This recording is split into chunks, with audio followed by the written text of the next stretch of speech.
How would I know? How would I know? They act like I'm supposed to fucking know. I mean, my head looks like a tsunami. How would I know? How would I know? You steal everything? It's like you steal everything that you've ever managed to possess. Well, I can tell you right now, honey. Let me tell you, I don't know why everything you own is worthless. I don't know. I do not know why. Because everything you've ever acquired is something you stole from somebody. You know, you're a thieving ass bitch. But not only that, you're also a coward. So I'm not quite sure what it is you think you can be upset about. I mean, the world could pretty much do anything they want to you, and it would be well within reason doing so. I mean, I can think of just about anything anybody would like to do to an individual such as yourself, they'd be well within their right to do. I mean, shit. Do we have to sit around and argue this fact? I mean, we all know you're worthless. And any shitty thing that happens to you, you got coming. I mean, hell, this is all just this is all just stuff we all know.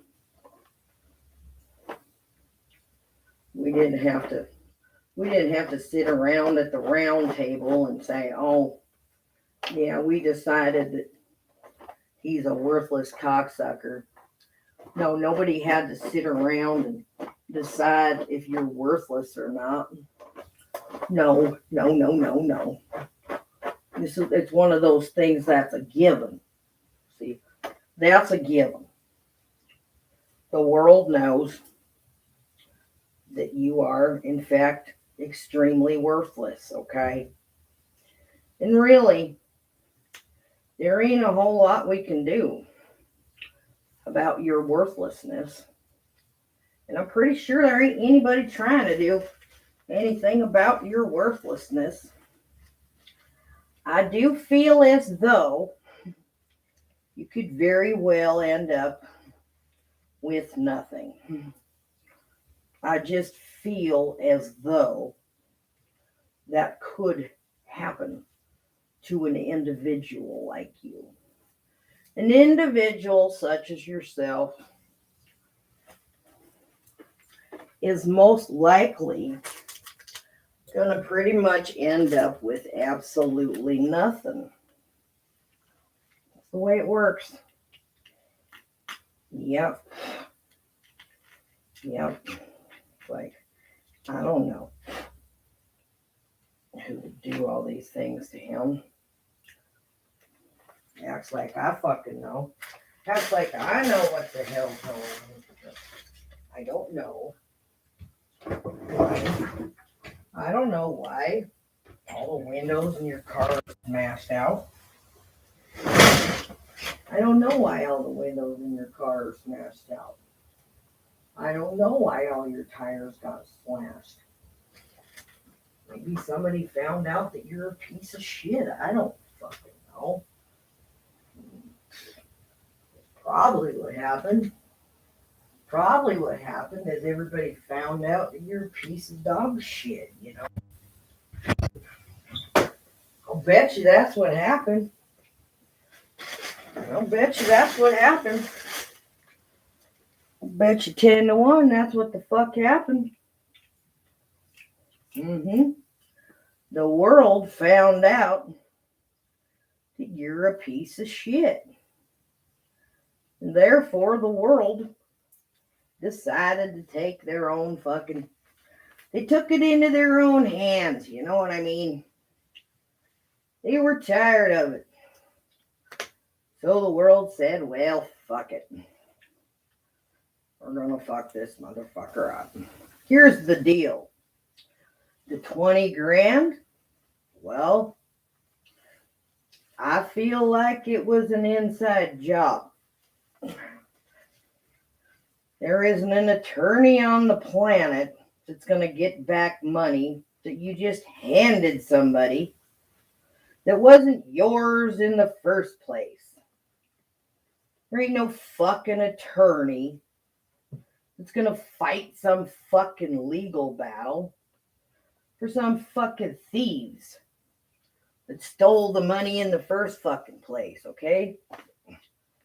The fuck, man?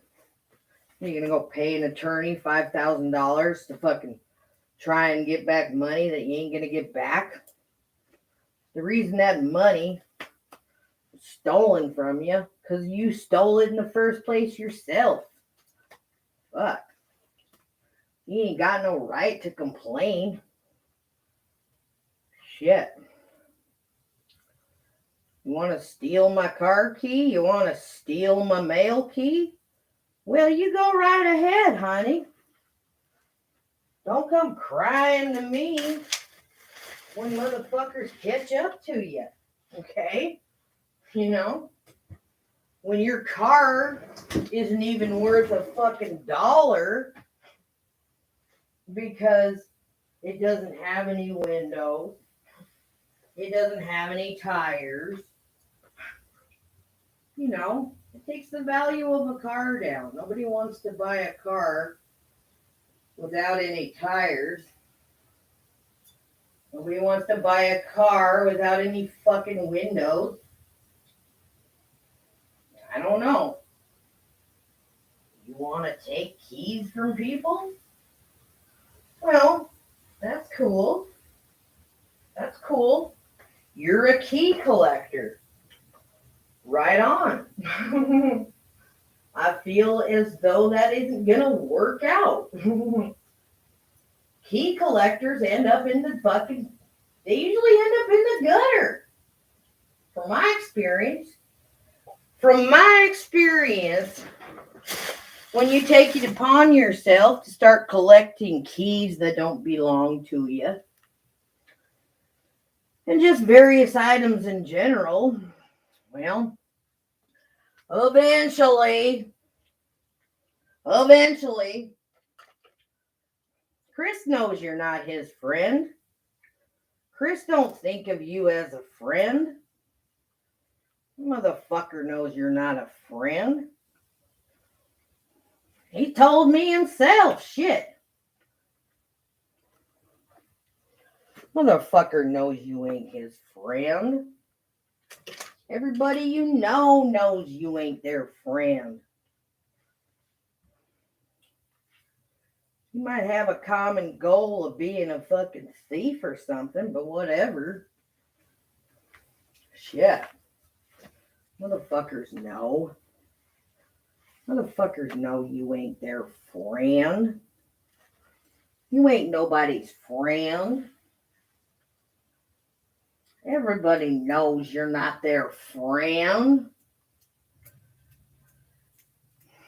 People know these things, ding-a-ling. You ain't nobody's fucking friend. And everybody knows you're not their friend.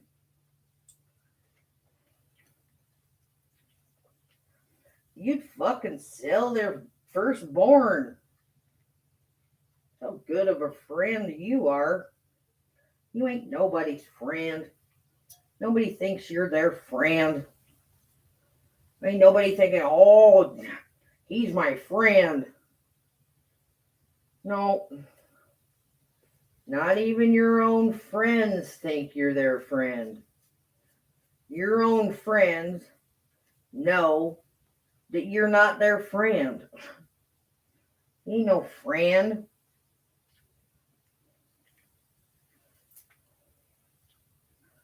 The only reason anybody's at your door in the first fucking place is because they need something from you. What little you can give them, Yeah. I don't know who fucked your car up. I don't even know who fucked your car up. How in the hell would I know who fucked your car up? I don't know. I don't keep track of who's fucking people's cars up. Somebody probably fucked it up because they don't like you. I don't know. Shit. That'd be my guess. I'd take a guess that you must have fucking pissed somebody off and that's why your car got fucked up. I don't know. Your car was a piece of shit in the first fucking place anyway. So it ain't really a big deal. It ain't really a big deal when a $300 fucking car got fucked up. It's a fucking $300 goddamn car. You like to take my keys? Well, that's cool. I'm glad you like to steal from people. That's neat. I'm awful proud of you. Just, I don't see why you're not going to be real surprised. I mean, why would you be surprised that somebody stole 20 grand from you? How is that a surprise? Like, oh man, I can't believe somebody would do that. Oh, I can't believe somebody would take 20 grand from these wonderful fucking people. I feel like it was on purpose. Yeah, I think that was a setup from the get. But hey, I don't know. Could it be somebody I know that took the 20 grand? Maybe. Could be. If it was, they didn't tell me about it. Well, not directly. I don't know. Are other people getting money stolen from them too? Is this an isolated case? Are we starting to see the backlash or something? Are we starting to see a backlash?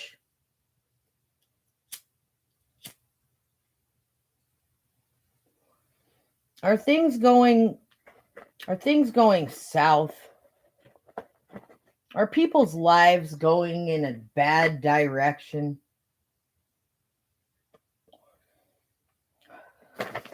Are people receiving bad news?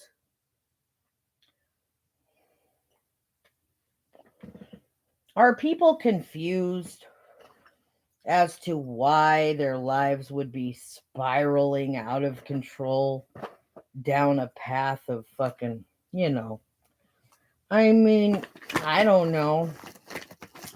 I feel like it's all on purpose. Chris knows you're not his friend. He knows you're not. He knows you'd throw him down the fucking river quicker than shit. He knows. He fucking knows. Dude knows. Everything you have is something that you stole from somebody.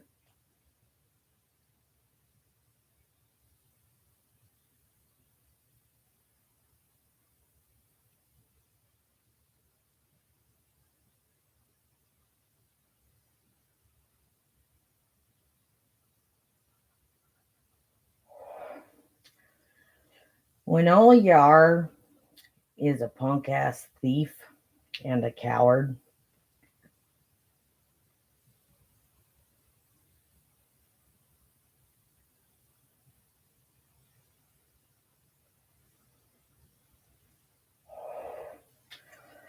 I don't know where you're supposed to put your vehicle for safety.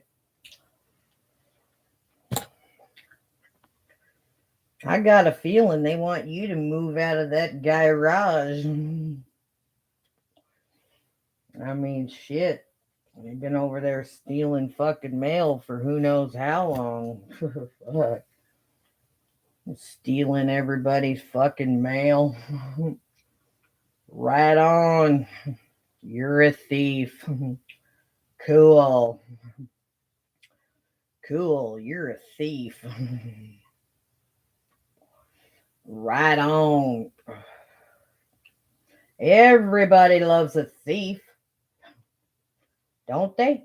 Doesn't everybody just love a good thief?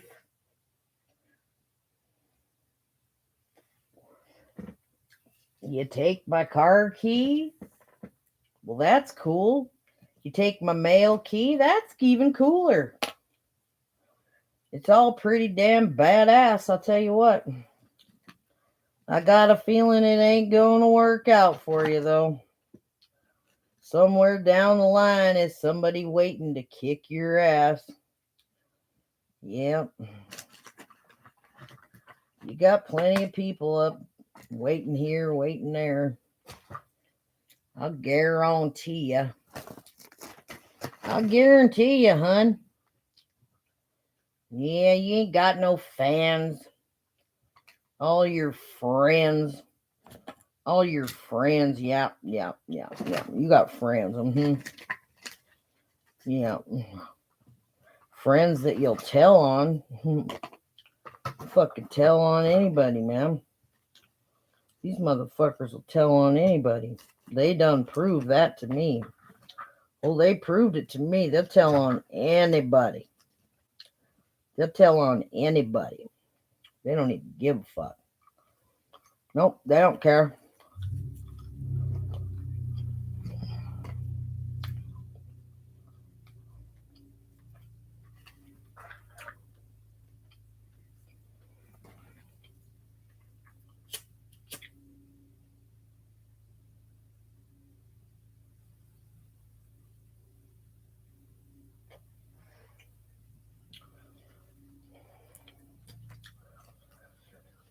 Mm-hmm.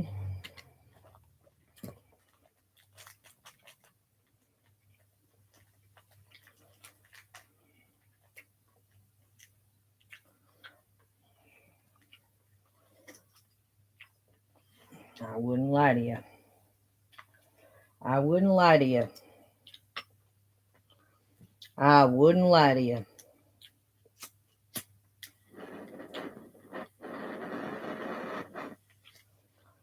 I wouldn't lie to you. Motherfuckers are tattletale son of a gun.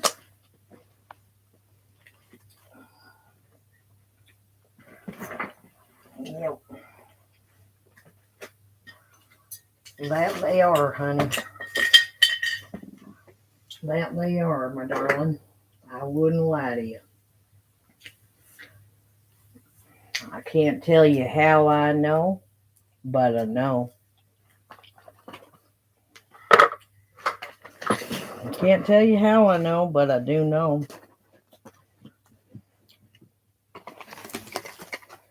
Yep. We live in a community of tattletales. Steady calling me a rat. They're calling me a rat. Yep. Real winners. Calling me a rat. Mm-hmm. Losers. They're losers. They call me a rat, but they're really a rat.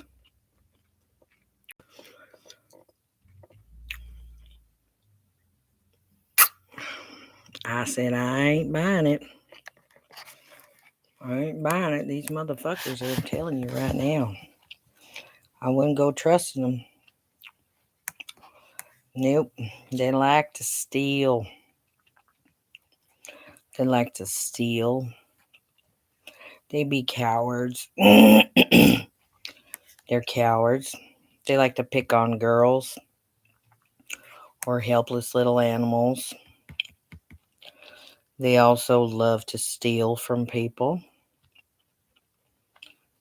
And I don't know. how that's a good plan for anybody. I'm not really sure why that would seem like a logical plan in life. But I got a feeling I know where they're headed because of it. Yeah. Yep. Warning, power grid blackout. That could occur. Asking 5-star hotel guests how they got there. Oh.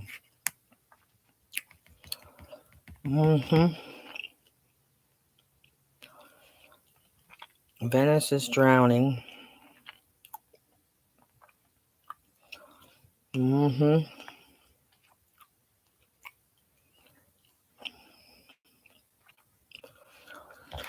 Music for the treatment of the heart. Yeah, they like to steal my keys.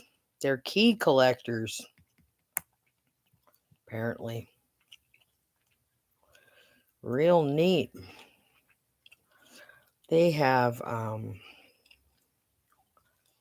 knocked me out, stolen from me to the tune of, like, you wouldn't believe, my mail key, my car key. Let's see here. Numerous items. I mean, their garages are filled with my shit from a car that I lost, that they pieced out like right after I met him or whatever. So yeah. I've asked them, hey, can you give me my mail key back? And then the dumb fucker comes over here and brings me a fake mail key. Well, it's probably not fake. It probably belongs to somebody else they stole a fucking mail key from. That'd be my guess. Considering their fucking garage has an opening to the back of the mailboxes. They've probably been ripping people off for quite some time. Yeah, pretty neat. Pretty neat. I don't know. Yep. I said, hey, you mind giving me my keys back, please? Because we ain't going to play this game. So I had to disassemble my fucking car. I had to take every relay out of it.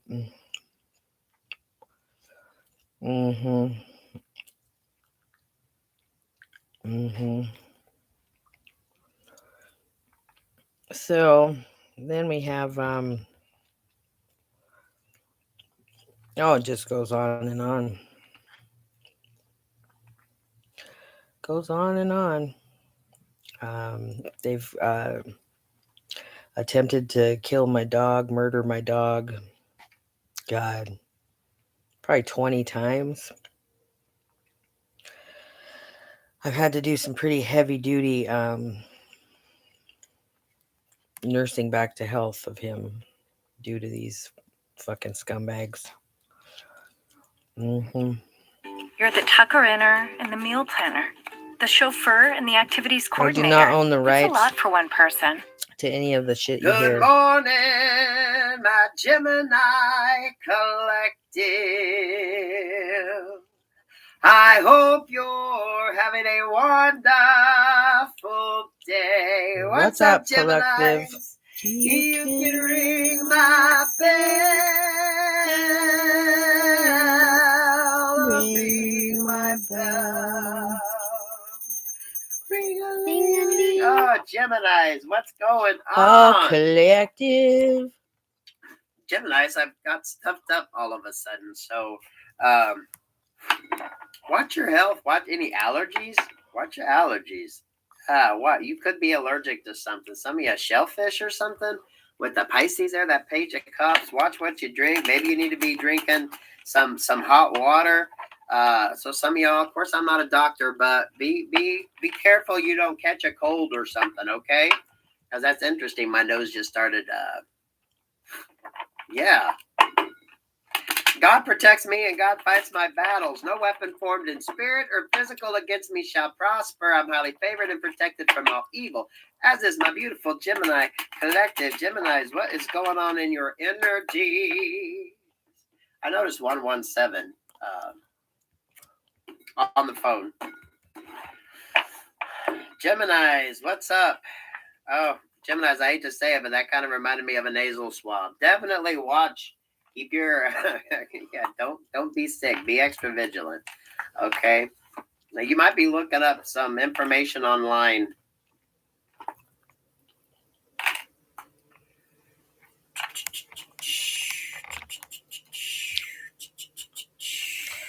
What did he say?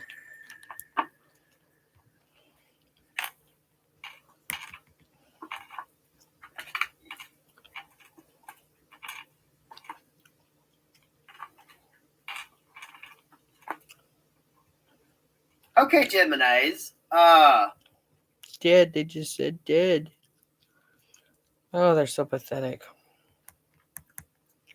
They're so pathetic.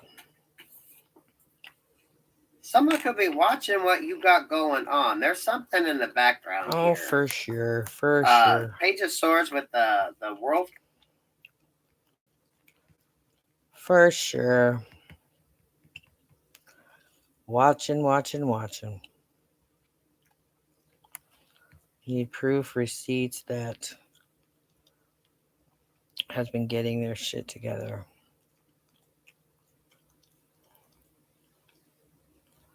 What? Oh, okay. Well, we know we ain't gonna get that. Retrograde redo on a more positive note.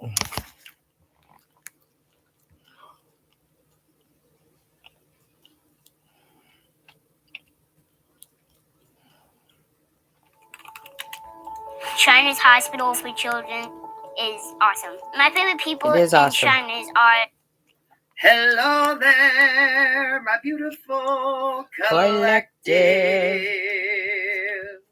I hope you're having a wonderful day. What's up, collective? You can ring my bell. Ring my bell. Oh, collective. Oh, what is going on? Whew. I hope you're doing well. I hope this retrograde ain't kicking your ass, but instead you're getting the message and you're uplifting.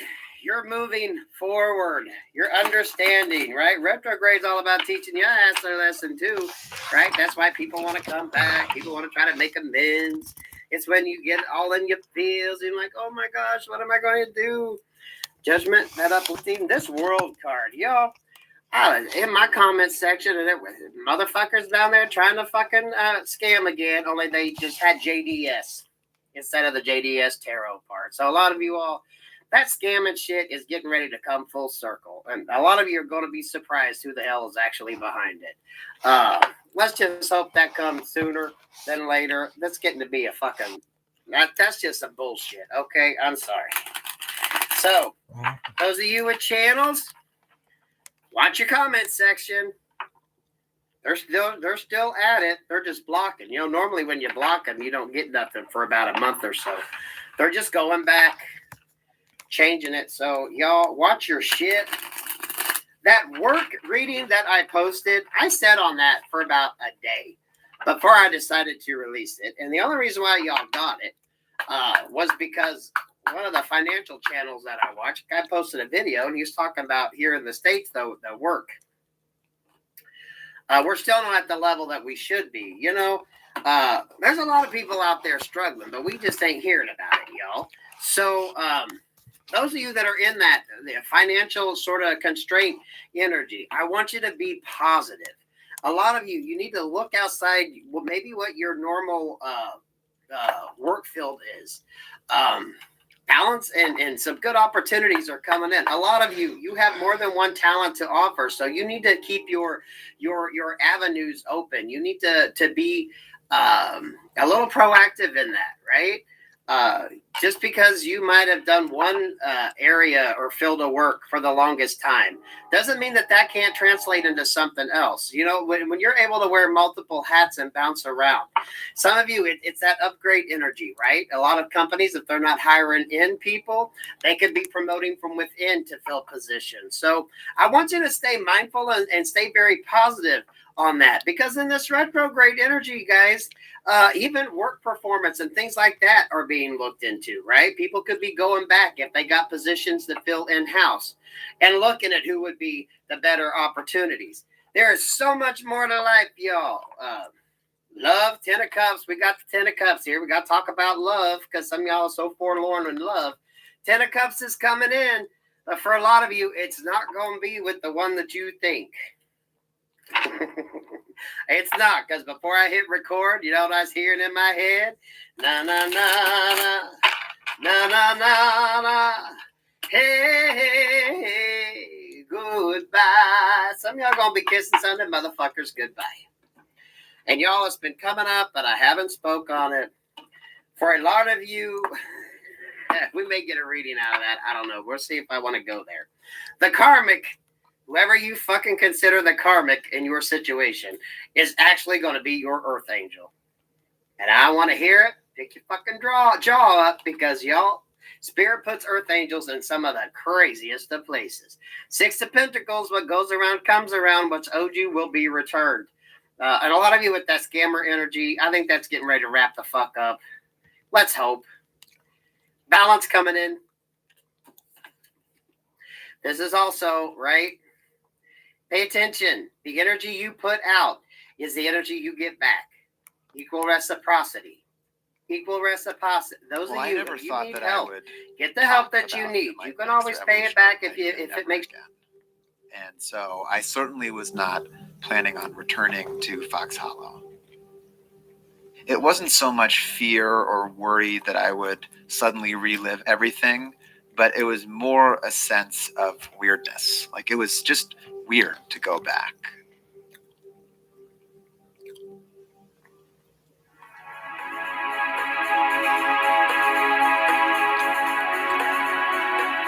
Andrew Cohen calls his teaching evolutionary enlightenment.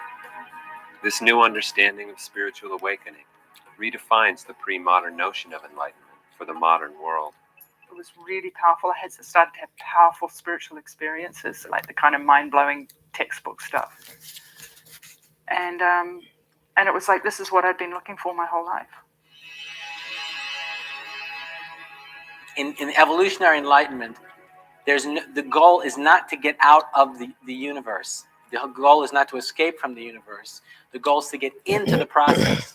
I read one of his books. It had this huge impact on me. It kind of hit me in this way that sort of started to burn and caught fire inside. And I just came up to Andrew after his talk and told him that when I looked into his eyes, I was looking into eternity. There was just like this power that I felt emanating from him. We are lost in this small-minded, self-centered hell life experience in which our experience of what it means to be alive is so partial and so small and so minimal, it's almost impossible to imagine how small it is. I first got involved in Light Next in 2005. I was 23 at the time. I had just done a workshop with a guy named Don Beck, who knows Andrew. And I had actually seen ads of Andrew's retreats where he was sitting up literally on a pedestal, surrounded by, 100 or 200 people all looking up at him. And again, all of that just screamed cult to me.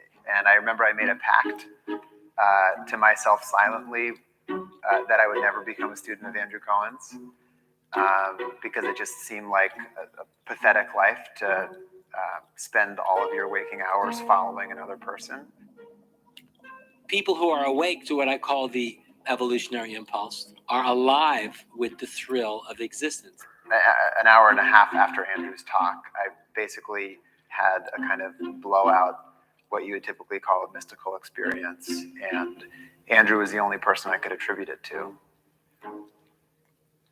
Sam would be a perfect recruit for this kind of group. Intelligent, hardworking, attractive, preferably. Now, why would Sam drop everything and follow?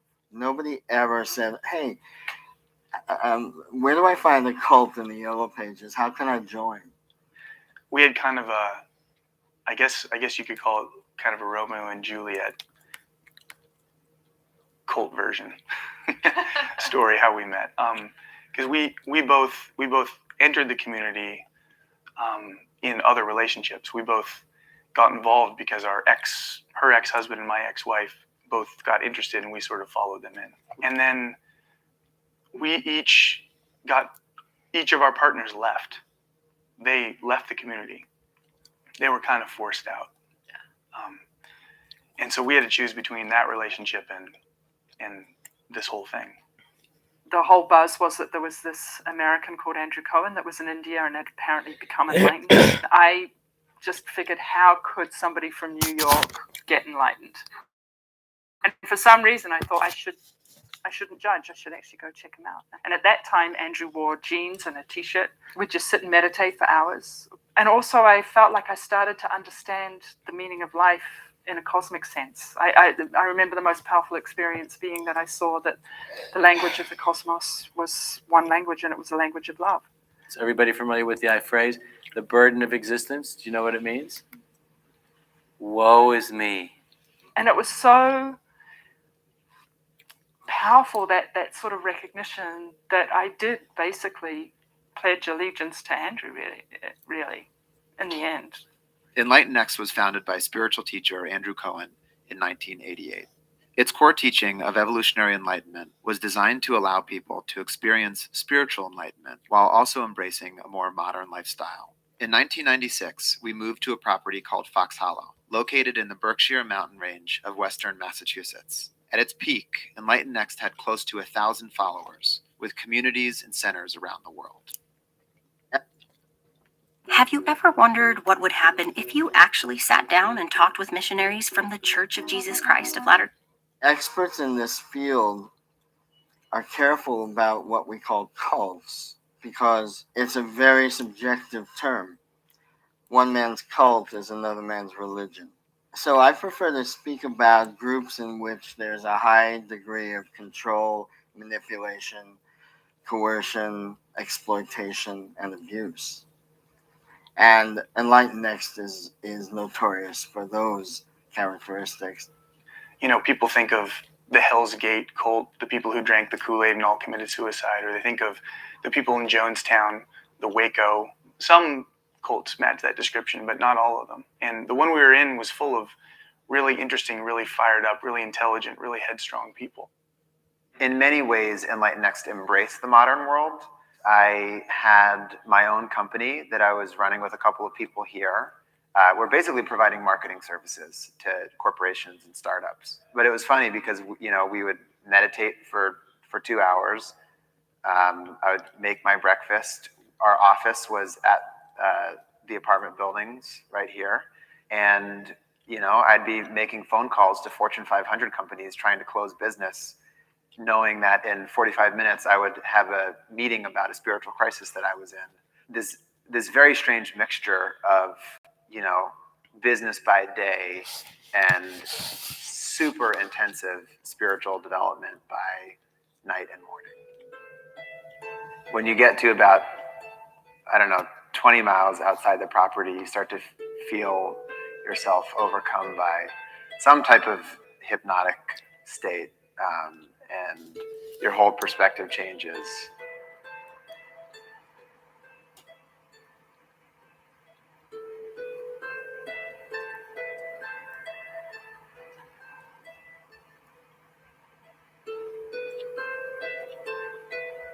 This was the house that I lived in. It was called Fullness. We used to call it the celibate icebox because it got freezing in that room, and the three of us who lived in there were all celibate. I chose to be celibate, but it was considered mandatory. One would either be celibate or in a committed relationship.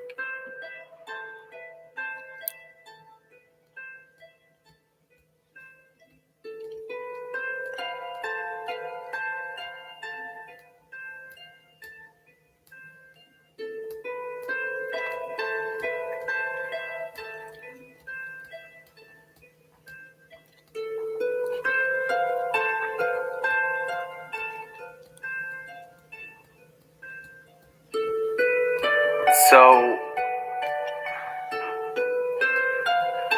when I first moved here, this is where we would do all of our meditation. This was called the Blue Room. So I've spent hundreds, if not thousands of hours of meditation just in this room.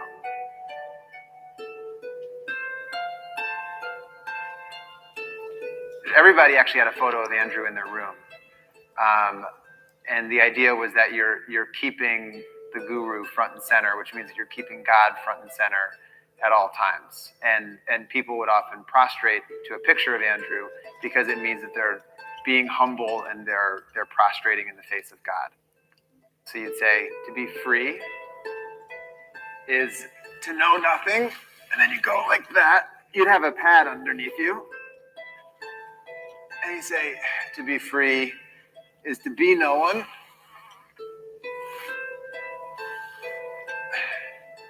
To be free is to have nothing.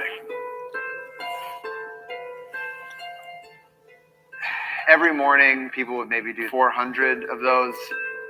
And then some people over a period of time would actually do 100,000 of those.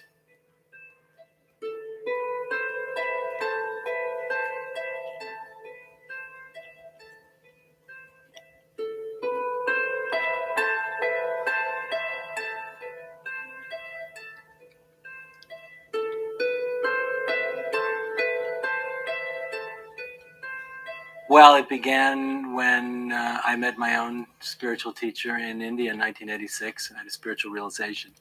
And as a result of that miracle, I started teaching and sharing what he had conveyed to me with other people. And many of them became my followers almost immediately. It was quite a dramatic unfolding. So Enlighten Next was the organization that developed as a result of all these people gathering around me as I traveled.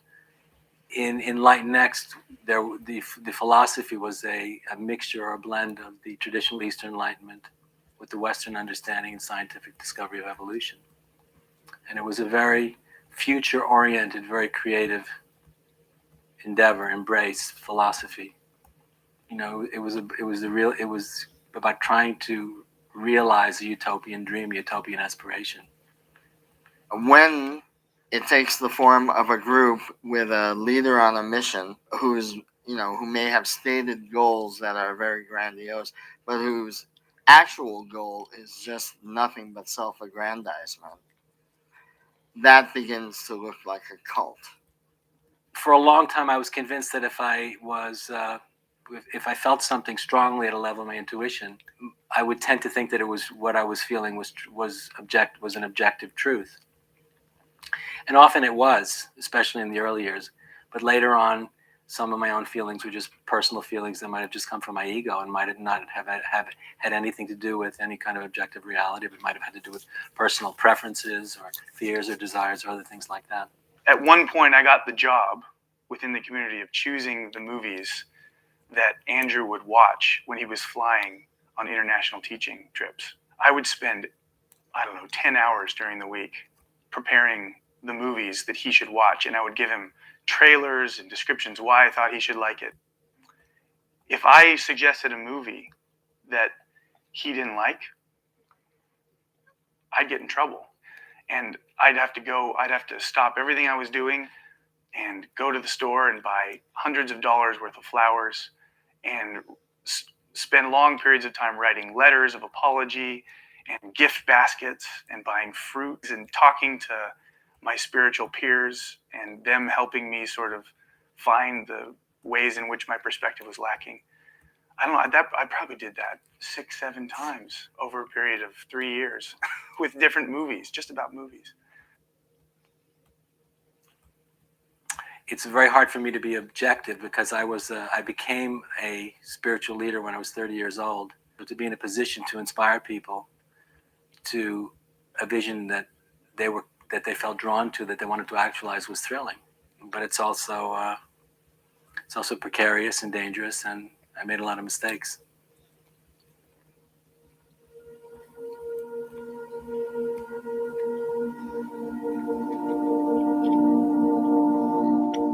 When you leave the group, your dissociation breaks. Other people have called it snapping. The person that you were is still there and starts to come back. The person that you made yourself into for the leader is also still lingering, but that person starts to feel like, House of Cards. You start to realize that that isn't you. Just it was like popcorn. You could just see it. People would get it, and they would just pop, and all of a sudden they were just like, oh my God, I'm out of here. And they'd find out about it, and a day later they'd be telling Andrew that he was not their teacher anymore, and they were leaving, and goodbye. It's got to feel similar to someone coming out of prison, or it was like you were kind of entering the world again for the first time, and everything was amazing. The group fell apart because I think my authority at a certain point was being questioned. After the crash, I lost all my confidence, and I was quite a mess and a wreck for the better part of 2 years. Began to find my feet about a year ago. And that was because I began to accept responsibility for the fact that I was the one who was at the cause of this terrible calamity.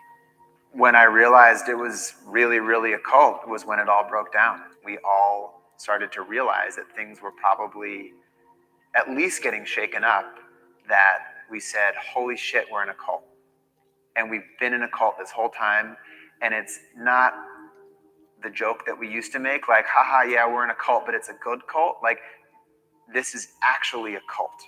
I have been spending most of my time traveling around the world, visiting with former students and reaching out to them, especially people who feel they've been hurt, and doing spiritual retreats myself. I'm fully immersed in this process. I don't have any other life. I don't feel fleeced. I don't really feel conned. I don't feel like I made this, huge judgment error. The experience that I had when I saw Andrew and continue to was really powerful, and it was life-changing. Was I looking for it? No. Do I think I needed to be so involved for all 8 years? Probably not. But at the same time, I don't really know. And at this point, at least I'm trying to, but I think to a reasonable degree, am okay with just not knowing. Could it have worked? I don't know. I'd like to think, but maybe. But then, as soon as you create a group like that, you isolate yourself. And then, what good to humanity is that if you isolate yourself? Sometimes I'm nervous to see people, but there is something that we've shared that I don't know how to explain. And it's not that I've got close to other people, but there's something we shared, and I don't know how to explain it. I mean, sometimes I just think, why didn't we question things? We're intelligent. We've got close to other people, but there's something we shared, and I don't know how to explain it. I mean, sometimes I just think, why didn't we question things? We're intelligent, and that will always haunt me.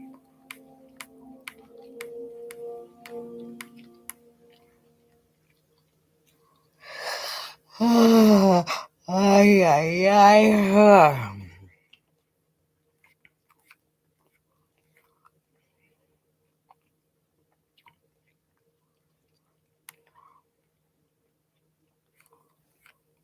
Let's see here.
Welcome to Making Dough with Rakuten. Today, I'm going to teach you how to get cash back on all the things you want.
I have lost 30 pounds using New. I've lost 188 pounds with New. I've lost 70 pounds. When you kind of compare it to other similar kind of access films about huge music stars that are made now, is that it's got this incredible unmediated quality to it. I mean, essentially, you can watch films about Taylor Swift now or whoever, right? And you can feel the hand of the PR. They've got no education. They've only just come down from the trees. This system of racial separation was called apartheid and was only abolished in 1994 when Nelson Mandela and the ANC came to power.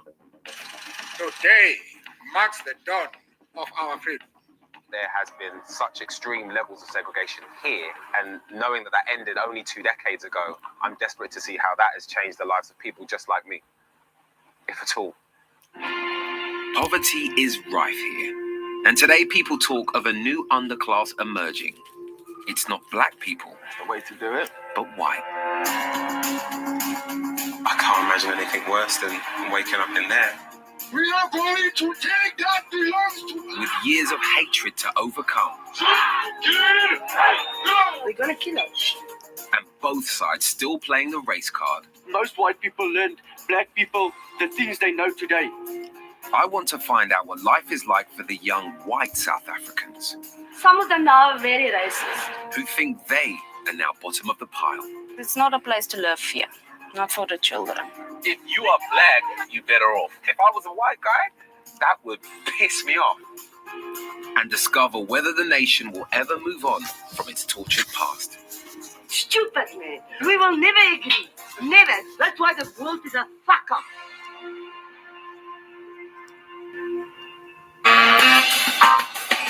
Johannesburg, South Africa's biggest city.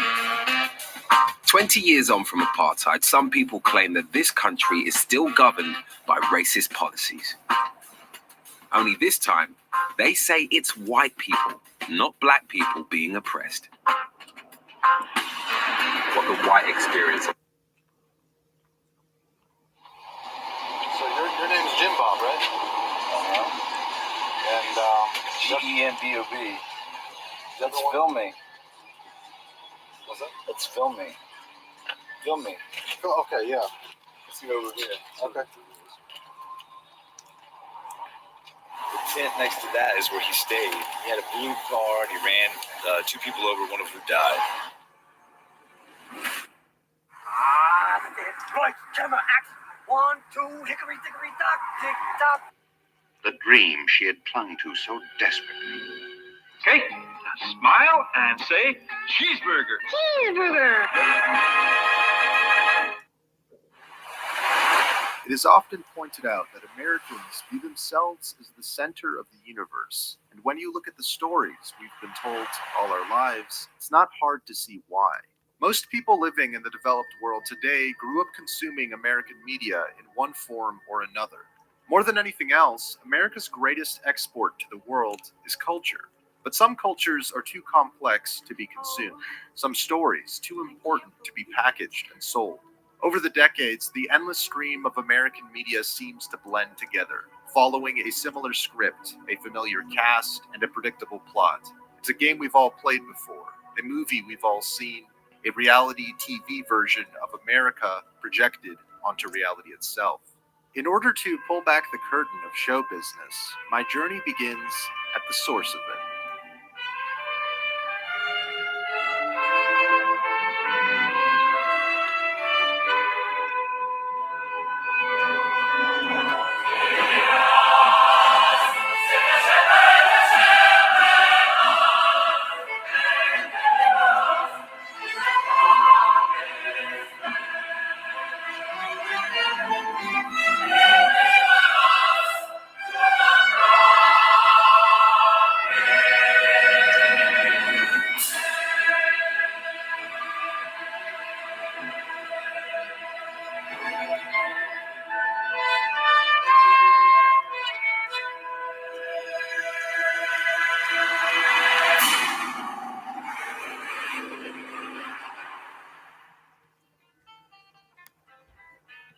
Nestled between the scenic coastline and mountainous desert, an endless sprawl of strip malls, commercial centers, and neighborhoods make up the Los Angeles County.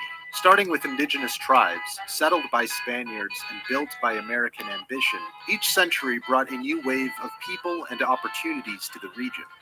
Natural beauty and cultural diversity make LA a promised land for over 10 million people.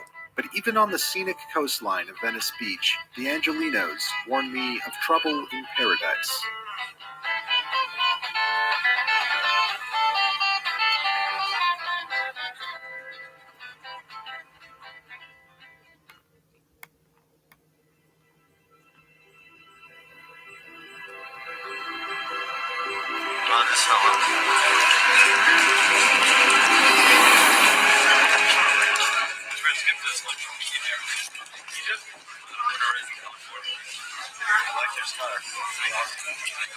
How do you feel about LA? Like, do you think it's like I spent the last 2.5 years in Uganda, but also for now in Africa. So I have a different definition of livability, you know what I'm saying?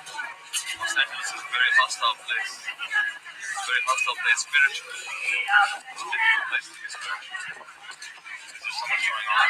It's not about so much going on as to what is it that's going on? How is it happening? People don't know how to live together. People have so much pride and ego. They don't care about what the next person is doing. We will see you in Hollywood. Thank you, guys. You're through to Hollywood. Yes, yes, yes.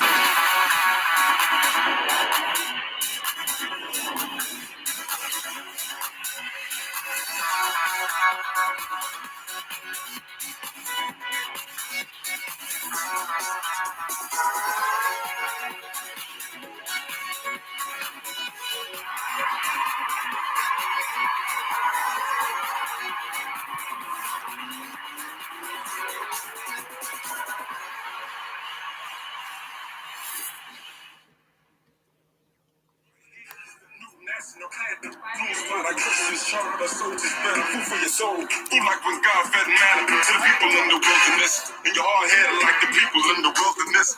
God set a time. The glory days of Hollywood might be over, but on any given day, it's still one of the most popular tourist destinations in America. People flock here as a sort of pilgrimage, eager to gaze at the idols and landmarks they've only seen in media. Celebrity culture is ingrained into the very foundation of Hollywood. It's etched into the stars that line the Walk of Fame, only to be pissed on and trampled like every other street in LA. Because it's one of those where they say they're like, oh, drugs and this lead to other problems. I'm not a drug addict. I don't do anything. I don't get touching on that. But they're like, oh, if we cut out all of the drugs, then there would be way less crime. There'd probably be a lot less violence and crime if the cops weren't fucking animals. Not that I...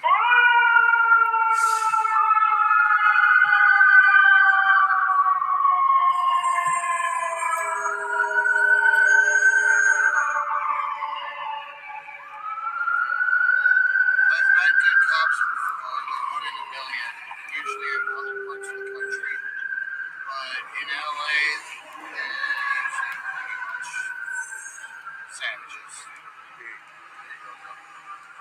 What was your name, man? I'm Frosty with a 0. Frosty. Nice to meet you, man. What's your name?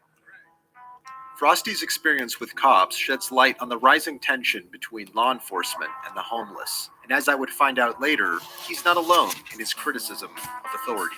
With an outdated business model and a culture that eats its own insides, modern-day Hollywood is going through an identity crisis. From Sunset Boulevard to West Hollywood, rainbow flags and symbols of sexual diversity are proudly displayed alongside billboards of celebrity and entertainment. The city covers itself in colorful messages in an effort to make people feel good on the surface. But all the advertisements in the world aren't enough to distract from the abject poverty living on the streets below.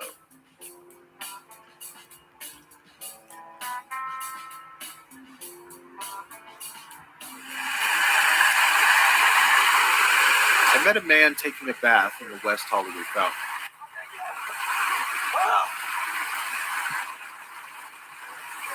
What's your name? Baby Jesus. Baby Jesus. Call me Baby Jesus. I tried to get an idea of what his life story was and how he ended up here, but he was more interested in singing than talking.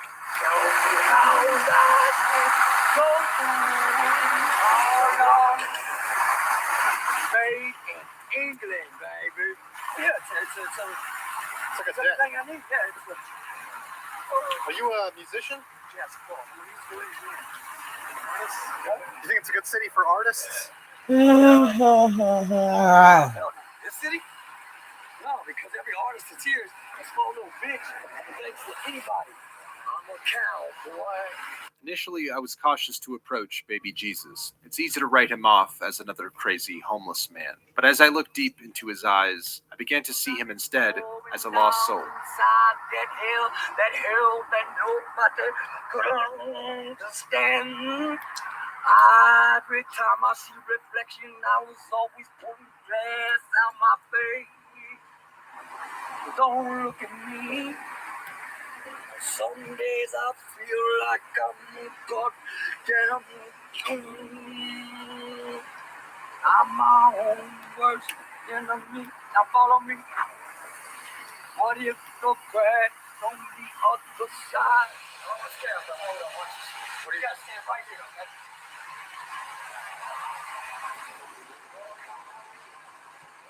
How come that dude's comments are gone? In LA, it's normal to see people like Baby Jesus wandering around. It's normal to see people sleeping on the same sidewalk as a busy restaurant. And it's normal to be completely numb to all of it. Los Angeles has no shortage of pride, but it could use some humility. But it means anyway, the three of us said yes, so guess what? Welcome to Hollywood. Yeah. Yeah!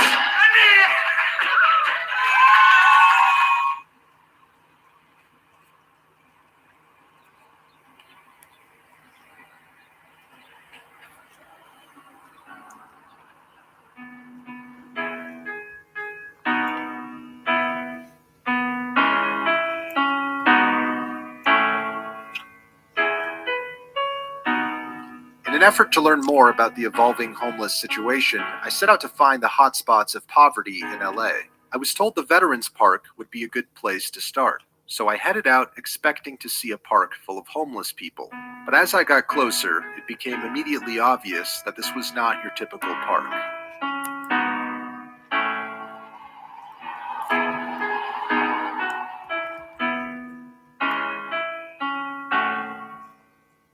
Just outside the VA campus, a village of tents lined the perimeter, each one proudly bearing the American flag.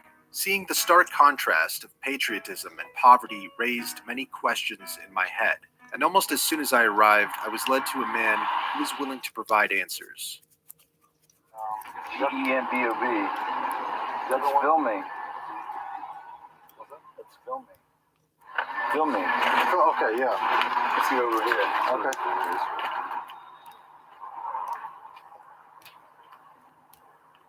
Despite resembling a walking Getson flag, I quickly learned that Gem Bob was held in high regard by the veteran community and that he wasn't afraid to speak his mind. Why is he moving again? Stop picking shit up!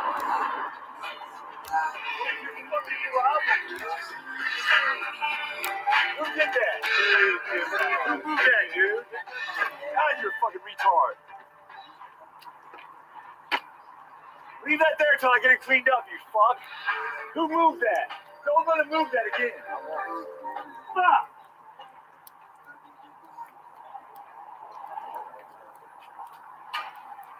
Sorry, bro. No, it's all good. Some idiot, like, some chick shit in a bucket, and then the dude that was cleaning my area up, to punish them, he threw it in the street. I'm like, dude, how does that punish them at all? Not smart at all. And that wasn't him, that was another. And then he's moving the thing. I'm covering it up, and he's moving it. We should go into that tree. Yeah, let's do it. Best plan, okay? Okay. This is my shit. That's what I need. All right. Okay. Let's go. Okay, so this is Veterans Row here. If you take a nice perusal, right? Behind that fence there is the West LA VA. Currently, there's like 58 veterans that live on campus, and there's nobody living in them, and it's just disgusting. And we're stuck out here living in these tents they have us out here. I soon found out that veterans are only allowed to stay on campus under the condition that they comply with a curfew and a ban on drugs and alcohol. It's understandable why a large portion of veterans are either unable or unwilling to follow these rules, given the rates of drug addiction they suffer from and the harsh conditions they endure day after day.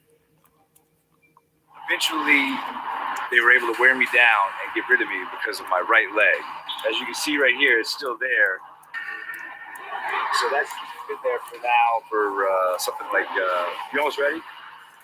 20 months. Wow. Yeah. The VA campus presents veterans with a choice. Either follow our rules or get out. The row of American flags deliver a message loud and clear. These veterans value freedom over safety. We're all treated by our country, badly treated by our government. What is the difference between those two things to you? Okay, well, we all, while we all are the government, we the people, at the end of the day, once we elect officials, they are able to, make policies and such that we might not agree with. Governor, California has the nation's highest housing costs, highest gasoline prices, and highest utilities. In a very real sense, the California dream is more like a mirage for people grinding it out day after day. How do you make the case that you, as governor, can deliver the California dream to all Californians? Well, let's talk about what we also are number one in, Stephanie. And guys, forgive me, I know I'm a little pointed today, but I've been taking a lot from you folks for a lot of months, so it's nice to be able to express myself too. But I do it with deep pride in this state. Can we take a break? I'll answer some more questions. We're going to go here. Yeah. This is a drop-off. You should film this. Okay. This is a donation. Okay.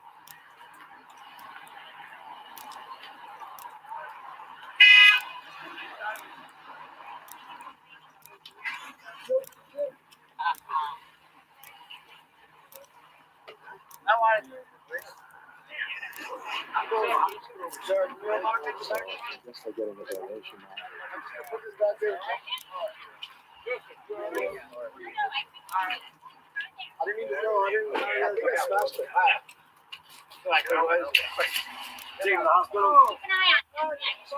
Yeah. I will. Hey, nobody's allowed in my tent. I got you, bro. I got you. Not even me. Okay. I'm keeping the weed. I'm not allowed. I got it. I'm not allowed. You guys kind of rely on people's goodwill and donations to survive out here? By far, absolutely. We all, I'm on. I got to put this down. It's too heavy. This guy, see that? See what he did? See how he did that on purpose? Uncovered the human feces, right? Because he's a fucking asshole. Just to speak play some music. Well, it's been pretty hectic down here. It's been. We had back in April. We had a murder. We had one. I don't even think he was really a vet, but he ran somebody over. He ran two people over. This guy right here is a perfect example of the people that need to be freaking done something. He should be like institutionalized and shit. Okay? The tent next to that is where he stayed. He had a blue car and he ran two people over, one of who died. I mean, he dragged the guy. It was terrible. I just heard it. I didn't even see it, and I had nightmares. Well, pretty tough out here, bro. Yeah. The time I spent with Jim Bob at the Veterans Encampment was enlightening. If only for a moment, I got to experience what life is like for people living on the streets. Homeless veterans highlight the failures of a country that's unable to care for those that have served it. But the veterans of VA Park are proud of America and what it stands for, even if they aren't proud of its government. Sounds like you like America, what it represents, but not the government. No? Okay. Love America. Love America. The homeless veterans showed me that just like pride, war also comes in many different forms. If you hit skip, you'll miss my #1 metaverse recommendation for 2022. I'm Whitney Tilson. I'm a forms.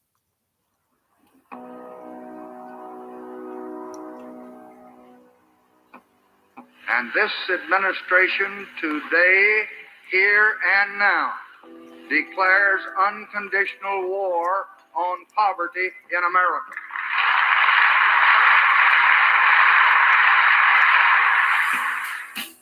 Beginning in 1964, cities across the U.S. have been using taxes to fund an ongoing effort to eliminate homelessness. In the decades since, the population of L.A. has doubled, making it the largest city in the United States and a key battleground for the war on poverty. Taxes are used to provide food stamps, income, and more recently, housing for the homeless. These programs are effective in helping people survive, but with no end in sight to the war on poverty, they only serve as a band-aid to a deep-rooted issue.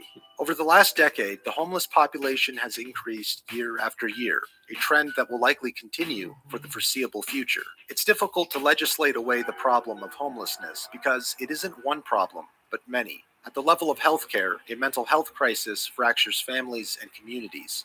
On a financial level, the gap of wealth inequality has never been greater. Homelessness is as much the result of an evolving economy as it is the sign of an unhealthy society.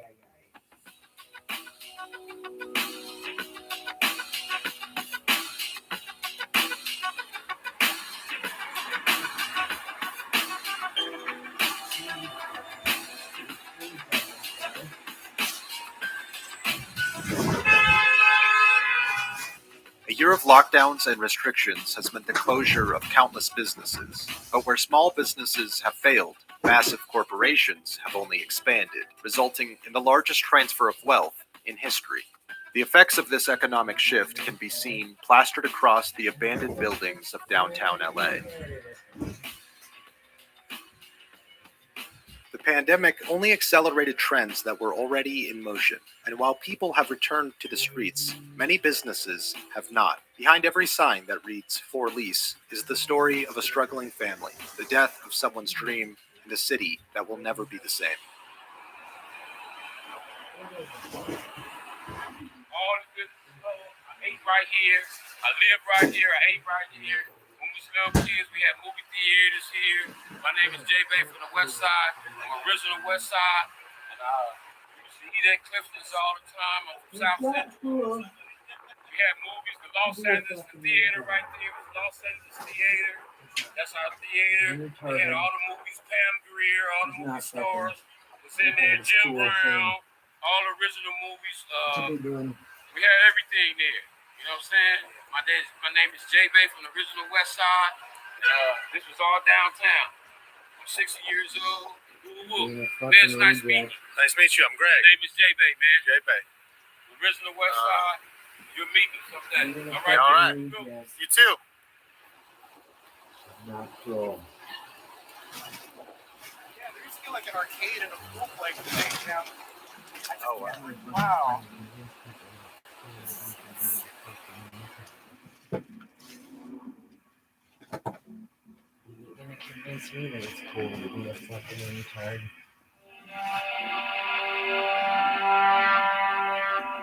No, can't convince me of that one. On the eastern side of town, adjacent to the gentrified Arts District, is an area known as Skid Row. Most people are uncomfortable even driving through here, let alone walking. And yet this place is home, or lack thereof, for thousands of tent dwellers. Taking a closer look, a local friend joined me on my stroll through Skid Row.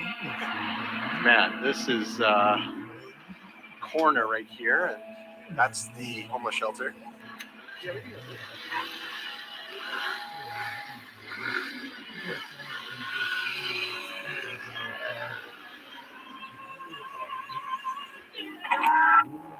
Walking through Skid Row feels like wandering around a war-torn country. The sidewalks are coated with a layer of grime, and the air is thick with a stench of decay. In every direction you look, people are suffering. From these streets, the LA dream is nothing but a mirage. Still, a ray of light shines through. While most Angelinos have grown numb to seeing homelessness on a daily basis, some of them have decided to do something about it. There's all kinds of things like this. Okay. The sounds of music and people gathering led me to a street corner where I saw volunteers handing out food and water to the homeless. I spoke with a humble volunteer who wasn't comfortable being on camera. He told me about the organization he's a part of, named Feed the Streets LA. He explained to me that they rely on donations of clothing and food to hand out in impoverished areas of town. Outreach groups like Feed the Streets LA may not solve the problems of homelessness overnight, but they are making a tangible difference in people's lives. Right. It's just like every other part of LA. It's a complicated story here. Meanwhile, the war on poverty is being waged on a new front. In the middle of the Venice boardwalk, with people walking by, a crazy fight breaks out between homeless men. Business owners in the area say fights like this happen all the time. A little bit like living in an insane asylum where the inmates are running it.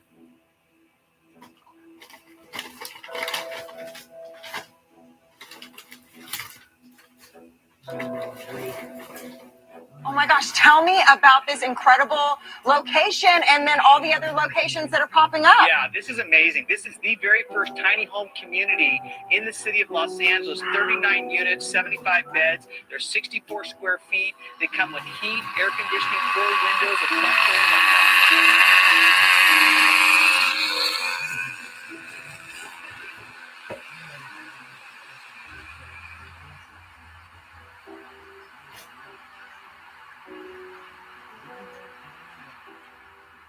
Enclosures like this are popping up all over LA, turning swaths of land into space for subsidized housing. The tiny home villages allow anyone who meets the criteria of being homeless to apply and move in, as long as they are willing to pay with their freedom. The homeless population en masse now faces the same predicament as the outcast veterans. And like the veterans, many homeless people have chosen to remain free. But as law enforcement clear out more of the city, I fear that those on the streets may no longer have a choice. And this really is part of the solution to ending homelessness in Los Angeles, because we are taking people out of encampments and moving them straight into these houses. And not only that, but you're also supplying their furry friends with even a dog run over here. That's right. We care for people on both ends of the leash. Even if the majority of homeless people willingly give up their rights to live under tiny house rules, the goal of housing some 60,000 homeless people in LA alone raises questions about long-term sustainability. A growing population of homeless people will require more government housing, raising taxes and shrinking an already devastated middle class, leading to even more poverty. If tiny houses do eliminate homelessness, it will come at the cost of creating a new class of people behind the fence. Yeah, they don't want me filming at all, but yet they have security cameras, so I don't know what sense that makes. Filming for a video. I just heard about this place. I just wanted to see it. That's all. That's why I'm asking if you wanted any information. Okay. I don't feel comfortable being on camera because Oh, well, okay. I'll turn it off. Tiny homes sound like a good idea, but what I saw looked more like a future prison than a friendly neighborhood. A house is not a home, and a tiny home village is not a community. I gotta tell you, man, it's a horrific thing to experience. And most of these guys, what they really need is purpose. Without purpose, especially as men, it's just down the road to addiction, to mental illness. Where do you find your purpose?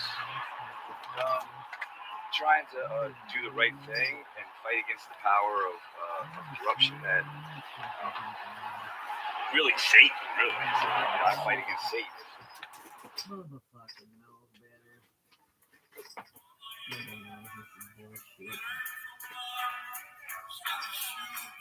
Hollywood sells us an image of what we want to see, but the streets of LA reveal a dark reality we often choose to ignore.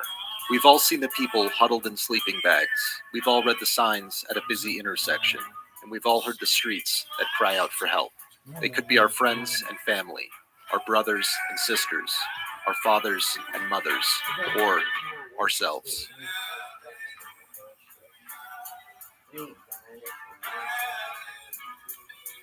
For those living on the streets, real change comes from people willing to see others as themselves.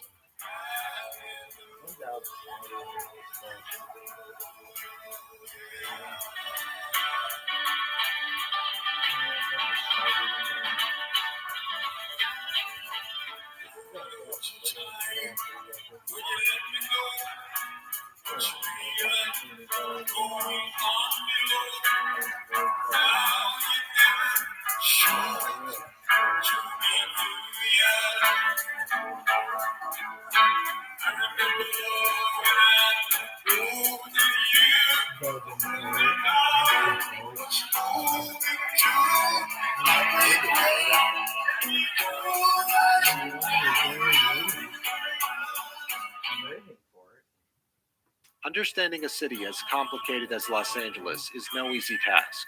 In the next part to this series, I'll be exploring the cultural communities that unite the City of Angels and the fissures that divide it.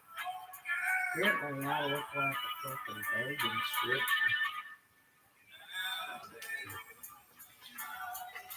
If you enjoy videos like this and you want to see more, consider supporting me on Patreon. To watch behind-the-scenes footage and full interviews, check out my second channel, Glink IRL. I'm grateful for the people that support my content, and I hope to continue sharing stories that matter in the future. Thanks for watching.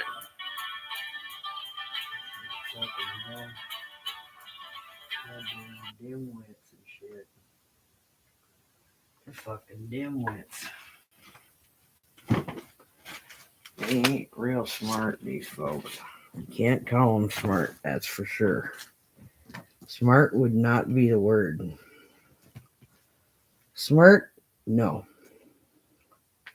Nope. There ain't no smart going on there.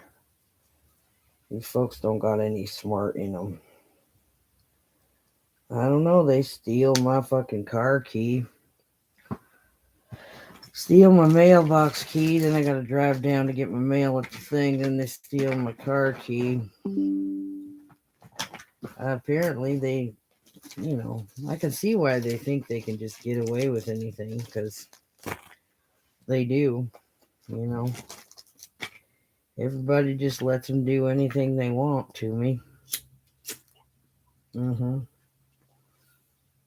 I suppose I'm supposed to go inflict a big fat ass whooping on them, protocol or whatever. And I don't know. I don't like getting in trouble. I mean, I'm not scared. I mean, I could go to jail. I spent plenty of time. Often for shit I didn't do. Yep. Lots of time spent for shit I didn't even do. That's always neat. It's always a neat experience. Yep.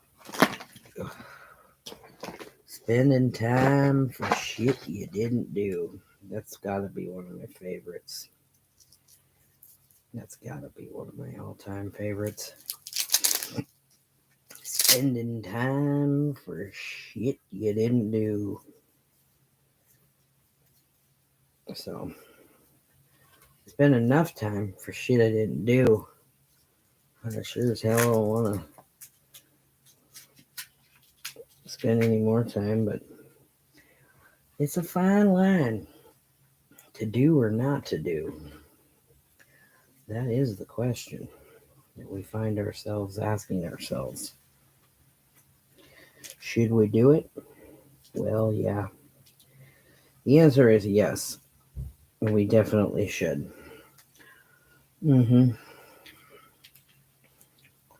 Should we? Oh, yeah. Oh, definitely, honey. We definitely should. So I guess it's not really the question, because we should. It's not a question of whether we should or not. We should definitely be enlightening people about what is okay and what is not okay. Let's see here. What is not okay? Well, pretty much these people just even being alive, really. That's not okay. There ain't no good reason for any of these motherfuckers to be living. No. For what? Because we need people to steal from people? No, we don't need any thieves. No, we're pretty... I think America's had its fill on thievery. So that's certainly not a reason to have them around. There's just really not a reason to have them around. There just isn't, honey. There just really isn't.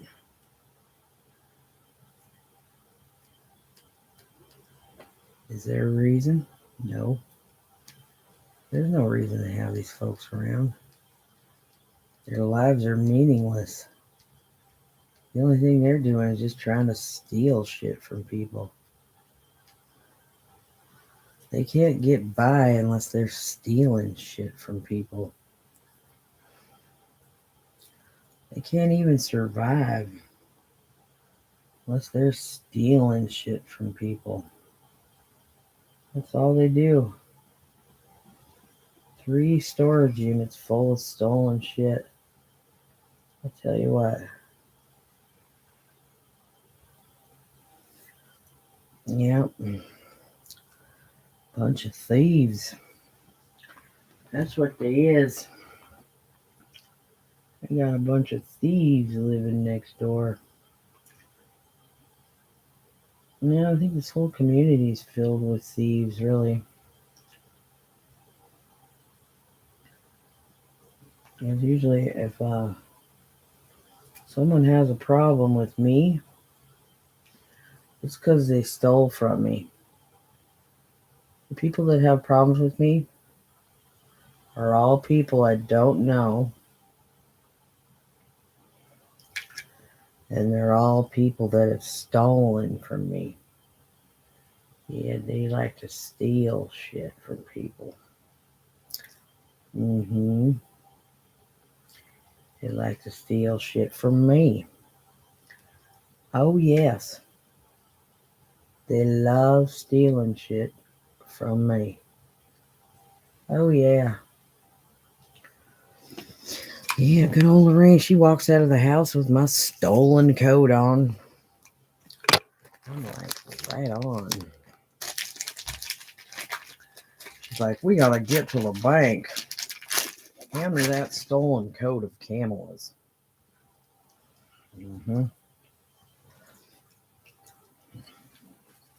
Hand me that coat. Hand me them stolen underwear that we stole from Kamala.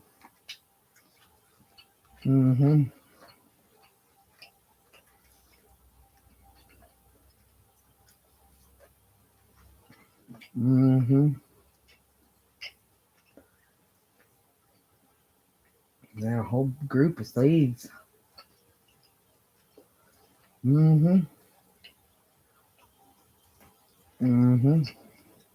I think they stole about shit. They stole a lot of money.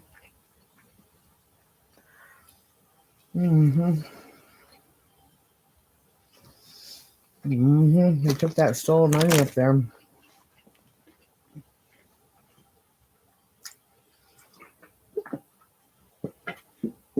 to buy property. What do you know? Their money got stolen. That's funny, isn't it? That's kind of funny, isn't it? I thought it was. Yep, you want to steal from people, well, I guess that's what you get, stupid people. I'm glad somebody stole your 20 grand that wasn't yours. It needed to happen.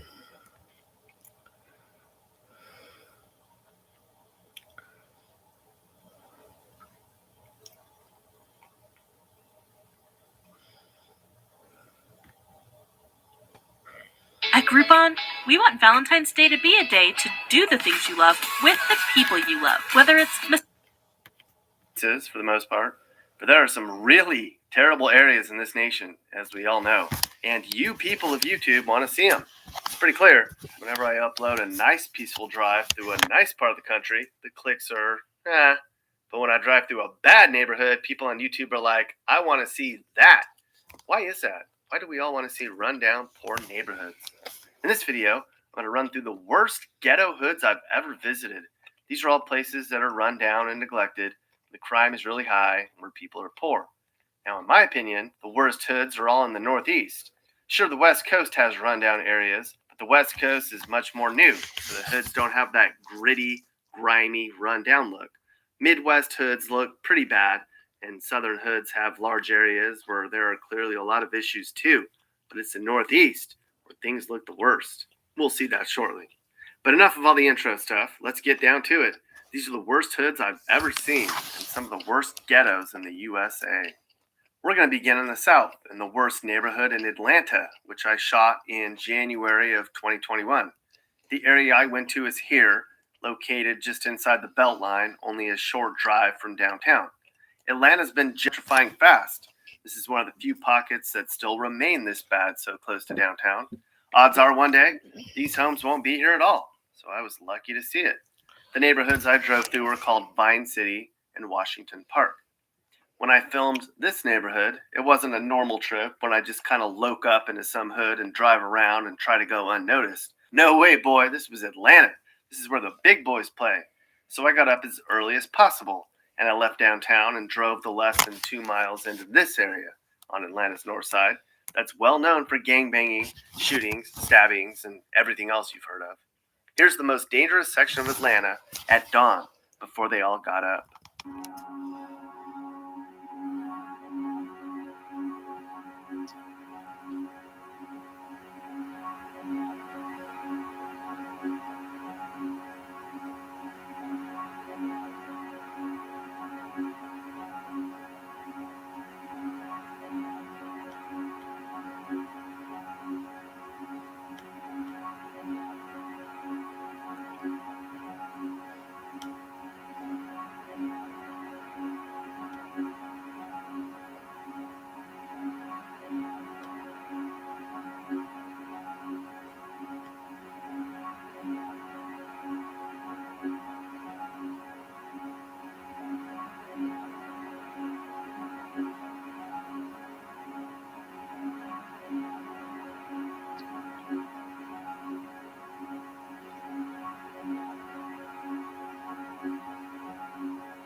Now we're going to go to the Midwest for the first time. I'm going to show you a part of Detroit that I visited in December of 2019. The neighborhood we're going to look at is here, in the northwest Goldberg neighborhood of Detroit that's only 2 miles from downtown. Of course, Detroit's well known for being one of the worst places in the nation for crime and poverty and slums. And the auto industry left town decades ago, and that was a big part for the city's demise. Detroit lost more than 1 million people over the last 70 years, and its population is now 60% smaller than it was at its peak. But Detroit's changed a lot. The neighborhood I saw here was mostly just erased. block after block were large areas where homes were raised, and the city was essentially turning parts of its city back to nature. It's an urban prairie. The homes left are mostly gutted or have some sort of fire damage. A lot of the alleys look like hiking trails. Now, this neighborhood wasn't very dangerous. At least, I didn't see any people lingering and never felt threatened. It wasn't the same type of ghetto we're going to see on this rundown tour. It was, however, a very unique one and a terrible place to live.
Oh, The weird. thing that scared me the most was the implication.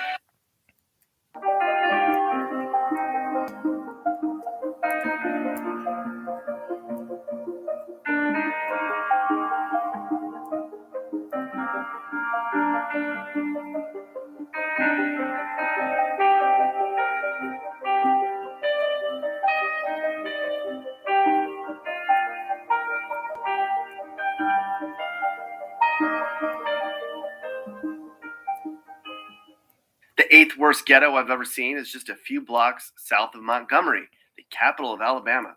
This particular pocket of town is only a 2-minute drive south of downtown in a neighborhood called Washington Park.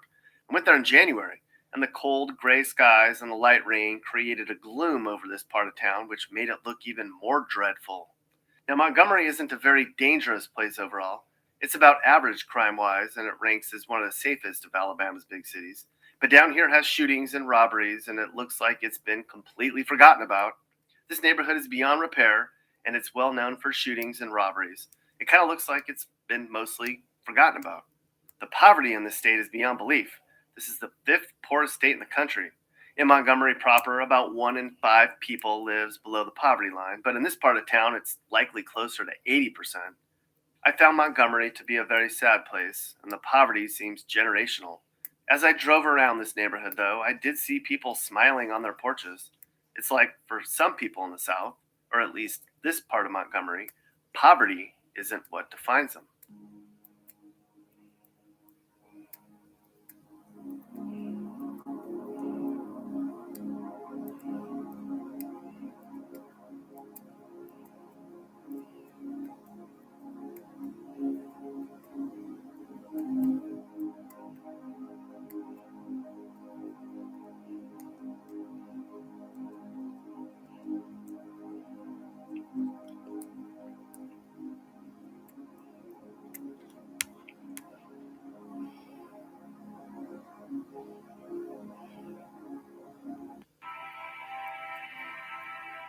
Now we're done with the South, and we're going to visit the Northeast for the first time. We're going to spend a lot of time looking at hoods in the Northeast for the rest of this video. This is McKeesport, a Pittsburgh suburb where there's about 20,000 people and dropping. It's about 15 minutes from downtown Pittsburgh. Actually, a lot of Pittsburgh suburbs look like this. It's alarming and frankly kind of makes you shake your head when you realize how many rundown many of our former great cities have become. McKeesport's main drag is filled with abandoned, rundown businesses, and its neighboring streets are crumbled. Homes in one section of McKeesport have all been abandoned. Again, this is part of the Rust Belt where factories left a long time ago and the people left to go where the jobs are. And whoever is left in parts of McKeesport are those people holding on, those who are too poor or too stubborn to move away. I was actually really blown away to see entire neighborhoods look like this. McKeesport looks like something you'd see in a dystopian video game or a scene from a war movie.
You dirty fucking hand. Oh, fucking hell. You fucking dumb bitch. The next two worst ghettos I've ever seen are both in the Midwest. We're going to begin here in East St. Louis, Illinois, in an area that was actually pretty large. I pulled into East St. Louis on a weekday in December of 2019. I can't imagine it's changed much since. The region had just received several inches of snowfall 2 days prior, but as you can see, today, the skies are bright. The air was crisp, and the snowfall made the area appear unusually charming, like makeup covering a bruise. Again, a loss of jobs and a huge spike in crime has made this once great place a place where people are fleeing in large numbers. Crime's atrocious, drug use is out of control, and there's no community pride anymore, at least the way things look. In McKeesport and in pockets of Montgomery and Atlanta, which we saw earlier, it was certain pockets of town that are bad. But in East St. Louis and in our next worst place, it's not just one part of town, it was the whole place. We're going to see much worse looking ghettos coming up, but few are as vast as East St. Louis. Here's some of the worst parts of East St. Louis that I filmed.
which is only about 30 minutes from the south side of Chicago. Again, like East St. Louis, it wasn't a particular neighborhood that looked bad in Gary. The whole place is a mess. Downtown Gary looks as if it ran out of motivation decades ago, but it was the entire sections of town which I drove through which blew me away. Typically, I try to find the worst neighborhood based on crime numbers and poverty levels, and everybody wants to see which homes are the most rundown. But here, there wasn't one particular bad part of town. It was the whole place. What you're seeing here is pretty much what a lot of Gary looks like, and there's still 76,000 people living here too. The rows and rows of slums that you're going to see are slowly disappearing. Gary, like other struggling communities, is slowly being turned back to nature. There were a lot of open fields and wooded areas, which looked even more hopeless with the early winter brown tint. There really wasn't much of anything in Gary that was green. People in Gary make about $15,000 a year. It's estimated that 4 in 10 people lives in poverty, and about half the population doesn't have a job at all. Unsurprisingly, homes here cost about $50,000 on average, but in areas like this, homes are about $14,000. Through a government grant, you can actually buy a house here for $1. But I don't think that many out-of-towners would be motivated to do that unless they clean this place up a lot, and that'll likely take a decade or more. Here's the rest of the worst pockets I saw in Gary, Indiana.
The number 4 worst ghetto place I've ever seen is back up in the Northeast.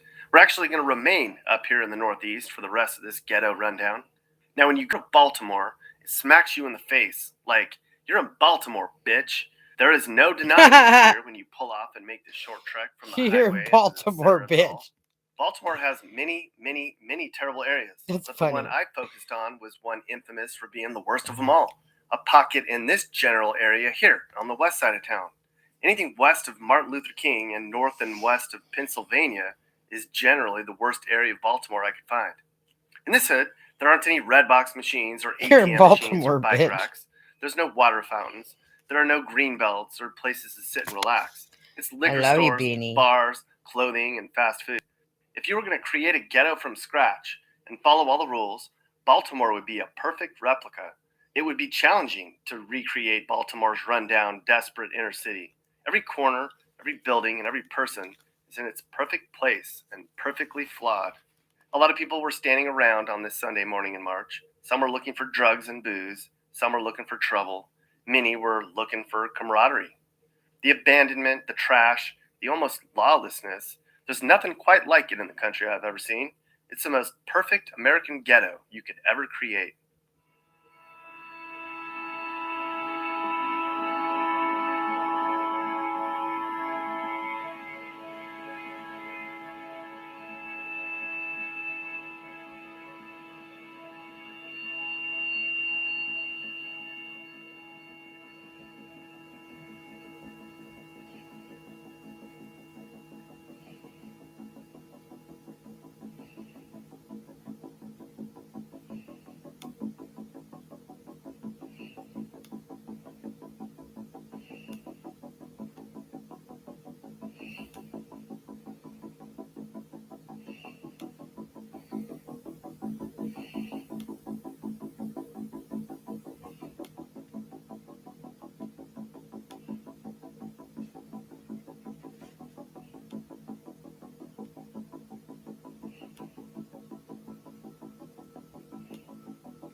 At Groupon, we want Valentine's Day to be a day to do the things you love with the people you love. Whether it's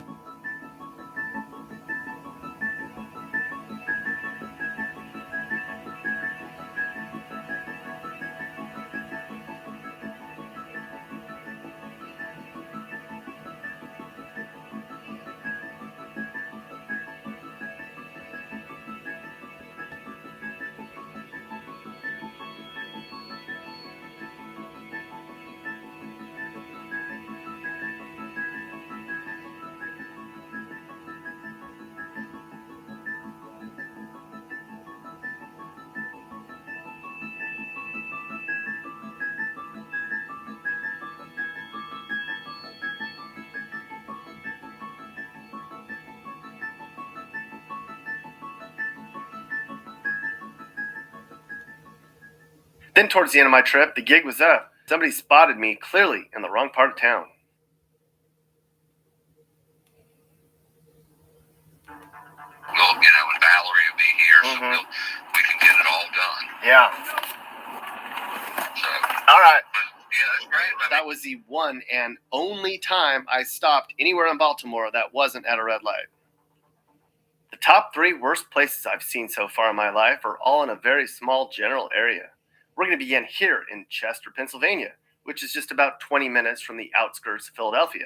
There really wasn't one bad part of town that was the worst in Chester. I drove through downtown and up and down pockets throughout Chester. It was a cold, cloudy, and somewhat rainy morning in March of 2021. Chester is widely considered the worst place you can live in Pennsylvania, which is saying a lot considering the number of outright rundown places that exist in this state.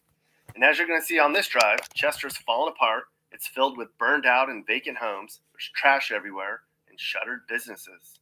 This is a crime-riddled town where there's no jobs, where drug use is rampant, and where the schools are in miserable shape. It's all a recipe for disaster and no growth. And because of the crime and the poor economy, there aren't any major restaurant chains, there's no grocery stores or retail chains in Chester. Again, just like about every other place on this list, this city has seen a huge loss in jobs. However, while the population is down tremendously since its peak in 1950, the population loss is kind of slowed to a trickle. It's like whoever was going to leave has already left, and now those that remain are just stuck inside a ghetto box to fend for themselves. I had heard of Chester before, but I hadn't seen it before this trip. And because it's not so well known, I was actually kind of shocked at how bad this place is and wondered why more people don't talk about this truly terrible place.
Kensington.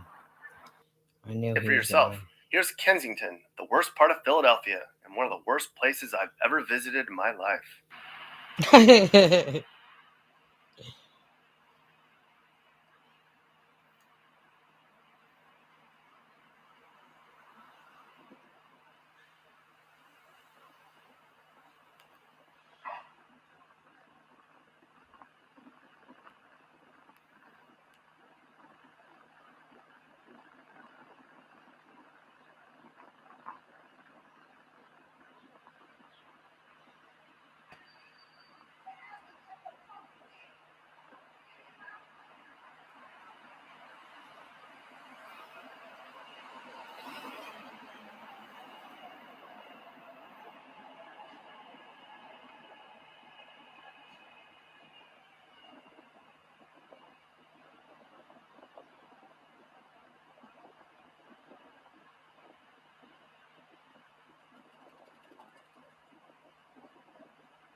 free and free and free, free and free and free.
Where's my bean? There's my little guy. There's the little guy. Here's my baby little guy. You want to go outside, Beanie? Beanie needs to go out and go potty. Probably. Oh, yeah.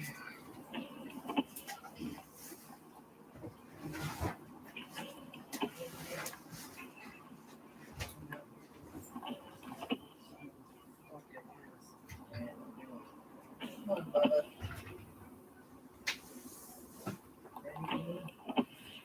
Get over here, Now, rarely am I intimidated by a ghetto, but the last place on this list, and the worst place I've ever seen in person, was truly scary.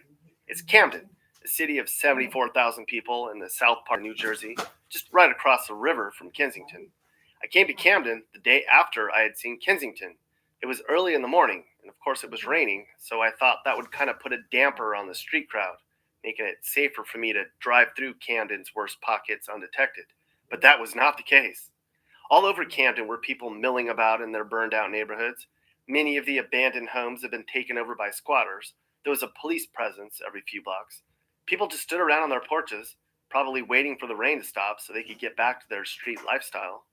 But it was the row after row of just neglected homes that was really astounding. And Camden's ghettos are all jam-packed together. It's constricting and intimidating. Like, you can't look away, and everywhere you go, it's all the same. The long streets of broken homes and graffiti and trash look like a maze without an escape. And the dreary skies and the light rain made the ghetto feel even more ominous. You can only imagine what goes on here at night. Camden's been completely neglected, it's burned out, it's abandoned, and it's left to survive on its own. To me, it appears the only people who can live here are hardened folks who can stand to live in such a forlorn corner of New Jersey. The fact that a place like this exists in our country is a testament to just how out of touch with reality our nation has become. Camden, the crown jewel of all inner city ghettos, the flagship ghetto of all ghettos. There are very few places in the United States that have the inner city blight, the crime and poverty that Camden does. It's perhaps America's ugliest face. Here, Bubba, Mama put your knife for you. Here, baby. Here you go, baby. Mama fixed it in there for you.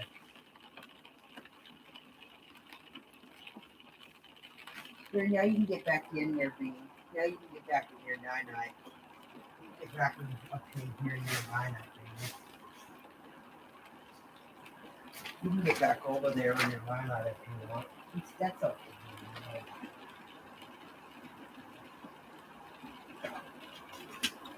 And this guy too. In case you want that guy.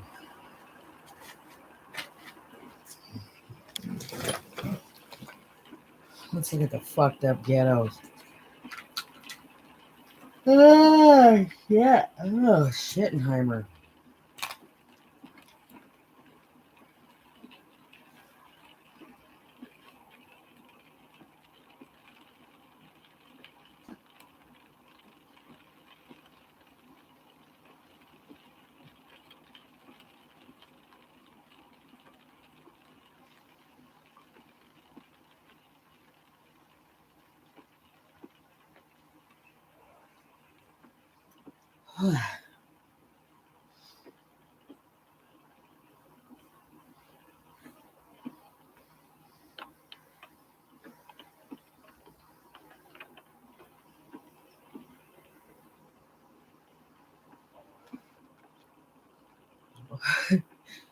You're in Baltimore, bitch.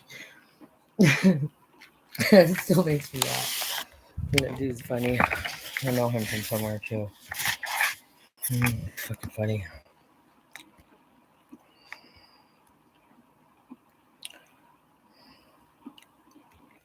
It's constricting and intimidating. Like, you can't look away, and everywhere you go, it's all the same. The long streets of broken homes and graffiti and trash look like a maze without an escape. And the dreary skies and the light rain made the ghetto feel even more ominous. You can only imagine what goes on here at night. Camden's been completely neglected, it's burned out, it's abandoned, and it's left to survive on its own. To me, it appeared the only people who can live here are hardened folks who can stand to live in such a forlorn corner of New Jersey. The fact that a place like this exists in our country is a testament to just how out of touch with reality our nation has become. Camden, the crown jewel of all inner city ghettos, the flagship ghetto of all ghettos. There are very few places in the United States that have the inner city blight, the crime and poverty than Camden does. It's perhaps America's ugliest face.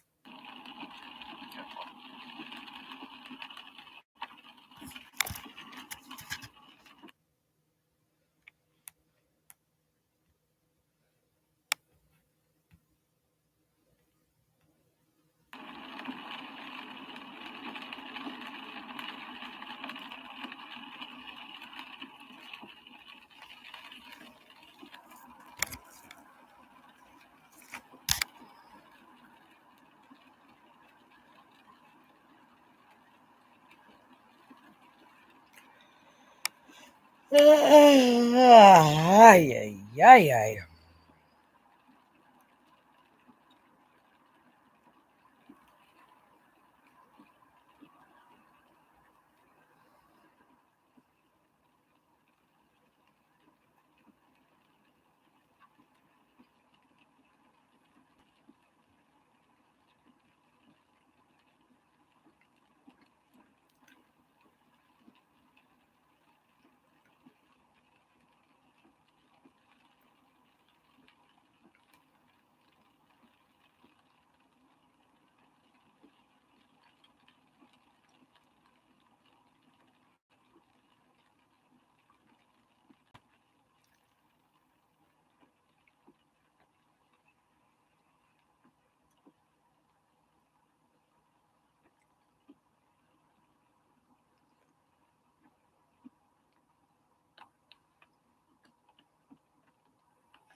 Turn right onto Mount Ephraim Avenue, then turn right onto Jackson Street.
It's pretty bad.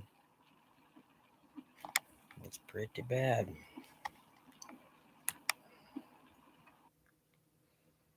Hi, I'm Charles Payne. On TV, I report on the markets and relentlessly advocate for the individual.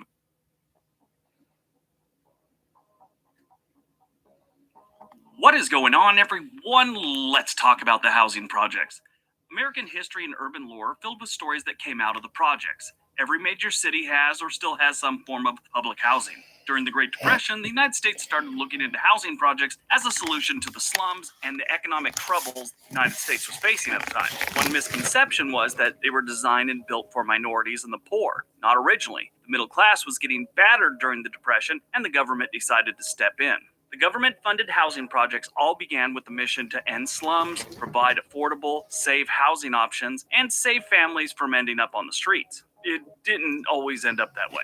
Since the 1970s, some of the worst have been taken down and replaced by better types of public housing. You see, at some point, we realized that huge towers with a whole bunch of people that were struggling was a nightmare. You had 10% of the residents being criminals and 90% were decent families living in fear of that 10%. They became out of control, and the only good thing that really ever came out of them was, great crime movies, great crime TV, great rap and hip-hop, normally rapping about great crimes. There is a great video about the history of those projects from a channel called City Beautiful. I'll leave a link below. Today's video is about 10 of the most notorious public housing projects in the United States, both past and present. They're in no particular order. I'm just going to tell you 10 of the worst. I mean, really, how can you tell which one is the absolute worst? Just by reputation? That doesn't really seem right, so we're just going to list all 10. All right, let's take a look at the worst United States housing projects of all time. Number 10, the Magnolia Projects, New Orleans. When you hear or see things about New Orleans, it always seems to be about the Saints, a hurricane, Bourbon Street, or Mardi Gras. The Big Easy is so much more. It has Cajun food, jazz, and some of the most dangerous neighborhoods in the country. New Orleans always seems to be a medalist in the homicide Olympics we have here in the United States. The Magnolia Projects, aka CJ Pete Projects, definitely saw their fair share of death and violence over the years. The Magnolia Projects were the epicenter for gang activity through most of the 70s, 80s, and 90s. It was so bad, in 1990, the New Orleans Police Department had to put a police station in the projects. When Hurricane Katrina hit in 2005, Magnolia was evacuated and the projects were abandoned except for the homeless that had wandered in after everyone left. In 2008, the last Magnolia buildings were demolished and it was replaced by a new housing development called Harmony Oaks. That sounds so nice and pleasant, Harmony Oaks. Sounds like a resort. Number 9, Pruitt-Igoe, St. Louis, Missouri. Pruitt-Igoe started off on a good note. It was designed by the same guy who designed the World Trade Center. So that's kind of cool. Pruitt-Igoe started moving people in 1954, even though the whole thing wasn't completed till 2 years later in 1956. It was originally designed to be a segregated public housing. Yeah, really. Keep in mind this was Missouri in the 1950s, and that was sort of normal for this part of the country back then.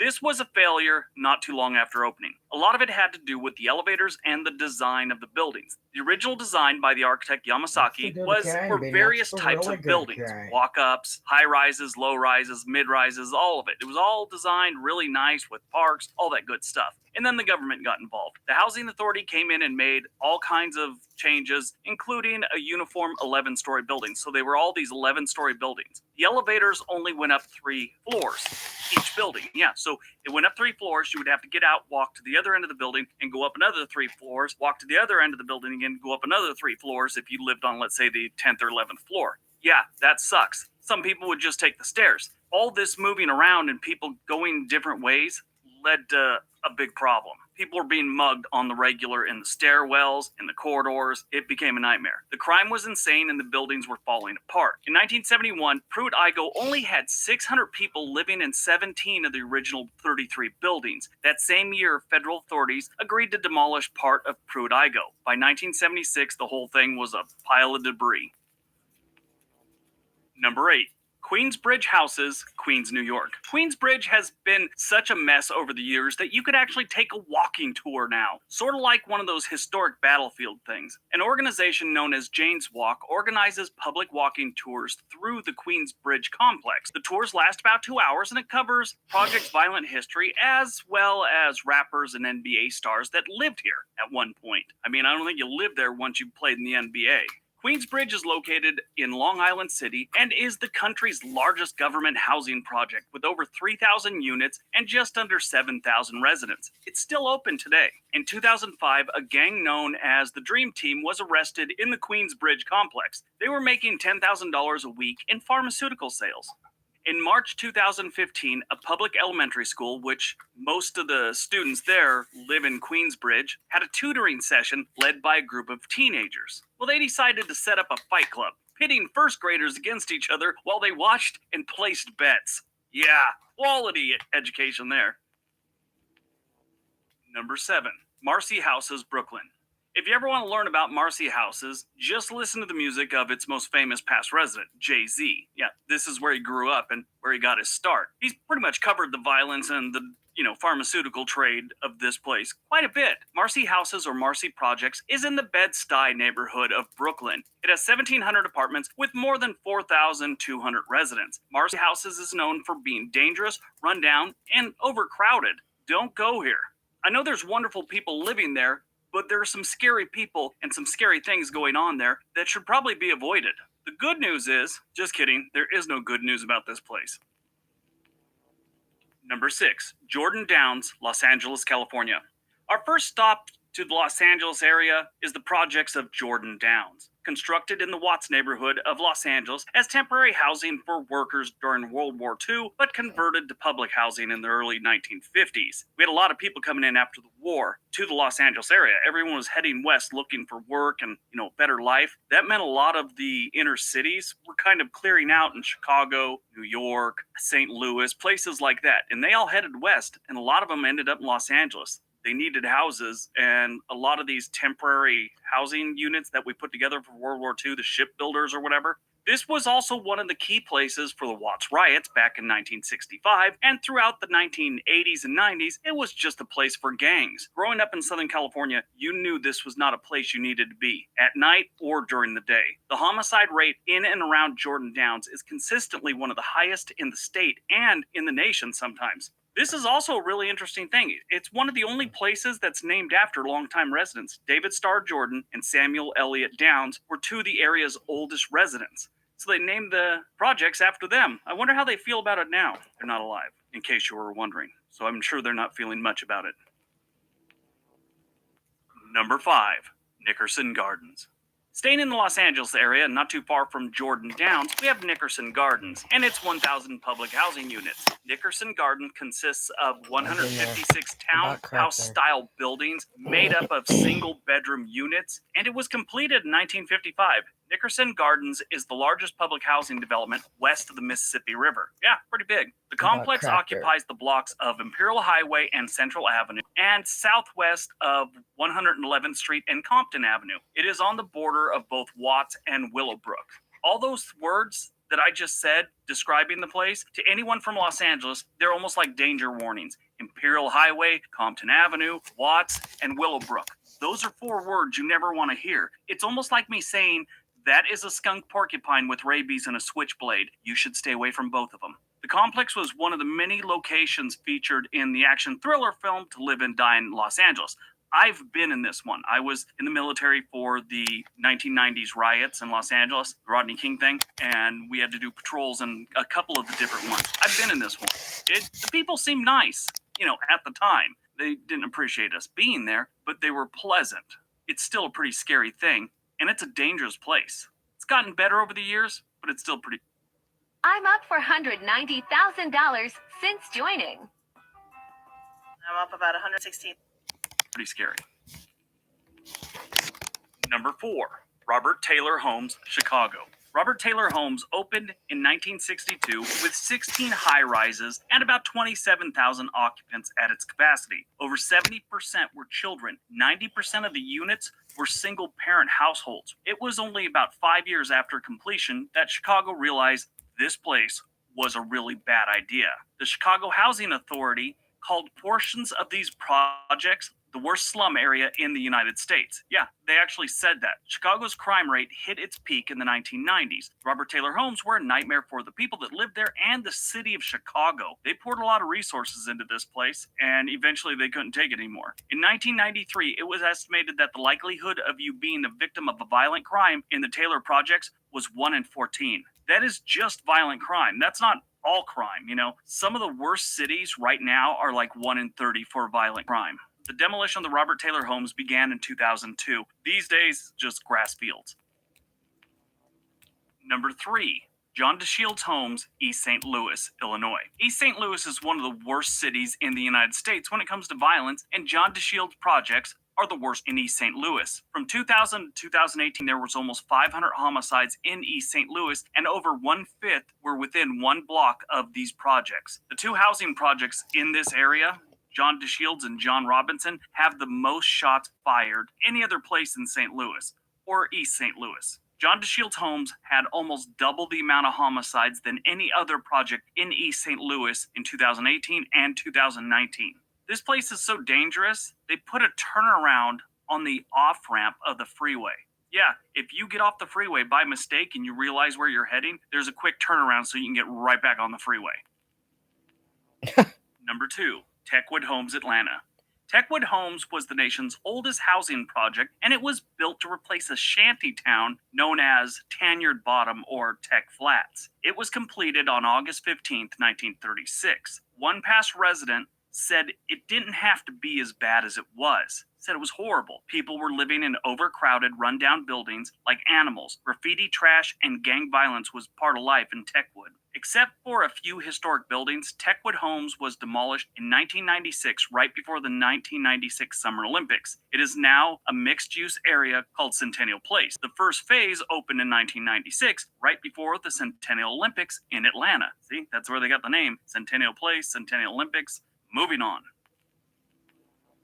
And number 1, Cabrini Green, Chicago, Illinois. This one is probably the worst. While researching this one, I read about some truly horrible crimes that went down in this place. Cabrini Green comprised of several sections built over a 20-year period, starting with the Francis Cabrini row houses, which was 586 units built in 1942. Cabrini Homes Extension, with almost 2,000 units and 15 buildings, was built in 1957, and then finally in 1962, the William Green Homes, which were a little over 1,000 units, were built. In total, Cabrini Green covered 70 acres and was located in the city's north side. Not too long after its construction, problems started to develop in the complex. Poverty was just horrible here. Gang violence was just everywhere. It was horrible. And that's just the gang violence. There was normal violence with just weirdos in this place. Like I said, I did far too much research on this one. But in 1981, then Mayor Jane Byrne and her husband decided to move into the Cabrini Green projects to display her solidarity with the residents. She lasted 3 weeks before moving out. The violence that plagued these projects was horrible. The residents were fearful of leaving their homes. In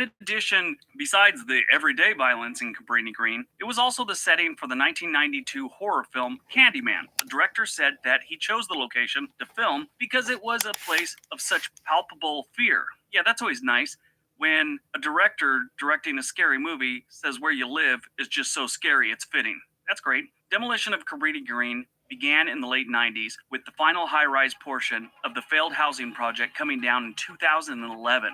Late 1990s to 2011. Took them a while to take those ones down. All right, that's the video. I hope you guys enjoyed it. Hope you got some information out of it. Do yourself a favor. Don't look up any of the... In 2008, on national television, he did the biggest bull run in U.S. history. In 2015, he appeared on 60 Minutes again, this time to blow the whistle on one of America's largest home improvement companies. He also famously grew his hedge fund firm by 19,900% over just 20 years. And CNBC calls him the Prophet. For most investors, that would be enough. But Whitney Tilson is stepping forward again. Only this time, he's not waiting to go on TV. Instead, he's revealing the full story to you first.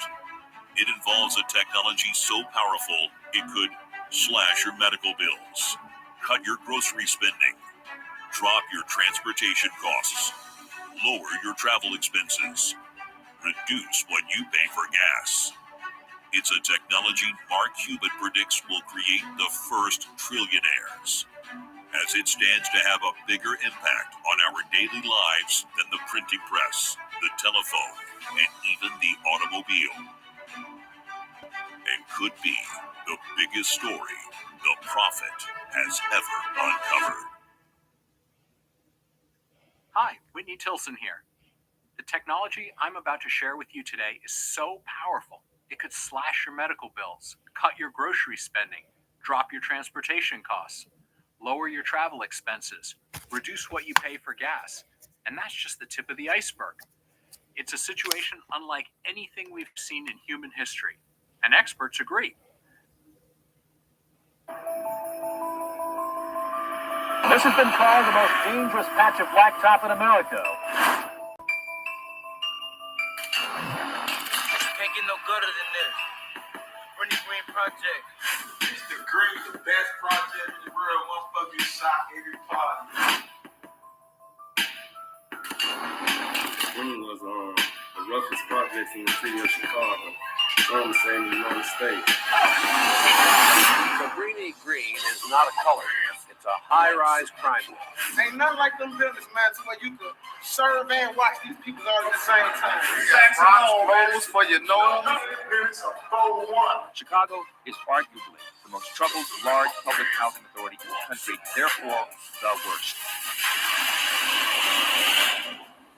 They're finally tearing down Cabrini Green. For decades, the red and white tenements near downtown Chicago have been a blot on the skyline, the nation's most infamous public housing project. This was our shit.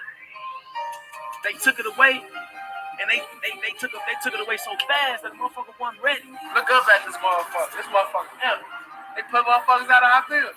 We can play a pickup game of scrimmage where I used to say, ain't no more hallways, ain't no more dope dealing and whole fucking. Renegades out there. That's not adhering to the leadership. We renegades, so we do what we want. We don't need no leaders. We our own leaders. And we all is individuals. So we got our own mind. So we don't do what we want to do. Crazy people all day, 6 months back, like today. See these killers too. Like 15, 12. When all the buildings was up, it was straight war. Those are fully automatic. That's an AR-15 and a rifle with a scope. Them bitch ass police is fuck them motherfuckers. Like a war zone. That's a 30-30. High power rifle.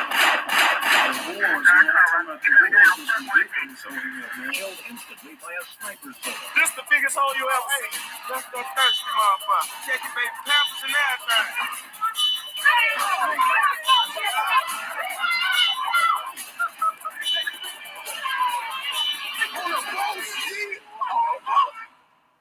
Remember Cabrini Green for some gangster shit. That's all we been on. You feel me?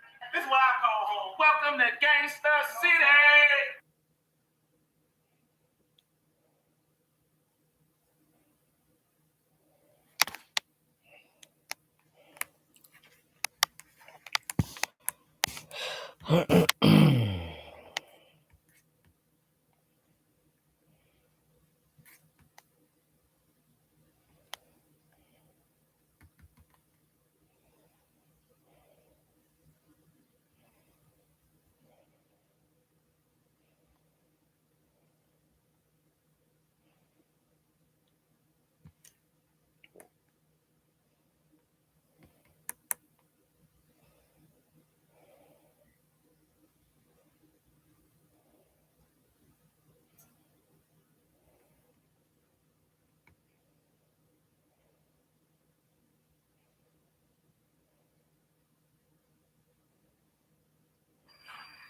Cinque Salvi has a short walk to school every morning. But as Senkway winds his way through the tall buildings of the Cabrini Green housing project, he faces more than most 10-year-olds do on their way to school. I gotta walk down the long way instead of walking the short way, because you never know, if somebody can shoot you with a bullet. Have you ever wondered what would happen if you actually sat down? Oh, and the bullet don't got no eye. I know this boy who got shot who went to Jenna, 2 more boys. I think Anthony Felton and Roosevelt. I don't know his last name, but Queen Elvis got shot too. It's like you gotta be careful to walk to school in Cabrini Green. Last fall, Senkway lost another classmate to a sniper's bullet. 7-year-old Dontrell Davis was shot in the head as he walked hand in hand with his mother across the parking lot from his building to Jenner School. Senkway's mother and other mothers at Cabrini now shudder when they send their children off to school. Yeah, I pray every morning, before they get ready to go to school, that we get on our knees and we pray. Dontrell was the 3rd Jenner grade school student killed by gunfire this year. His death quickly became a symbol of the escalating urban violence that cities seem to be unable to control. Chicago Mayor Richard Daley. What we see is, unfortunately, the wanton violence, total disregard of human life by gang and drug dealers. And it's almost to be declaring a war. That's where we are, really, declaring a war against the gang dealers and drug dealers and gang bangers in our city and our nation. We have to. We have a war here. We have to go after them the same way they go after innocent people. Daley and Chicago Housing Authority Chief Vince Lane vowed to take back Cabrini Green from the shooters, the snipers, and the gangs. 1 week after Dontrell Davis's death, the housing project was inundated with hundreds of police officers, city workers, and construction crews. Entrances to all buildings were secured and locked. Residents now have to walk through metal detectors and show IDs to get into previously unlocked buildings. Before, this building was open 24 hours, 7 days a week. Anybody could come in here, drive up, walk up the sidewalk, come in here, get in the elevator, do anything they wanted. 24 hours a day, 7 days a week. Now it's more secure. That's the key. You have to have security. Controlling violence in public housing is a problem plaguing cities across the country, but a recent federal report called Chicago's crime problems the worst in the nation. The concentration of high-density high-rises plus well-organized gangs means gangs can virtually control the projects here. Sick of the killing and the drugs, many residents welcomed the new security measures. Considering how bad it's been over here, in a way I kind of understand why they got so many police over here and whatnot. Try to straighten out things, straighten the bills out, keep all the trouble, keep all the drugs and stuff out. And when the police all leave, do you think it will be different? Yeah, I think it will. I don't know how long it's gonna last, but hopefully it'll be safe around here for a pretty long time. There have been many efforts to curb the violence in the 70-acre Cabrini Green project that sits just to the west of Chicago's Gold Coast and only 2 miles from downtown. Mayor Jane Byrne moved into Cabrini Green in 1981 in an effort to focus attention on the security needs at the project. The latest effort is the biggest. The city will spend $500,000 to seal off 4 buildings, conduct apartment-by-apartment security sweeps in the remaining 30 buildings, and expand social services. Vince Lane told Cabrini residents this time they too must get involved. You all have had to duck and dodge bullets long enough. I don't want to go to any more funerals for babies. I don't want to go to any more funerals for anybody. Not when they're funerals because someone has been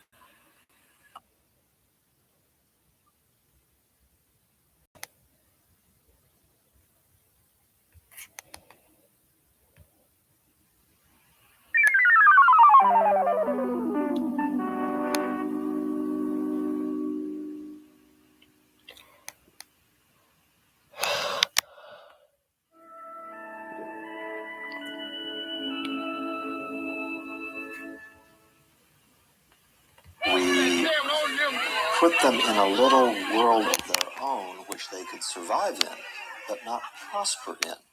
She just done throwed her young life away. Well, she could have been better correction. Back on drugs. I see some new tracks. We're creating a large number of social misfits in the inner city, which will prey on the larger community later on. It's a vicious environment in which we live, man. You know, you're gonna always have to put yourself on guard.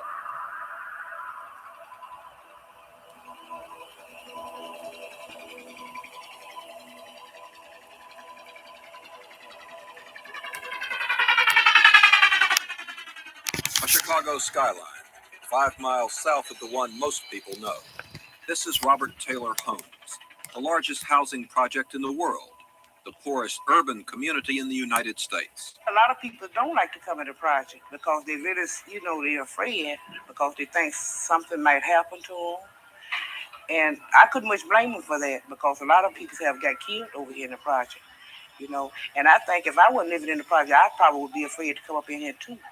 This is an America far different from the one most of us know, along a street most of us will never see, Federal Street. Hello, I'm Harding Carter. This community was created by and maintained with federal dollars. Those dollars built Federal Street, like many others in big cities, in an effort to help the poor. The result is a separate society, still poor, but impoverished in far more complex ways than simple material need. The people who live here are poor and black. They are far removed from traditional American values, but also traditional American opportunity. They are a people at war with each other, with themselves, and with the society around them. For most of them, Federal Street is a dead end. Tonight, we will examine why. Our story begins here at the currency exchange. Mrs. Eva Nash and her son Dwight are here to pick up welfare checks and food stamps. This is payday. When they open up the door, they pushing you in. So they had whirled me all the way around when I was going in. And I had this newspaper. So I was inside, but my arm and hand was on the outside. They almost broke my wrist. And people be falling all down. People be losing their shoes and stuff. And that's ridiculous. That's not right. Mrs. Nash has been standing in such lines for many years. 10 of her adult children now do the same. I used to always tell them all the time, when they were small, that I wanted them to go to school and get their education so they wouldn't have to wind up, being on aid like I am. Every last one of them is on aid. I don't catch my check here. They take out too much. It wasn't always this way for the Nash family. In the early 1950s, they were poor, but the men had jobs. Eva Pickett's father was a coal miner in Akmar, Alabama. In 1953, she traveled north to Chicago to marry Willie Nash, a World War II veteran from Greenville, Mississippi. Like many Southern black people, Mr. Nash had migrated north in the 1940s, lured by jobs that weren't available back home. He supported the family as a factory worker, postal employee, and cab driver for 20 years. As those years passed, job opportunities for the unskilled in industrial cities like Chicago began to dwindle, while government programs to end poverty grew more numerous and more generous. All our material riches will avail us little if we do not use them to expand the opportunities of our people. To the prosperous Americans of the 60s, poverty no longer seemed acceptable. And this administration today, here and now, declares unconditional war on poverty in America. The war on poverty was aimed at providing children like the young Nashes equal opportunity, better nutrition, health care, improved education, expanded welfare, intensive job training. But despite all the programs meant to bring them out of poverty, the Nash family seemed to slip more deeply in. In 1972, Willie and Eva Nash divorced. Unable to support his family, Mr. Nash returned south. Mrs. Nash could only find temporary work. Finally, public aid and public housing seemed the only alternatives. She moved her family into a high-rise building operated by the Chicago Housing Authority, the CHA. I'd rather have a job than to be on aid. When we were together, I wasn't on aid, And so after we separated, that's when I got on aid. Despite education programs, the children, one by one, dropped out of school. Despite social service programs, the girls became teen mothers. Despite job programs, the boys grew up to be men without jobs. Instead of a temporary lift through a rough period and a leg into the working society, public aid became a way of life for 3 generations of the Nash family. Mrs. Nash, her youngest son and granddaughter, receive aid to families with dependent children, AFDC, the check most people think of as welfare. 4 daughters and their children, more AFDC. 4 sons and 1 daughter, General Assistance Checks, a state of Illinois program. Their children are supported by AFDC. So are the children of Willie and Kenny Nash, although their fathers now have jobs. Hiawatha Nash, age 33, receives aid to the blind, aged, and disabled because of her crippling birth defect. So that's Mrs. Nash, 11 children, and 26 grandchildren. We're spending $3,965 a month cash to sustain the 38 members of the Nash family, plus about $2,500 in food stamp benefits, a cost that tallies up to over $78,000 a year, or about $2,067 per person per year. 10, 20, 30, 40, 50, 55. Thank you. I want a money order for $338. $338. $338? All but $2 of Mrs. Nash's AFDC check goes to the Housing Authority for rent. That's $339.70. If for some reason family income goes up, so does the rent, up to 30% of adjusted family income. There's barely enough money for the basic nutritional necessities. Just about everything I buy mostly, I buy by the case. I buy my meal by the case, my flour, my sugar. I buy tomato paste by the case. I buy ketchup by the case. I buy chicken by the case, neck bone by the case. I buy a lot of beans, which my children always say, "Mama, we tired of eating beans. We don't want to eat beans." I wasn't looking to be on aid long as I am now. What is it about life on Federal Street that immobilizes its residents, keeps them trapped in this dangerous and frightening place?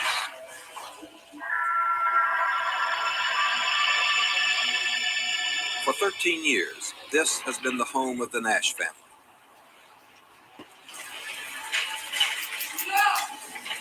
What? Tell her don't go up there by herself. I didn't want to move in CHA, but I didn't have no other choice.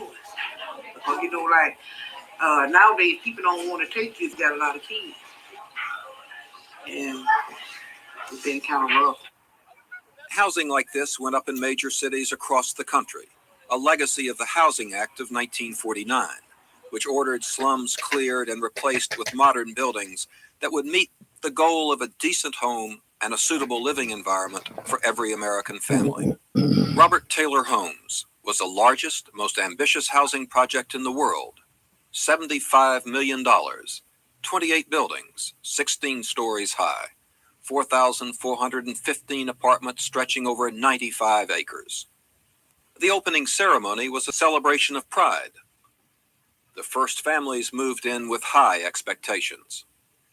Now, 24 years later, the reality is very different from the concept. It's really not safe here, And I used to always say all the time when I used to see on TV before I moved in the project that I would never move in the project. But the other buildings where we stayed at, they got condemned. The water was cut off. We didn't have no way to flush the toilet. We had to borrow water from other people that, homeowners.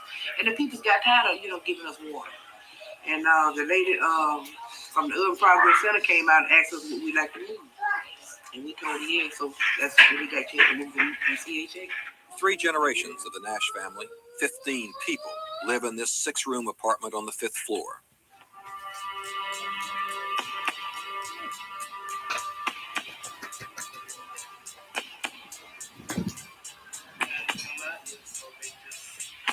I really want to move away from my mother because I know my mother tired of us living with her. I know my mother want to be home, be on her own. I've been trying ever since my little girl was 1 and she's 7. She'll be 8 in August. Gloria, angel to her family, and her sister Sheila have asked the Chicago Housing Authority for apartments so that they and their children can move out. If you get burnt out, they'll probably give you another apartment or something like that. But you know, like, it's too many people in this apartment. Having the grandchildren underfoot aggravates her high blood pressure. But my nerves sometimes it be more worse like than the other time. You know, with all this pressure on me and everything. See, you know, like the doctor give me like Libra, whatever you call it. And they have gave me like the yellow nub pill, they call them Valium 10. All different kind of medicine. And some of it I don't even know what it's for and I don't even take it. People living on top of one another. And there's always a lot of chaos. There's always a high tension growing. Dwight is the eldest of the Nash sons who grew up here. It's not safe for a family of 4 or even 2, for that matter, to be living in Robert Taylor because anything is subject to happen. Sometimes the elevators don't work. Sometimes the emergency squad can't get in time enough to save one's life. Problems must be taken to the Housing Authority, and the solutions must meet a complex set of federal, state, and local regulations. Within the past few months, Ronald Nash fell down the elevator shaft. A window shattered onto Sheila. Water seeped into the electrical sockets and caused a fire. Faulty plumbing caused the apartment to flood, and there were constant invasions of mice and roaches. Today's problem, the stove. I wanted to talk to someone concerned about room 1. The stove almost blew up and the man came out and he said he had to get parts for the stove and he would be back, but he never did come back. I'd like to know what is this $35 for? It's $35. This is for a range.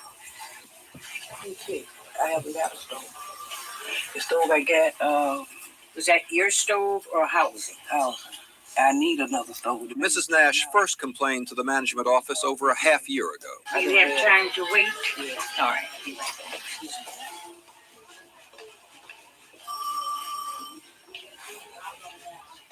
Today's result? Only more frustration.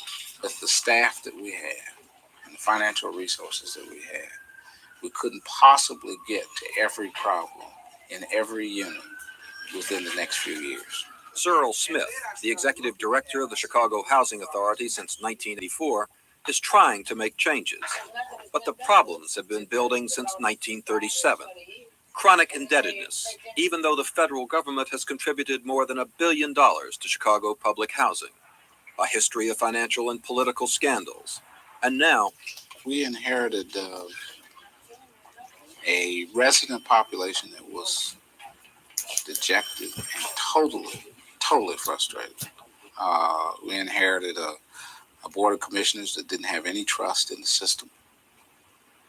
We inherited a staff that I considered was just absolutely terrified because they didn't know what was going to happen from day to day.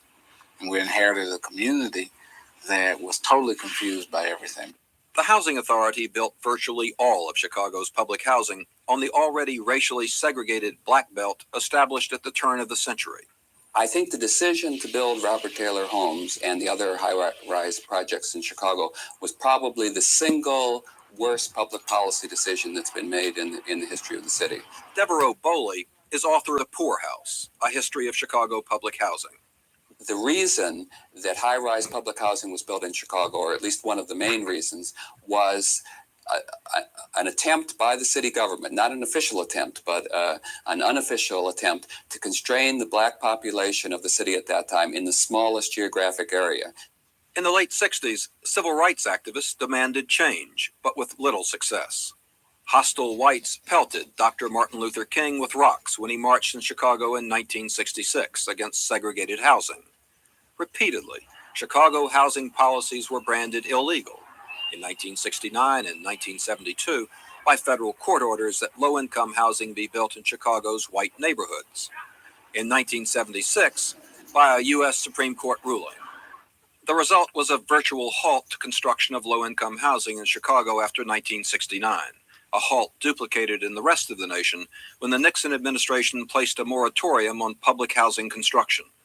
By the mid-1970s, high-rise public housing for families was regarded as a costly mistake.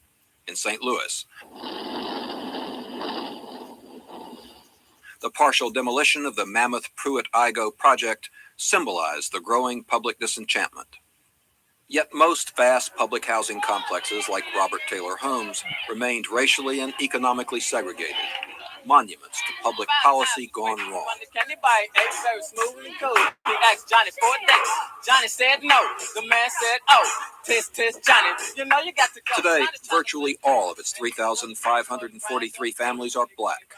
All are poor, with a median family income of $5,182. That's 50% below the poverty line, and only 1/6 the national median income for a family of four. Most families here are totally dependent on public aid. Most are headed by unmarried women. More than half the population is children. It is probably the nation's most mammoth den of poverty, inequity, and institutionalized poverty. Pierre Devise, an urbanologist at Chicago's Roosevelt University, pinpointed the 16 poorest neighborhoods in the United States. Robert Taylor Homes was the poorest. It means that you have not only poor people living together, but that you have them living together in neighborhoods that are entirely made up of poor people. And indeed, in the case of Robert Taylor Homes, I identified 4 neighborhoods. So large is that population who are isolated practically from the rest of society. I think the physical isolation of the community, the actual structure of the high-rise buildings, really does serve to perpetuate the behavioral and psychological problems. Dr. Gail Christopher directs a social service program to help welfare families break out of poverty. In order for me to produce the energy, many have never been downtown or to the Loop. They've never really had the energy or the resources to venture outside of the community itself. So they don't recognize that this is a smaller part of a much larger world, which is very, very different. And this takes away from their ability to dream, to visualize, to set goals that they could achieve.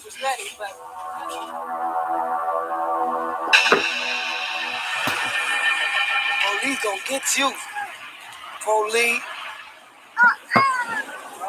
You be bad. It's a bad place to be when you got little kids. Cause they shoot in your apartments. They could get on they could go on the porch, you know, and they could get a scope, you know, and shoot dead into your house and kill up your whole family if they want to. Angel Nash stays close to home. When it be dark, you know, I don't come outside. Cause tell you the truth, I'd be scared. Because you never know what happened in the dark. Fear is a way of life here. Fear makes the isolation of racial segregation and poverty even deeper. The vast 80 acres of space between buildings is more like an armed camp under siege than the peaceful park envisioned by the architect. Fear traps the residents high within their apartments. Fear keeps the rest of us out. When my brother got shot, you know, I didn't know that was my brother until I ran in the playground. And he got shot about 7 times, you know, but they didn't kill him. Crime in public housing is a constant problem. One time I got raped in this building coming upstairs about 11:30 at night. This is Lois Davis, who lives in a building near the Nashes. Some guy, I don't know who he was, had them double glasses where you can't see him, but he can see you. And so I was on the elevator, and he raped me. Elevators are a common setting for assaults. In fact, 1/5 of crimes at Robert Taylor happen to residents while they're coming in and out of their buildings. Once home, it's even less safe. The apartments themselves are the scene of half of all crimes at Robert Taylor Homes. Nothing is safe, not even the U.S. Department of Agriculture commodities that sporadically arrive here. We had about 3 boxes of butter, so they took all the butter. It was in the refrigerator. I'm thinking that someone has a key to this other room over here and they can come through and just, that's the third time that has happened. Mrs. Catherine Wallace is a tenant spokesperson. The cheese, they took about 2 or 3 boxes of that. They might try to sell it or something on it if they break in to steal it. That's exactly what they would do. About the last of the month, people be running short, you know, they really want it then. After they took the butter, I just kind of got disgusted, so I said, well, we just pass it out today, you know. But normally it all be gone. Residents in Robert Taylor homes and other housing projects feel helpless in the face of violence and crime and rape and assault. And that's a different kind of stress. It could be compared to being in a war zone.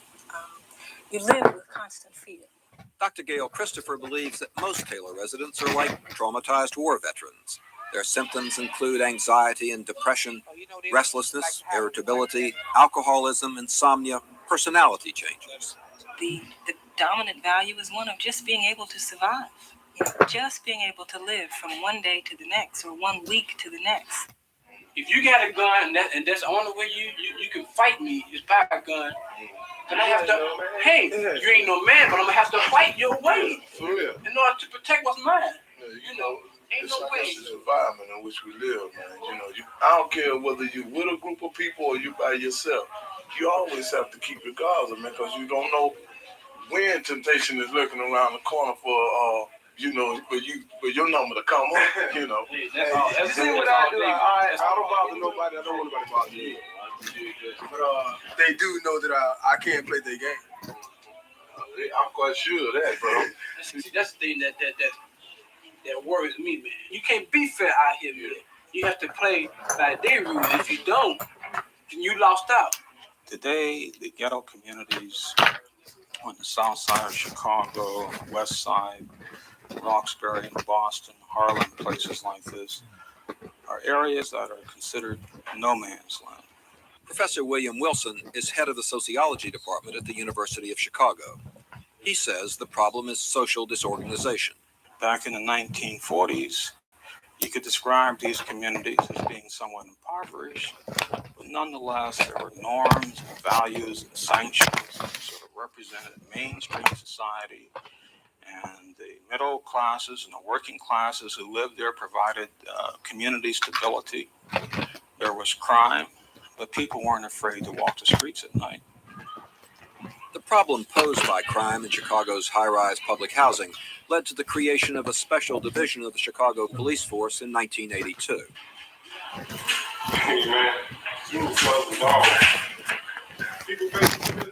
Youth crime in this police district is a chronic problem. 3,553 youth offenders under 17 were booked last year for charges ranging from petty larceny to murder. You take the youngsters that look at TV. People have things, they're doing things, and they don't have these things. So they go out and they try to acquire some money or something, and this is where you start having your problems. Lieutenant Gerald Creed is acting commander of the Chicago Police Department's public housing force. This extra protection cost more than $8 million last year. $3 million came from the U.S. Department of Housing and Urban Development. Federal programs to enhance law enforcement in areas like this, the Crime and Safe Streets Act of 1968, the Juvenile Justice and Delinquency Prevention Act of 1974, and the Comprehensive Crime Control Act of 1984, have had little effect. The underlying reasons for high crime, and particularly for youth crime, are complex. They're not working. They don't have anything to occupy their time. This is our main problem. How do we keep them in high school? How do we keep them with clothing and lunch money and things to keep them in school? How do we keep them interested? How do we teach them in grammar school so that they are prepared to go to high school? This is where it's got to start. Now with the police department, it's got to start when they first enter that grade school. They've got to get a quality education.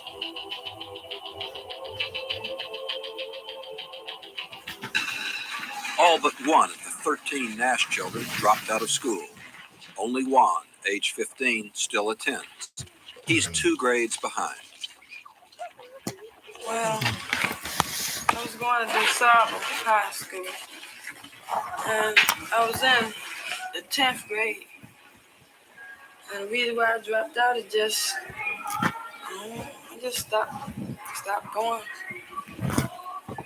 Stopped going, period. Samantha Nash is 19.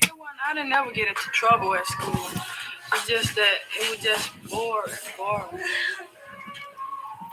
Kenny Nash was afraid of gangs. So they caught me going to school one day, and they jumped on me, beat me up, about 5 of them, And since then, I ain't been to school since, on the day I was ready to graduate. Angel got pregnant. When I went back on my own, they wouldn't let me in. They told me that I needed my mother. And I felt that I was 18 then. Why did I need my mother to take me to school? Most of the children who grow up at Robert Taylor homes don't finish school, though for a while there was a growing federal commitment to improving their educational opportunities.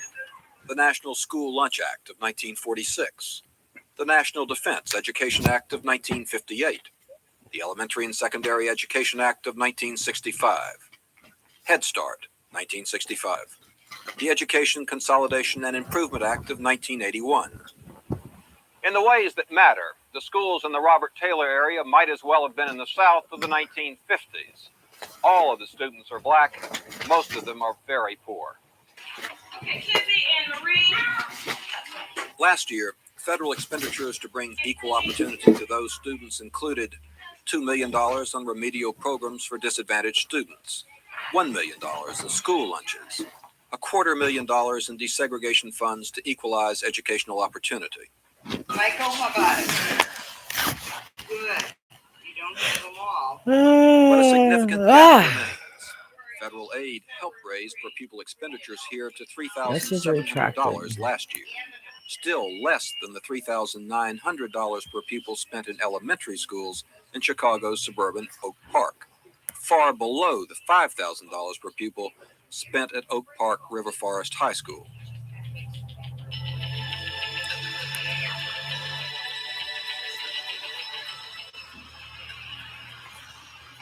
Today is a school day. These children should be in school, but they're roaming the streets. Carlos, one of the Nash grandchildren, came home early. See, I was in the classroom doing my work. Then my friend on something come in my face, started something, so I ain't want to fight him. Then my teacher, she ain't do nothing, so I just walked out the classroom. By the time most students reach DeSable High School, they are what most education experts consider dropout prone. And today, I'm guessing 1 in 3 is over 8 age. seconds or less. It looks like your password is...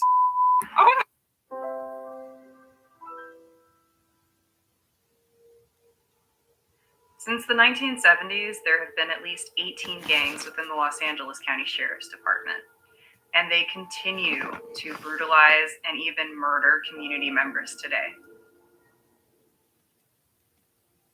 My name is Cerise Castle, and I am a journalist.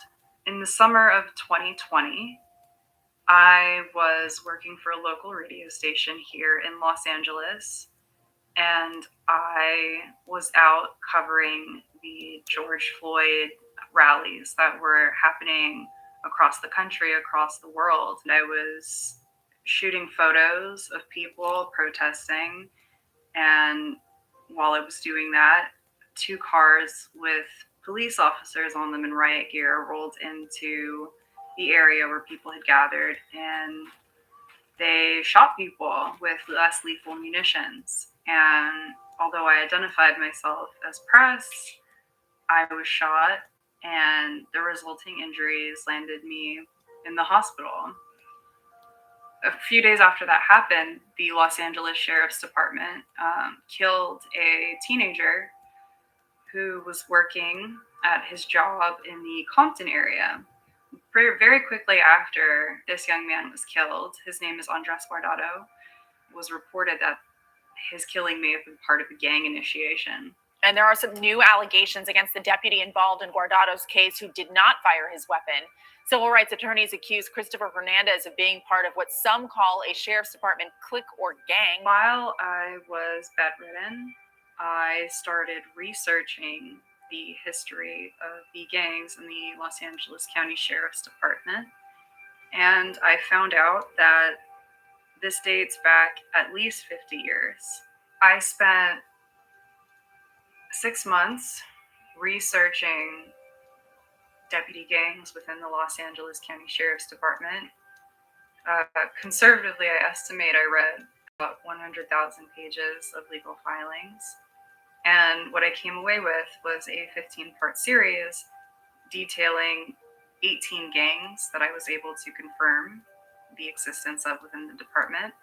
There are the Little Devils, Posse, the Wayside Whiteys, the 2000 Boys, the 3000 Boys, the Jump Out Boys, the Banditos, the Executioners, the Spartans, the Cowboys, the Rattlesnakes, and the Tasmanian Devils.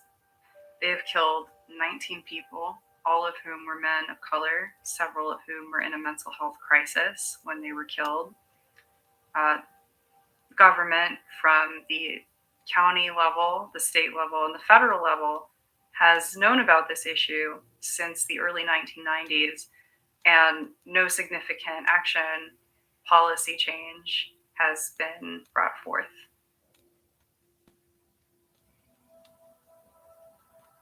So let's do a quick run through of the gangs of the Los Angeles Sheriff's Department. All of them have stuff in common.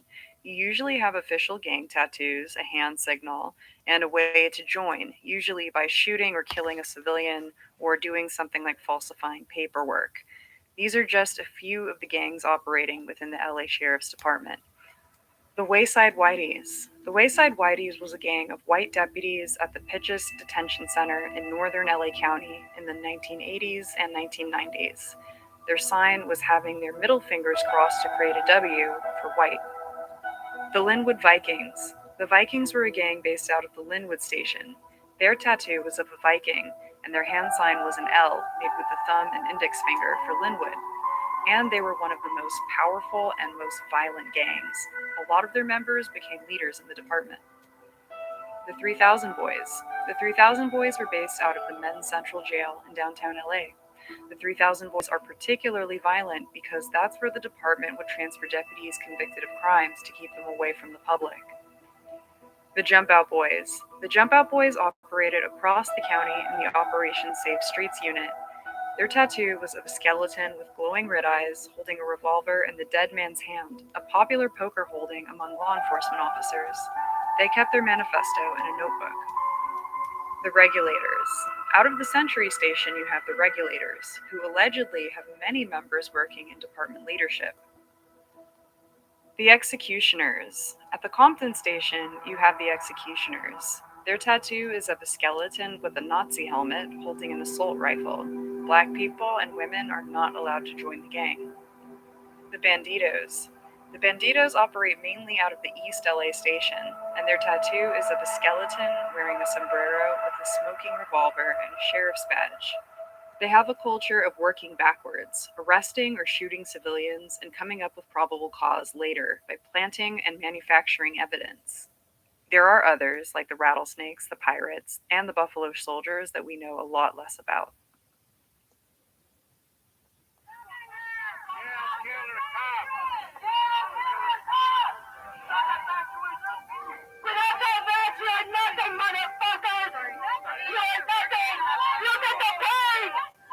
Anyway, I'm here today at a rally, 2-year anniversary of the killing of Paul Rea, 18-year-old young man at a traffic stop by Hector Saavedra, who's East LA Sheriff's deputy, who was a prospect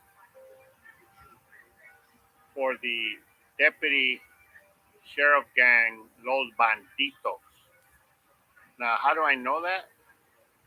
Because 2 deputies who work here were interviewed on national TV. LA Sheriff Deputy Hector Saavedra Soto. Is he a prospect for the Banditos? Yes, he is. He's a prospect. Paul Rea is my son. He was murdered on June 27th, 2019. It was supposed to be a traffic stop. They pulled them out of their cars with guns. When they were questioning why they're getting pulled over, they were scared because they didn't know why they were getting pulled over. And they're getting pulled over with guns, to their heads, and being told that if they move, they're gonna shoot their fucking heads off. They pulled the driver out of the car, and when they pulled my son out, they're gonna handcuff my son. And I know my son was feared for his life. He just from childhood, growing up, seeing me harassed before, he ran. He didn't even get 4 feet away when Hector Saavedra shot him multiple times in the back. Paul's father was actually killed by sheriff's deputies, so he grew up his whole life being afraid of this deputy gang. So when they asked him to get out of the car, naturally he was afraid. So he attempted to exit that interaction, which is perfectly within his right since he was not the driver.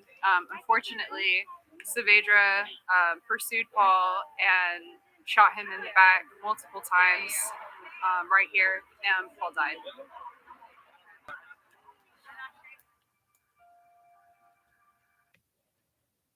I'm excited. I got a package from Humans. This is Live Humans product, Super Beats, circulation superfood that supports. The two deputies that killed Anthony Vargas were also prospects for the East LA Sheriff's Gang. Anthony Vargas was shot by Sheriff Deputy Nicholas Perez and Sheriff Deputy Jonathan Rojas. Are they also part of the Bandidos gang or prospects for the Bandidos? Prospects? Yes, they're prospects. How do you know they were prospects? Just personal conversations with them, and them saying that was one of their main goals, to be a part of this gang. August 12th of 2018, my nephew, he had attended a barbecue. He was just following what he always did. Whenever there was a barbecue, he showed up, took his rub. He thought it was the best rub, so hey, get it out there, right? He took it, and that was the last time. That was the last day that we seen him, was August 11th. There was a robbery call that had went into the East LA Sheriff's Department, where an individual had said that they had their $12 watch stolen. They gave a description of an individual, 30 to 40 years old, over 6 feet tall. It fit nothing of Anthony's description, wearing a completely different color shirt than my nephew had on. Two deputies from the East LA Sheriff's Department were, servicing the area at the time, and they saw my nephew walking down one of the fire paths on his way home, and they, targeted him. My nephew was punched in his head multiple times, punched in his ribs by these deputies, before falling to his knees, where he was shot at 16 times. It was just like bam, bam, bam, bam, bam, like continuous shots. One man shot and killed by Los Angeles County Sheriff's deputies. Investigators say the young man did have a gun on him, but they're not sure if he was a part of the robbery. Anthony was not known to carry a gun on him. He slept in a room with my mom, which is his grandma. He slept directly across from my 7-year-old niece. She was 7 years old at the time. Anthony was not known to carry a gun. He was not known to carry weapons. He wasn't. You've never seen him with a gun? No, never. If you get in a shooting, that's a definite brownie point. And according to these deputies, to justify those shootings, they plant weapons on the people they stop. There's been multiple occasions where they say, hey, we got a guy that has a gun and he's running from us. In reality, that person never had a gun. And they would say, oh, it was a phantom gun. It was something that really wasn't there. So you have personally witnessed that? Yes. And we started reading the DA report and matching them with, other things that we found on our own, which includes the autopsy report. We found out through forensics that the gun that they're saying my nephew had on him had absolutely no DNA on it. None of my nephew's DNA. And I find it strange because these deputies are saying that my nephew had the gun in his hand and he was like an imminent threat to them. But if he was holding a gun in his hand, there would have been fingerprints on the gun. Immediately after I released the first part of the series, I began receiving death threats. I regularly receive threatening messages on my social media. I receive phone calls from people threatening my life. My loved ones have received these messages as well. The sheriff of Los Angeles County has instructed anyone that I reported on to personally sue me. And when I attempted to attend a press conference featuring the sheriff's department, I was detained. Why?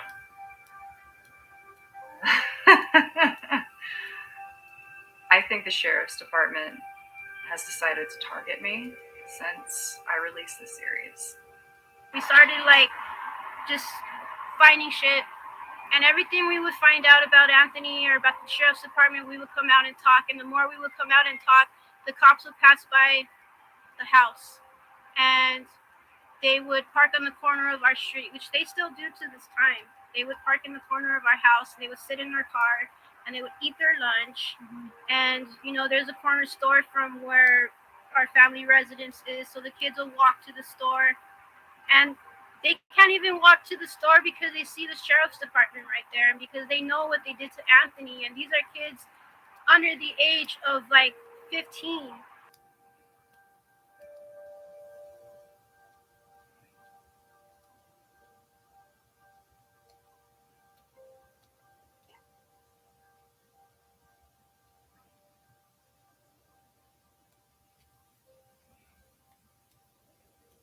Deputy Art Gonzalez is a documented hero, a former Marine who became a deputy, rewarded by the LA County Sheriff's Department with the Medal of Valor in 2018 for saving the life of a 4-year-old boy. The time is 10:59 and we are on the record. Okay. Now he's sounding the alarm of a group of 15 officers inside the Compton station with matching tattoos, allegedly known as the Executioners. I now call them a gang because that's what gangs do.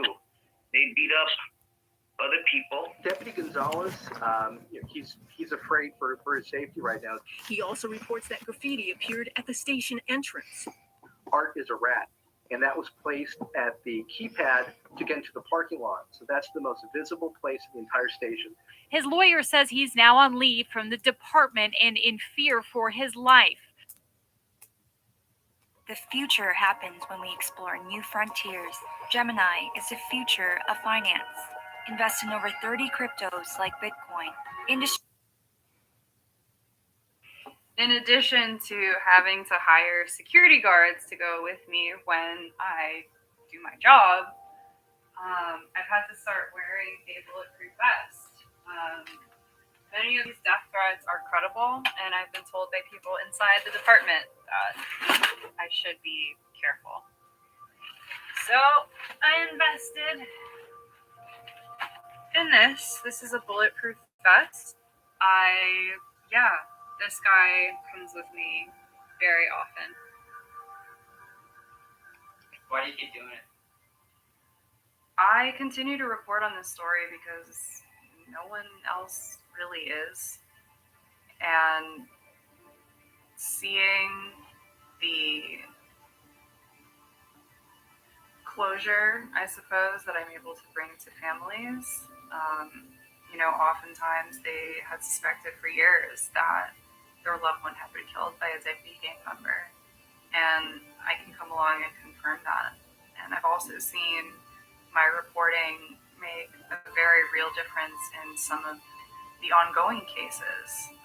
Just recently, the Democratic Party of Los Angeles County passed a resolution asking for the sheriff to resign. And now that, everything's came out, like there's a complete, turn, and like I can't tell you how it feels to like see the tide turn. Like it's fucking groundbreaking, and it's like it shows you the progress that's being made. It just makes you want to keep pushing more and more, because when we were fighting back then, like that push now it's come even further, and it's just like it encourages you. The Sheriff Alex Villanueva, the lead gang member of LA County, he's a bandito himself. This is 10-3,000 boys. Deputy Mark Romero is one of them, and now today I believe he's a homicide sheriff. but he's a 3,000 boy underneath. We're out here spreading the word. Everyone's saying it. Google LASD gangs. Everyone should be tagging their neighborhood with Google LASD gangs. Google LASD gangs. Fuck the Banditos. Fuck Sheriff Villanueva. Fuck LASD as a organization. By the way, when you're done Googling 40% cops, Google Los Angeles Sheriff Department gangs. Okay, LASD gangs. We know about your gangs. We're telling our people to Google LASD gangs, and we're coming for your asses. And then there's another woman, Cerise, who has been putting together a series about the gangs in the Sheriff's Department. So I'm going to take a look at all of this as these investigations are going on. We have video proof. We have pictures. We've taken them to the Sheriff's Department. We've called the CLC meetings. We've done what we had to do, and nothing's gotten done. It's unacceptable. We will send a clear message to the LA County Sheriff's Department that you clean your house. You get your house in order, or we will surely help you do that. You have executioners. You have gangs in your own house. Keep going out there and just keep fighting and keep exposing them for what they are and what they're doing, because it's, you know, their reign of terror isn't going to stop unless we put a stop to it. So we're not going away anytime soon, you know, like we're here to stay.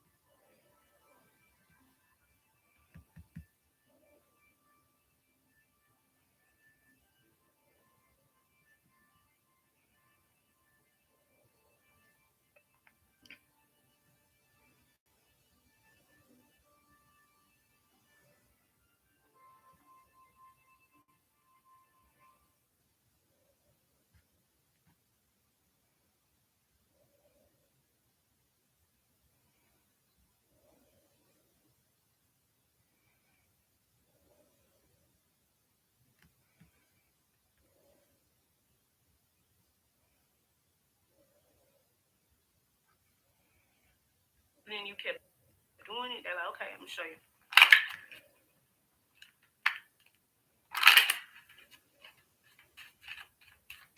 How long is this? All right, yeah, we have Third Harvest, we have Rebirth, we have Ancestors, Potions and Spells, and Pumpkin. All right. Where's my industry cards though?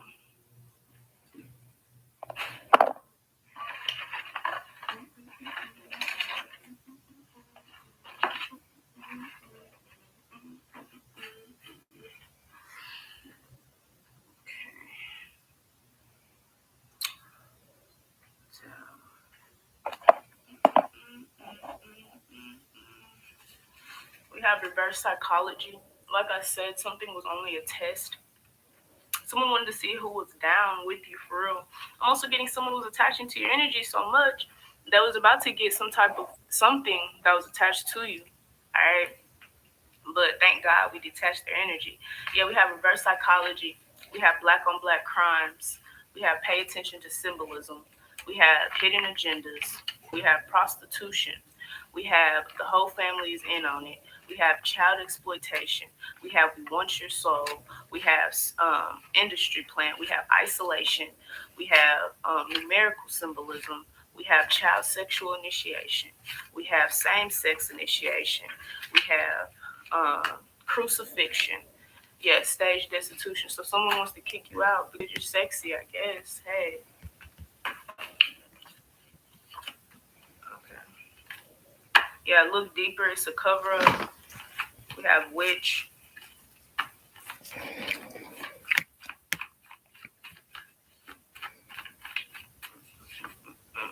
This child is being abused, is in danger, rape, molested by teacher, purity, OCD, skilled physician. I can say you my fave, go girl, you might suffocate.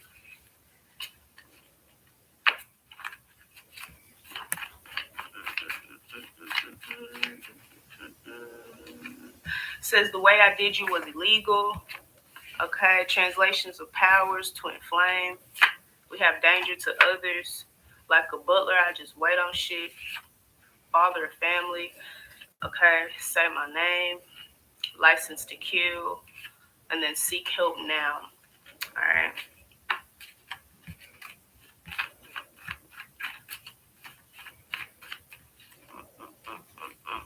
We have rebirth, mad scientist, rich,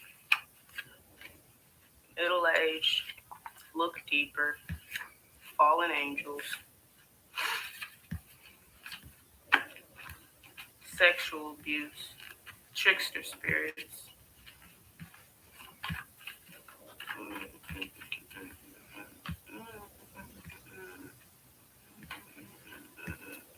I am now controlling your mind. It says you should believe in your people. It says you gotta be kidding me. It says spell work. And then it says dark fantasy. So someone basically did something because they want to have sex with you. And they want to make you cold so that you don't talk to nobody else, so that you have sex with them. Basically.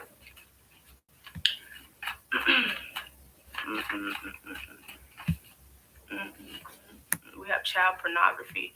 I had read a comment. They're like laughing. They're like, ha ha ha, child pornography. This bitch is dumb, basically. But came out again. Hey. We have Boris spirits. Thank you. I asked for that. We have fake identity and birth records. Okay. We have dragons. We have the sun. We have reincarnated superstar. No emotions. So, great. Now you're back to your energy of your past life. Basically. It says you want to talk shit. You want to run your mouth. It says, I think them niggas is scared of us. Someone's only talking about you because they're intimidated by you or something. But we have jealous parent. All right, like I said, ask your parent.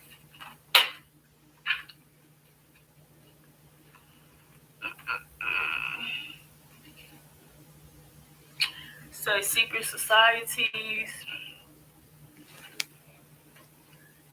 It's a silly outcome.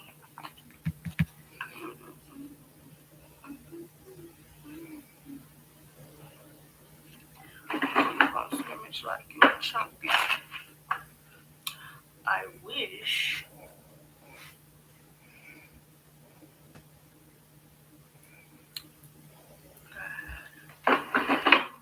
Says she too young for me. Golden Rule Book, Voodooist, Sicilian Descent, Sociopath, Spell Work, Dark Fantasies. And we have Witch Doctor. Alright. Are you looking for a well-paying side hustle as a notary? Notaries are paid on the spot, and they create their own hours. This is the cold, hard, honest to God truth, okay? And you may or may not know this, but you know me, I'm always telling it like it is. You're here because you are subscribed to my channel and you want to know what the heck is going on, or this video is put in front of you and you're just curious. Either way, welcome. I am going to talk today candidly and honestly and no holds barred exactly what is going on with and what I'm going to do moving forward. Many of you who are subscribed to my channel know that I have kind of built a reputation for telling it like it is. I get a catalog or a product and I tell you exactly what I think about it, and I'm completely honest and transparent.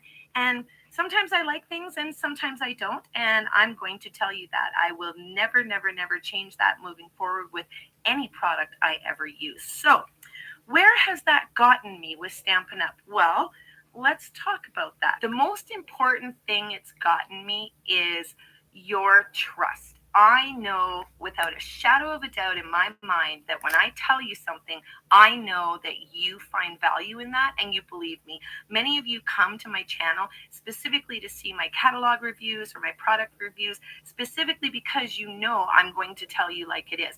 I get lots of products sent to me. A lot of times they never make it to my channel. I have companies approaching me. I tell them I don't want their product because I don't believe in it. And I am not going to put something in front of you that I will not use in my studio myself. So for a very long time, there's been a lot of products that I use, and I'm very honest about it, and I tell you guys, that are not Stampin' Up. Like, for instance, my white cardstock. I've never used Stampin' Up Whisper White, and I never used the basic white. I don't like them for various reasons, and I'm not going to get into those reasons today, but I've always used my own cardstock and a variety of other products. But the only thing I've never done is link them to you, because I was very well aware of Stampin' Up's linking policies, okay? And I'm going to get into those, and I'm going to read you exactly what they are, because I feel like I've been centered out, and I'm going to tell you exactly why. Before I get into all of that, I want to talk about a new compliance program that Stampin' Up is rolling out. And I have an email here in front of me dated January 11th. I knew of this compliance program before January 11th, and when I learned of it, I mentioned it to a few of my very close and personal friends, and I let them know that this was something I felt was, Stampin' Up rolled it out as a voluntary thing. They were going to roll out this compliance program. You could go through it, answer some questions so that you knew you were in line with your business, and, yada, yada. You know what it was? It was like, hey, check yourself. Make sure you're doing everything right with your business. We're going to word it in a really positive way. So I did mention to a few close friends that I felt that was going to turn into a mandatory thing, and I was right. On January 11th, 2022, I'm not going to read the entire email because it's not important, but I'm going to just point out a few important parts. So we already knew about the compliance self-audit tools, so they mentioned those. And then it says here, we ask that all demonstrators who receive any of our annual achievements, those who are silver, elite, title, or above, and those specifically asked by the client compliance to certify that they have completed the self-audits. If you are receiving this email, you meet those standards. Then it goes on to talk about the self-audit worksheets, blah, blah, blah, blah, blah. And then it says it contains sample questions designed to help you evaluate how these policies relate to you and the way you approach your business. So the deadline here for completing the self-audit is March 31st, 2022. So I said to those same key people, I will be resigning on March 31st, 2022. And I'm going to get into very specific reasons why, but I had this indication that there was going to be a requirement to roll out this self-audit by March 31st, 2022. And I was not going to lie and say that I was not doing things that I clearly know I was doing. And I have only started doing these things recently, and I'm also going to tell you why I did that. But on the very same day, exactly 2 hours and 20 minutes later, I got an email from the compliance department directed personally to me. And I'm not going to read the whole email, because if I read all these emails, we're going to be here forever, and we don't want to be here forever. But one of the things they pointed out was, and this is the basis of their email and why they're targeting me. You may be promoting competitive products on your blog and YouTube channel, as well as other social media sites, using affiliate links. For your convenience, included is a compliance activities policy from the demonstrator policies document, which states in part, let me just preface this. An affiliate link is a link that you click and it takes you somewhere on the internet that the person who provided you that link may or may not receive a commission. And let me clarify that. May or may not means there's a variety of things. It means you may not purchase anything, and obviously then there will be no affiliate commission. And these are all at no cost to you, by the way. The price doesn't change on any website. May or may not. You may enter a website on my affiliate link and not make a purchase that day, but put things in your cart. And then 3 days from now, you might click someone else's affiliate link and it takes you to the same website. And now you're tagged to that person, because the affiliate link, how it works is you're tagged to the last person that provided you the link. Does that make sense? I probably confused you, but nevertheless, in here, the policy states in part, Stampin' Up acknowledges the need from time to time to use or make fair reference to non-Stampin' Up products or services that enhance a demonstrator's crafting, as well as their credibility in the crafting community, to further encourage the purchase and sale of Stampin' Up products and to enrich their business experience. Demonstrators, however, should make sure that the Stampin' Up products and services remain the principal feature of their presentations and any other crafting and business activities. Because the following activities could endanger a demonstrator's business experience, demonstrators are prohibited from participating in them.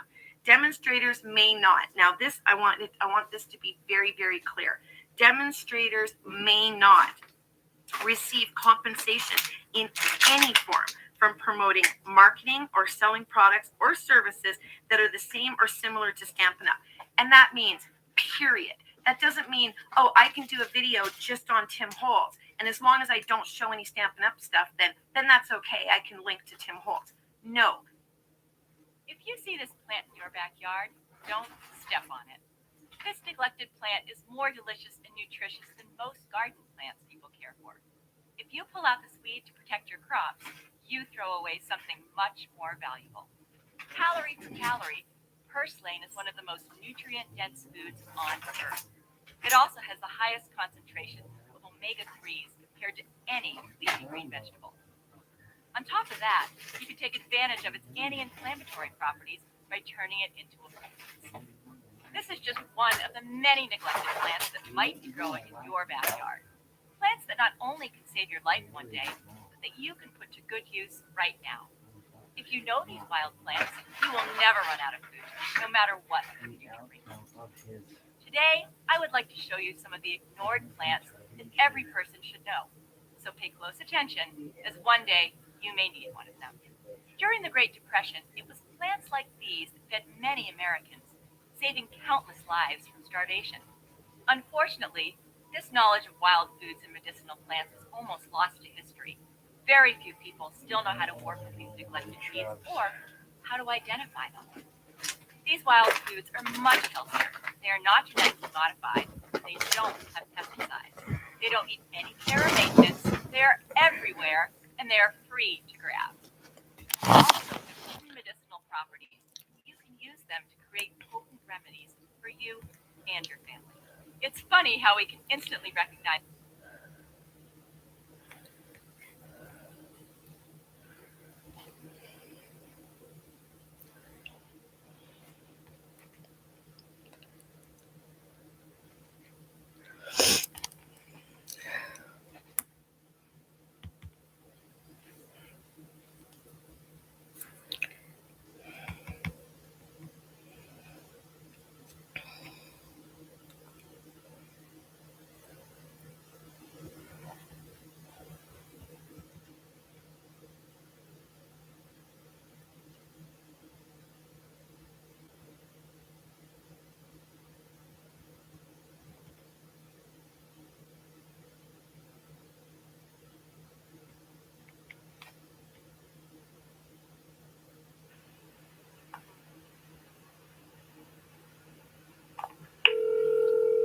Okay, we calling the girl Amber. See what's up with her.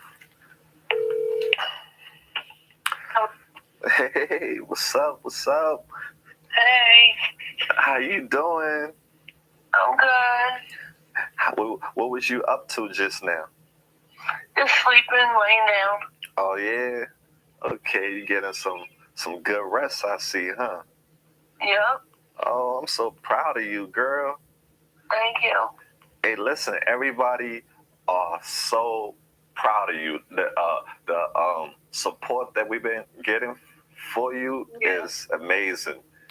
So, yeah, so right now I just want you to just, talk to you, because I have you on speaker and I'm recording our conversation so I can play it back to all the supporters, because everybody, they just love to hear updates from you. Okay. So whatever you want to say to them, you can say to them right now. Well, I just want to say I've been doing good. I go to meetings every night. Got my ID, get my Social Security card, putting applications in for a job. And, I'm just grateful for all your guys' support. It helps a lot.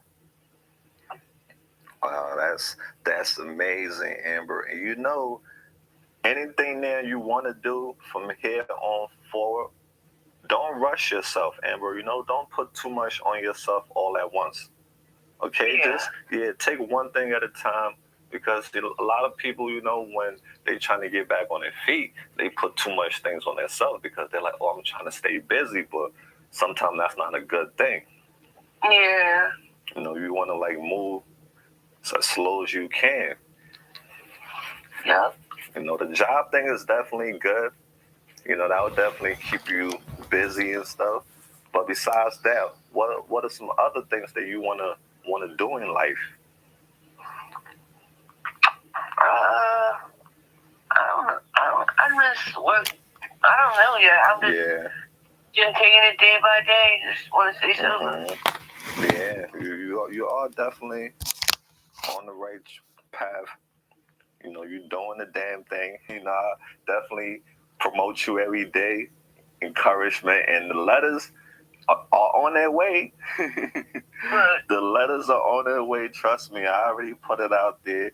People from all your supporters from all around the world, they are writing you. Good.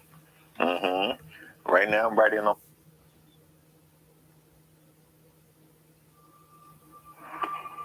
There are two types of lizard or reptilian kind of. Subscribe. That shit Federal TV. Blah. We're gonna get ready to get started. My apologies for being a little late. I tried to take a shortcut, and you know what they say about shortcuts. I end up being a long cut. So next time I'm gonna come the way I usually come. Today, what I'm gonna deal with today is I want to get into some of the prophecies of Noble Drew Ali, especially in light of a lot of the current events that's taking place right now. I'm gonna start off with his main warning to America, to the nation. And then I'm going to get into some of his prophecies that he mentioned of things that will come to pass if his warning was not heeded. A prophet was sent to this nation to warn this nation, to uplift us, as well as to warn this nation of what will come to pass if the warning is not heeded. So I'm going to start off with that. This is a warning that was given to the nation on Friday, November 30th. And I'm going to return back to this picture because I want to show you something regarding that picture.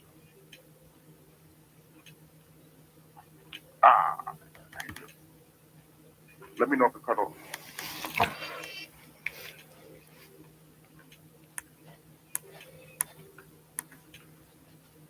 I don't know. I'll put it in my pocket.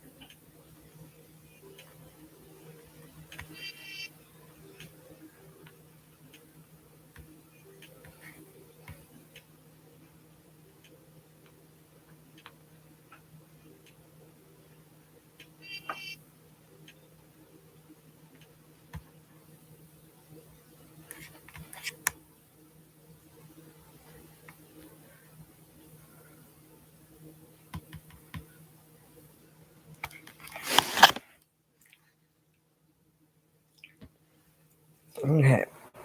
I have to smoke some fucking weed. I have to smoke some weed. I must smoke some fucking weed. I have keefinitis. I gotta smoke some of this keefinitis.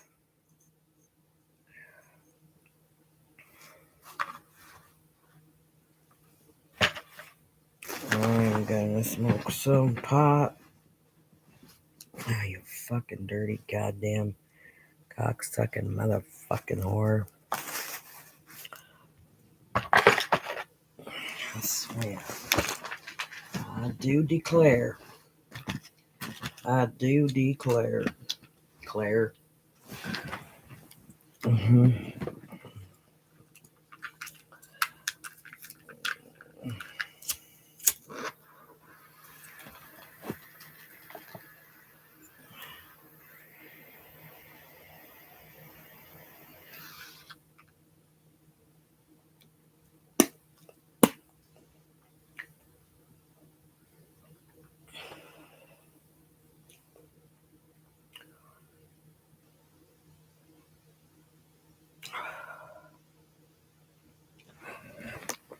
Alrighty.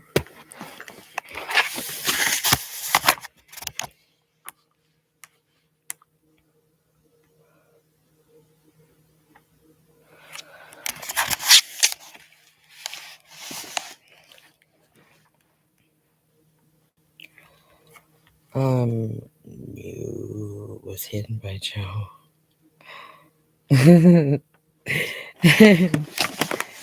That's funny. Hi, Joe.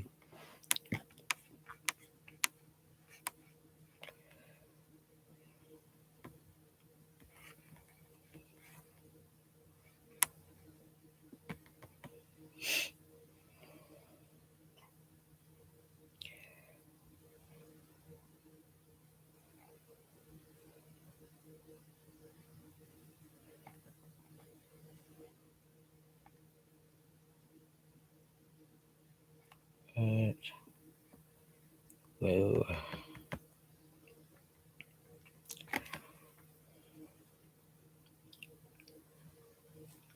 You hit him. That's funny.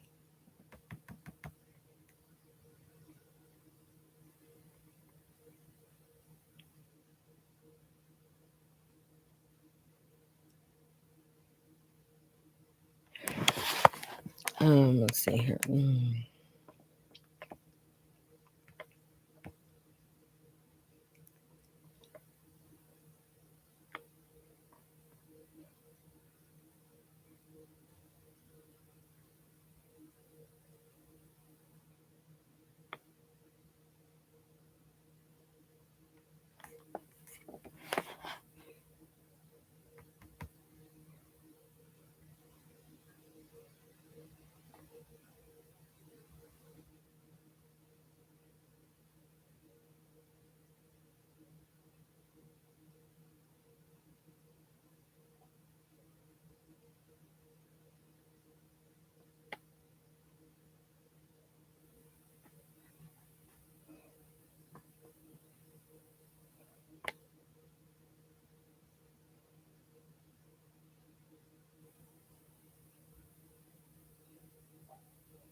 If you're looking for insurance for your business, go spend 10 minutes. Go to nextinsurance.com and get a quote. Hey, what's up, guys? You should never use your debit card. At least that's what I would tell you if I worked for the banks. My name is Darius. And I'm Carmen. Guess what? In this video, we are going to share with you the reason why the banks offer you the products and services that they have. Now, remember, we are not mad at the banks. We're just trying to figure out how they flipping money because we want to flip money the same way they're doing it. Yeah, don't take anything that we're saying as like a bash against the banks. If anything, we just want to, like Carmen said, inform you so we can start kind of doing some similar things, because with education and knowledge comes the potential of power. So the more knowledge we have, the better we can position ourselves to take advantage of these specific situations or specific scenarios, so we can put ourselves in a good light for our future. Now, let's first start off with making sure that we're all on the same page and you understand that the banks are in business to make money. And guess what? They have millions of dollars in their marketing budgets. So they are pretty clever persuaders when it comes to marketing, so that you understand the benefits of the products and services that they offer you.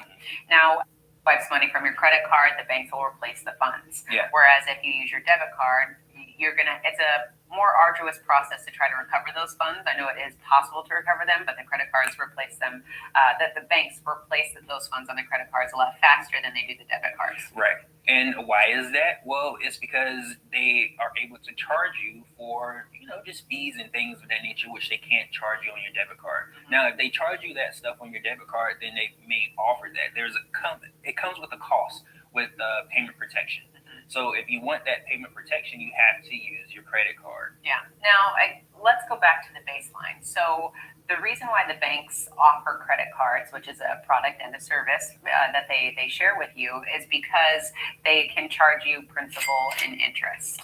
Right. So that's something that I don't feel like we addressed in the beginning of this video, which is the purpose of the credit cards is so that they can give you the money, so that they can charge you interest for having access to these funds. Now, if you are an amazing steward of money and you pay your balances off every single month, congratulations, good for you. Right.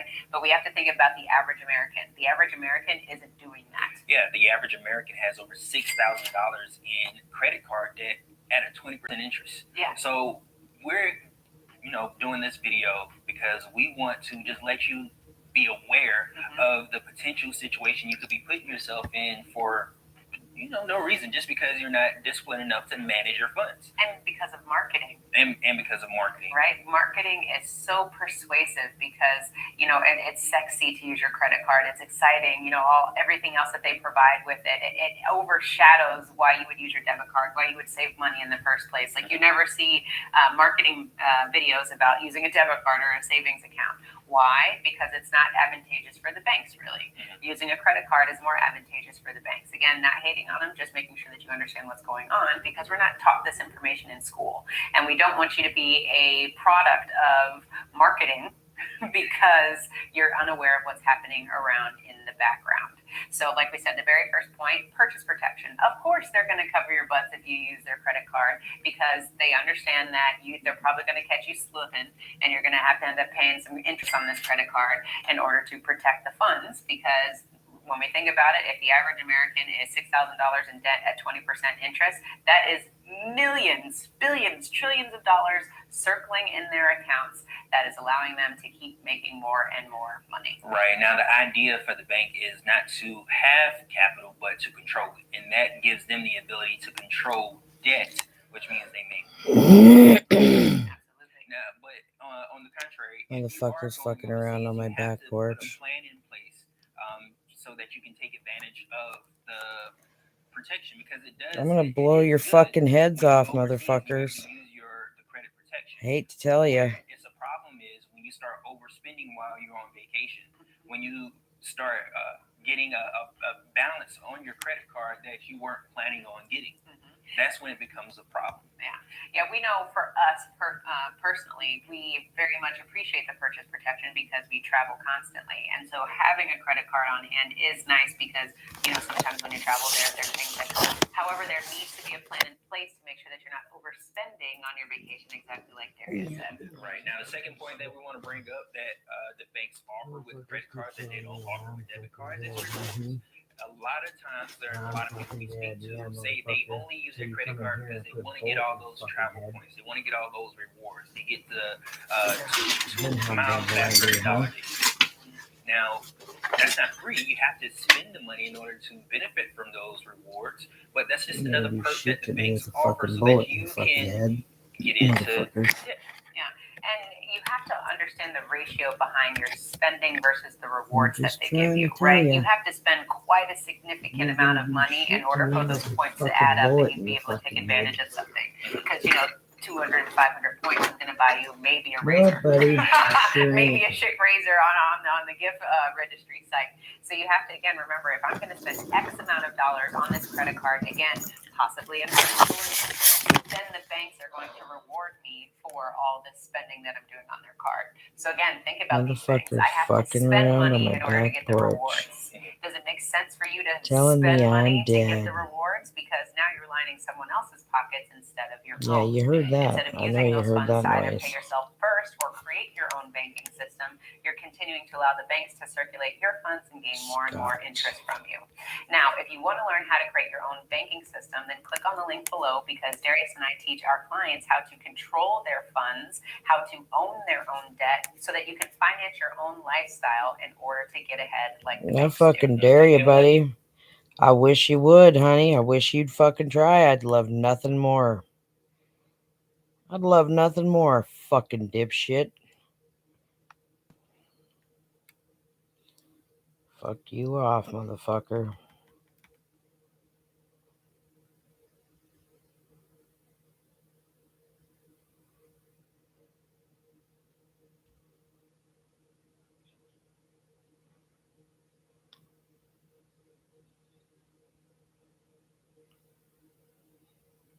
Mm-hmm.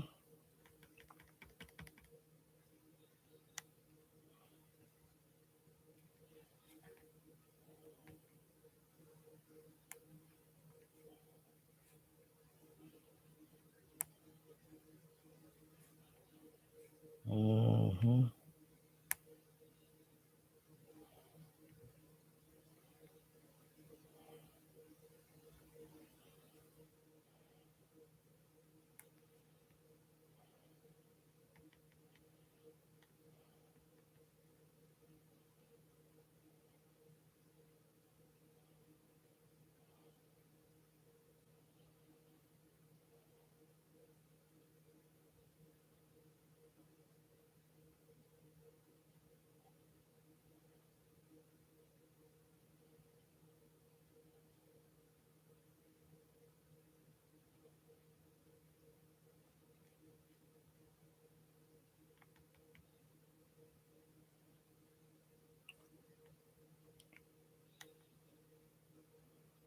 This at-home gel lifting method is taking the world by storm.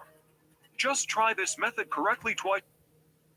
What's up, y'all? Welcome to my channel. It's Visual Valor, and I'm back with the truth. Okay, so look, thank y'all for being here.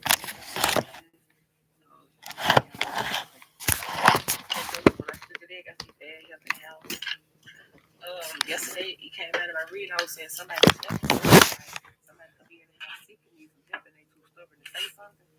Somebody needs some help. Somebody in the house sick needs some help. Somebody could be like in-house nurse. Somebody could have like an in-house nurse. They come to their house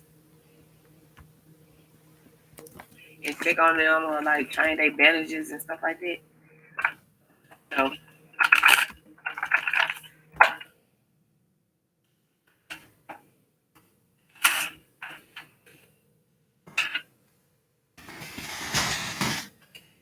it could be married, don't have to be.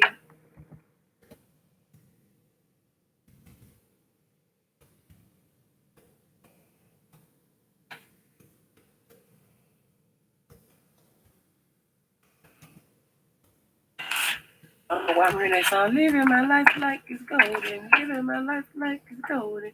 Somebody could be like well off, or living my best life. Ain't going back and forth with you. Living my best life.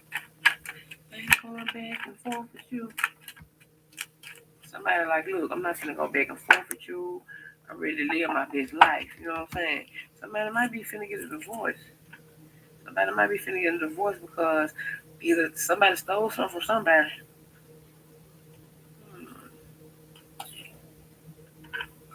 Somebody getting a divorce because of the child, or something in regards to a child, or something happened to a child, or somebody gonna get their justice in regards to a child.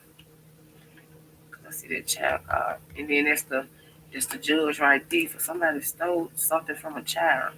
It could have been anything. It don't have to be money. You know what I'm saying? Where's a child gonna get money from? It could have been innocence. So this child innocent. Somebody like to film kids like a sexual predator. Somebody like to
What's up? It's Nick John.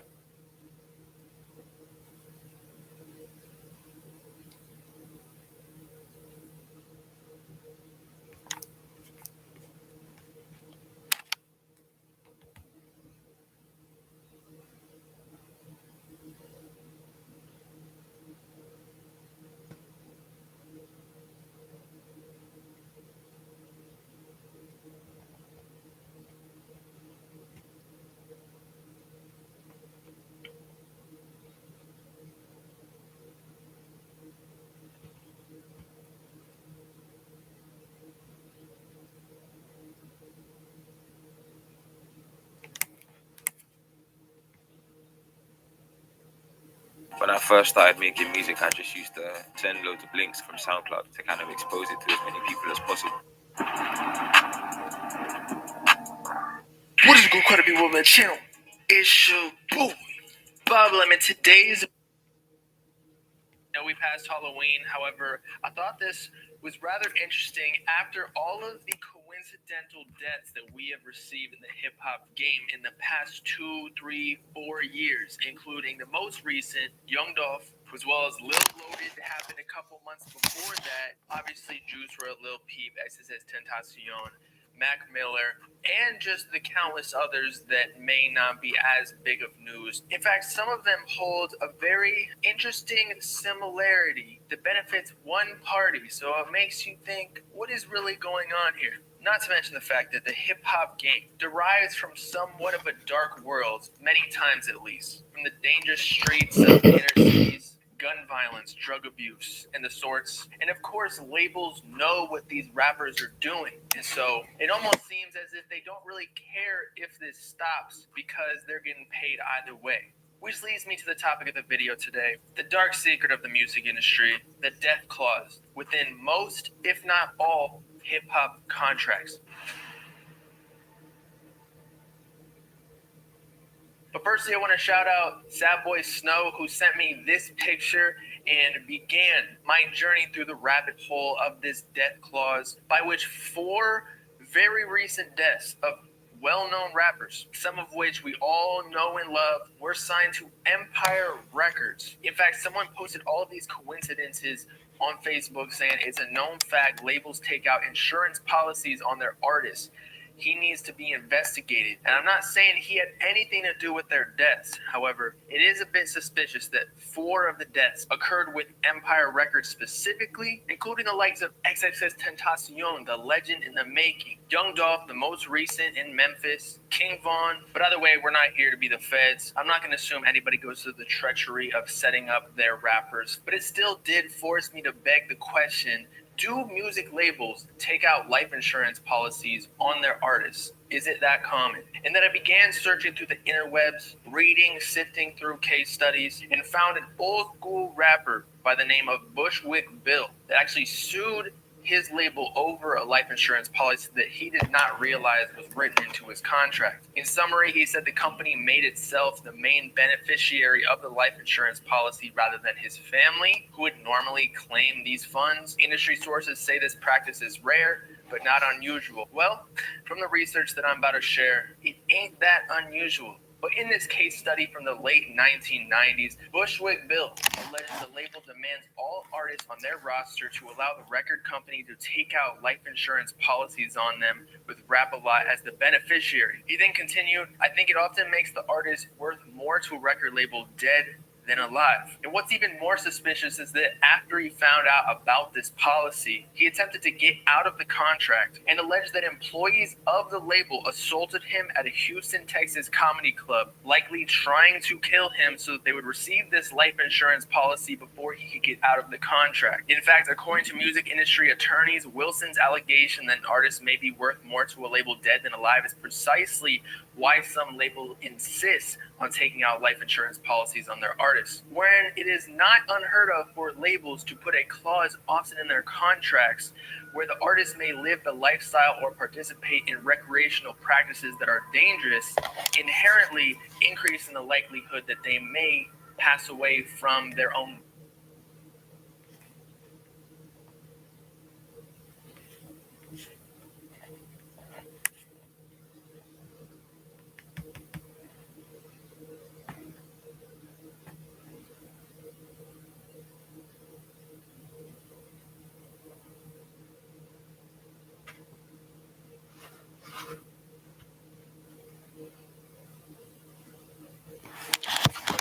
I love you, Beanster. You're my baby guy. You're mama's baby guy.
The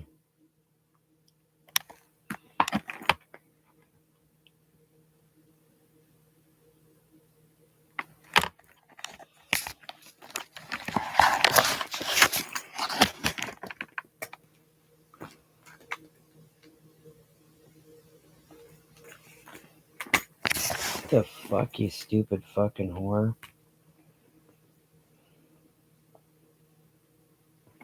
Fucking retarded.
What's going on, everyone? It is your good friend Chance back with a brand new tour right here. You guessed it, a two-story home. I gotta get out of the road. I'm about to get smoked. Goodness gracious. I'm in the great state of West Virginia at Middletown Homes. This is at their New Martinsville location. And we got some cool homes we're going to be touring here today. But y'all stay tuned to the channel for more and more videos. I do want to show you Then we have us a side door over here on this side. And do we have anything on the back? Let me see. Well, goodness gracious, I'm glad I came back here. Hey, first off, let me say, you got to wait till we get upstairs. There's some really cool things like I've never been able to put on the channel. I mean, this is a modular that's just out of this world. But look, we have these sliding doors right here with these windows on each side. Looks very good. Got us a plug there. Got a spot for your real nice light fixture once this home is set up. Let me say this is a show model and you can order off of this one. Y'all know the deal. Let's head back around the front. So this model right here is a Madison. And look, I am in the middle of the road for you guys. All right, let's not do that any longer. Sketchy. Okay. Set up on this front porch and we're going to head on in. Y'all be sure to subscribe to the notification bell if you have not. I mean, come on. Also, drop us a like on this video. That really helps us out a lot. All right, I know y'all are tired of hearing the traffic. And I am too. Let's head on in.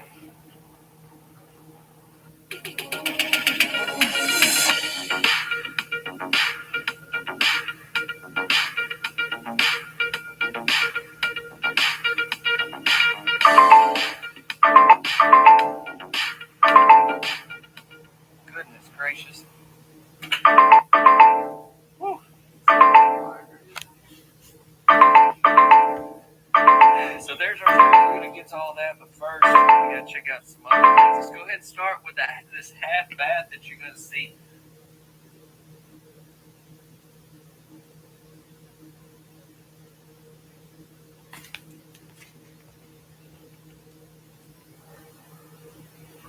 And then from there we'll come on into our living room. Whoa, and then there's that kitchen.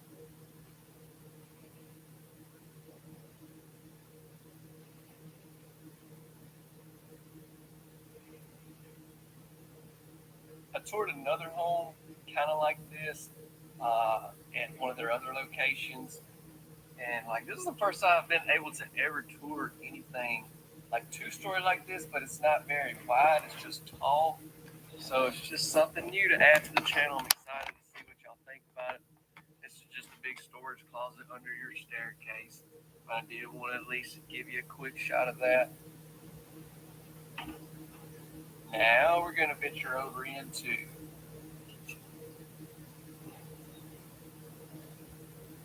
y'all be sure to drop me a comment on this video and let me know what you think about this home. Maybe if you noticed something that I didn't talk about. Okay, so this is like one of them sweet bags, what it's called. I've seen those on TV, never in person. Stainless steel appliances, soft close cabinets.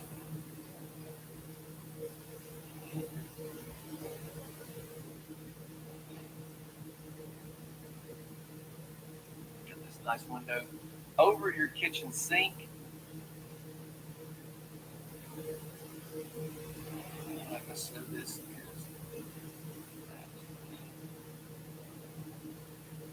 I gotta check it. This ain't no hidden. Kind of looked like a hidden pantry, didn't it? That's kind of what the doors look like. But I am starting to wonder if maybe there's a pantry behind that door. Is it? That is a nice interior door. Make sure I give you a good shot of those.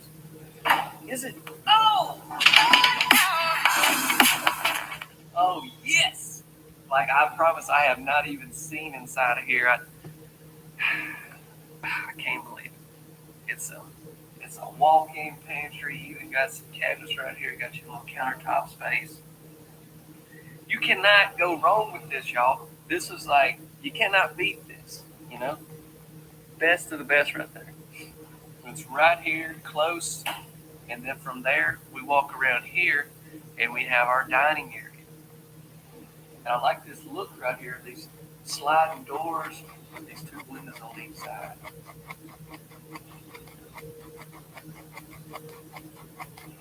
Yeah. Oh, yeah, I for sure will. It's a nice area. I like how it's kind of I mean, it's off of your kitchen, but it's like kind of over here in its own space.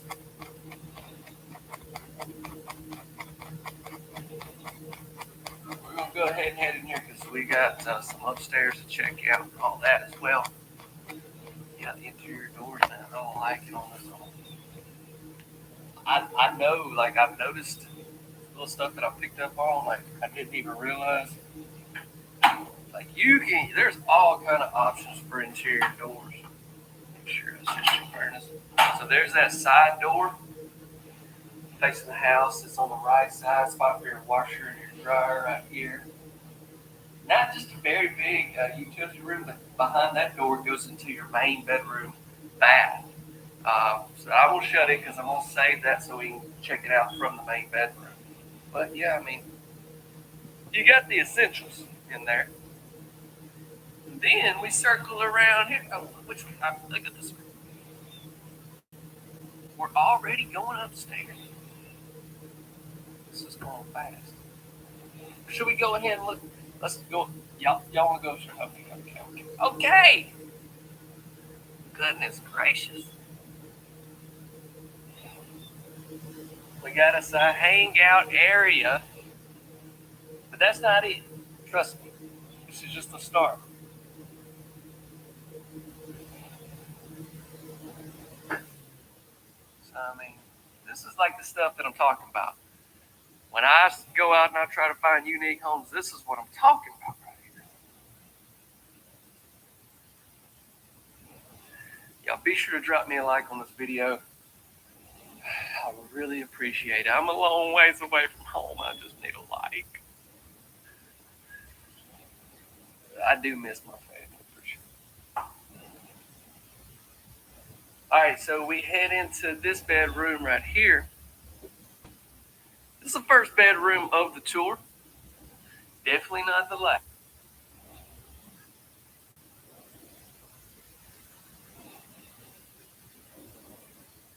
I can work with that. Come out of here. What is this? No, it's your furnace. I was assuming that's what that was. Okay, now let's look at our first bath of the tour. No, wrong. We looked at the half bath right when we walked in. Come on, Chance, get it together.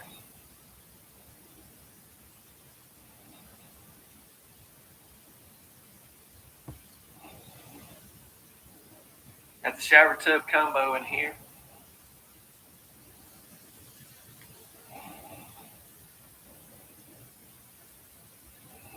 Can't go wrong with that.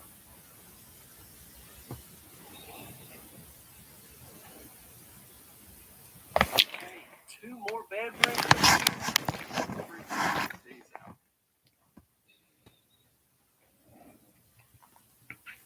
So that makes this home a total of a 4-bedroom, 2.5 bath.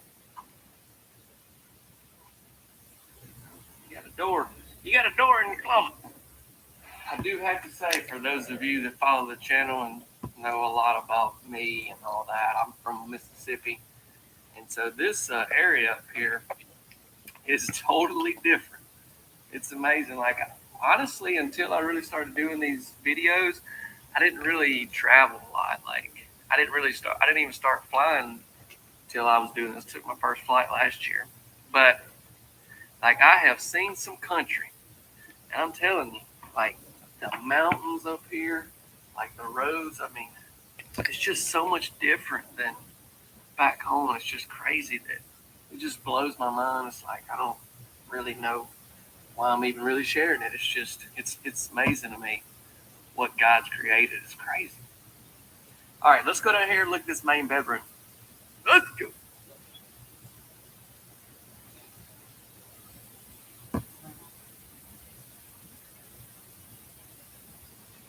So we walk into our bedroom.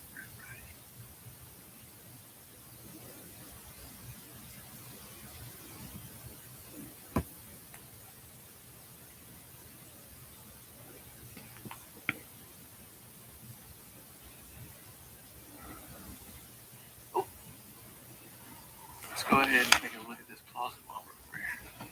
Man, like cut out carbs, sugar. It was just not sustainable. Boom, I gained it back so fast. This time I feel like They got the dressers and everything in here. I mean, you can keep that movie, you know what I'm saying.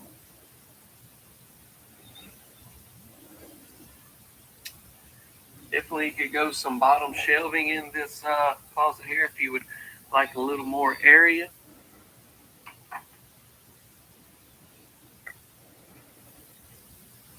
Now, let's head into the bath. Ooh, I like these sinks and faucets. Double porcelain square sinks. The recessed lighting above that, plus you have the lights in your mirrors as well. So, I'll open this door up now, but this is the door that goes into that utility room. And we're going to finish things up with this shower.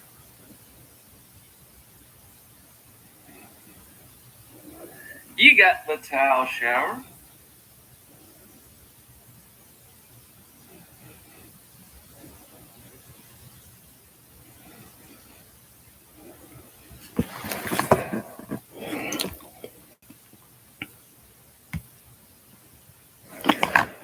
What's going on, guys? Welcome back to our home, Akron, Ohio location.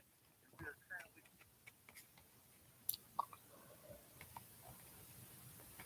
standing inside of the Chesapeake 4. Let's step outside and I'll take you on a tour. All right. Wow. This thing is massive and it is so grandiose inside. Oh, I can't wait to get you in there. So this is a 4-bedroom, 3.5 bath, 4,276 square foot home. And it is, again, the American tradition version of the Chesapeake 4. Wow. I mean, brick, stone, gorgeous. Anyway, I hope you guys are ready for this one. I hope you're having a great day. I'm so glad that you can come back and join me as we tour yet another sensational Schumacher home. I love these guys, and I am so thankful that they have allowed me to come out and tour so many of their models. It has just been, I mean, it's been awesome. I don't think I would ever see homes like this if I wasn't able to tour Schumacher homes. Like, they just do an outstanding job, and this thing just keeps winding around. So we are at their Akron, Ohio location, and they have quite a few models. I know that blue one down there we're gonna get into in just a little bit. They have this one.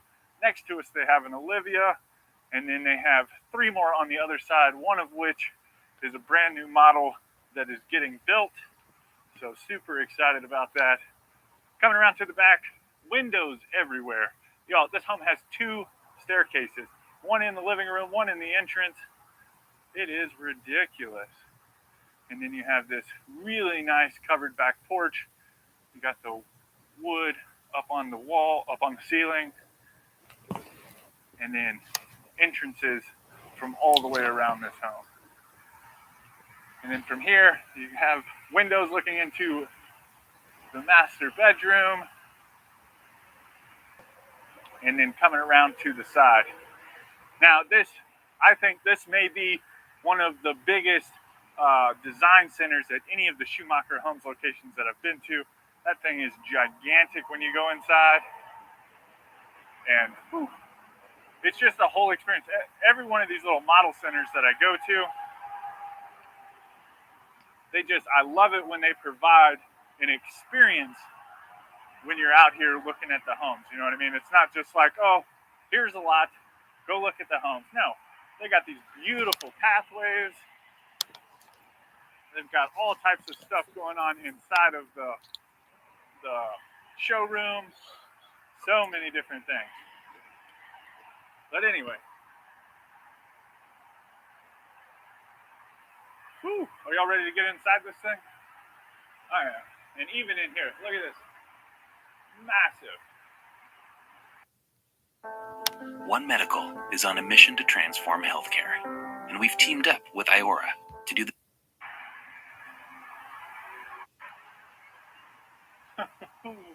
Woo! That's what I'm talking about. Look at this.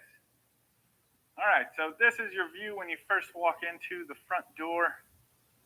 Oh man, y'all, this thing is nice.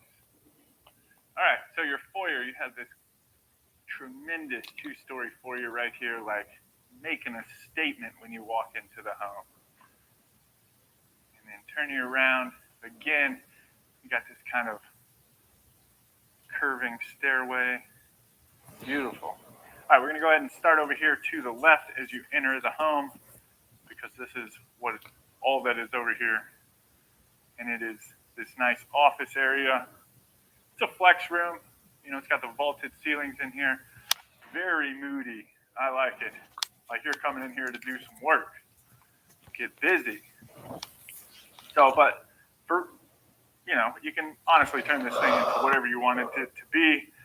Nice little library. All types of stuff, whatever you can imagine, you know what I mean? And then coming out of here, across the foyer, this home does have a very elegant, formal dining room. Looking out that huge front window.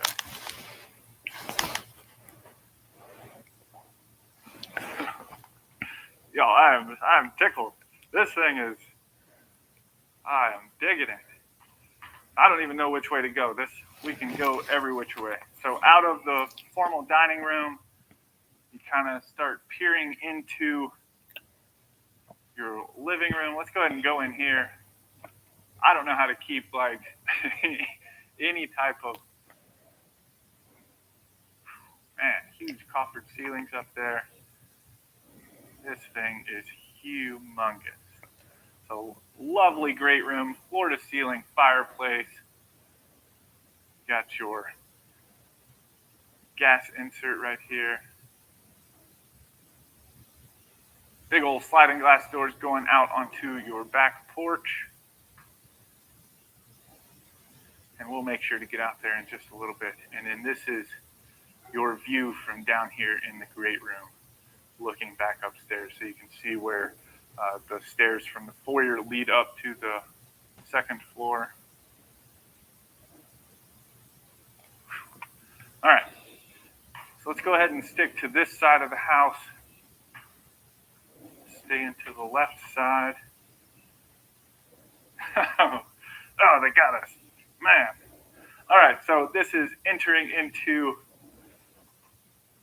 your master suite and into the ensuite. Whoo-wee, man. So you have double vanity right here with your makeup vanity in the middle.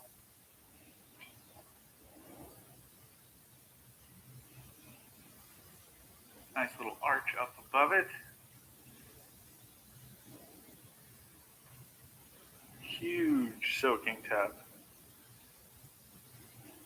You got the nice brazed bronze fixture right here.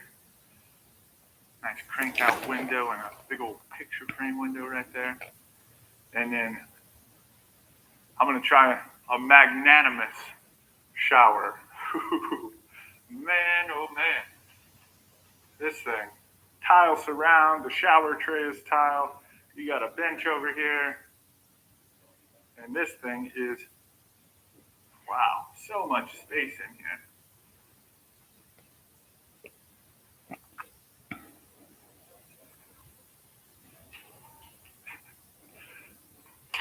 And no, I have not walked past the foyer, so in case you guys are wondering, your water closet right here, why I'm giggling like a little kid, I'm sorry, I can't stop. You have a linen closet, and then you enter into the first of the two walk-in closets.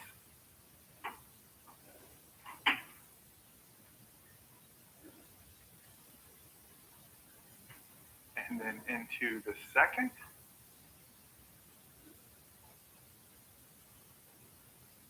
Very nice big open space in here, but whew,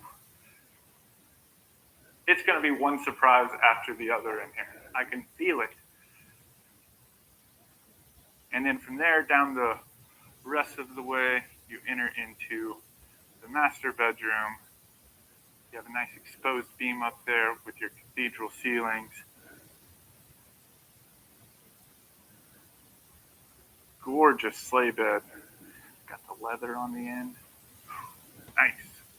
And then from here you do have access out onto your back porch. And then even the window up top is a crank out. Stunning. Look how big that mirror is. I don't know if you can really tell just because of the ceilings. It makes it look small. But this thing, like a 7-foot mirror. Huge. Now, the great thing about this room is that it is on the complete opposite end of everything in this house. So, we shall make our way. Oh, look at all the stonework. Into the kitchen. Y'all, I'm trying to keep it together, but beautiful. So much cabinet space. Really nice wood shelves. You got some holes in there to adjust them. The countertop rolls into the backsplash.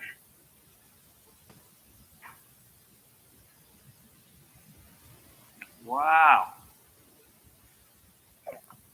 And then even more cabinet space over here. Now, I'm pretty sure I saw a pantry. We're going to get to that in a little bit. So just go ahead and admire all of the cabinets in this kitchen right now. Man, oh man. So you have the stainless refrigerator with the refrigerator on one side and your freezer on the other.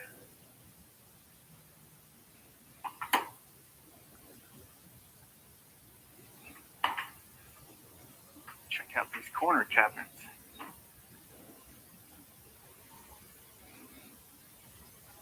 See what all we got going on. Got a lazy Susan down here. And then from there you have this really nice stone surround around your stove and range hood. That thing is serious. So really nice backsplash right here too. And then next to that, even more counter space. And then in between, not only do you have all of this, in the middle you have this gorgeous island. You have the raised bar over here. You put a seat right here, and then you have enough room for 3 seats on this side. The gorgeous pendant lights hanging down over the top of it. All right, I'm not leaving. They're gonna have to kick me out. So double stainless sink, again with the brazed bronze fixtures. More cabinets, and then you do have your dishwasher right here in the island. All right, so before we go on to kind of like the family room, you do have, now I want to let you know kind of where we are. Over there you can kind of see the foyer into your formal dining room, so you would hang a right to come down into this corridor, which would lead out into your kitchen over here on the left. But to the right, you do have a half bath, really nice bowl right there, and then your toilet. And then continuing through here, you have your mudroom, your garage, and then you would have like a coat closet right here.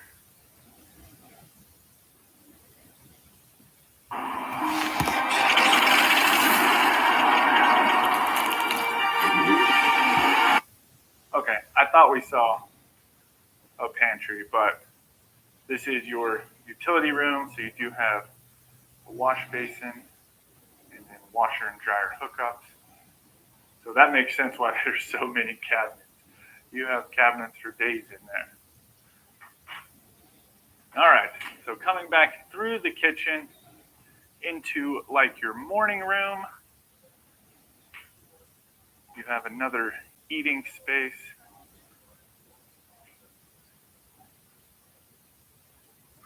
Look at that, they got the coffee grounds in the middle right there. That's pretty cute. A really nice space. And then from here, we'll go ahead and step out onto the back porch, let you guys check that out.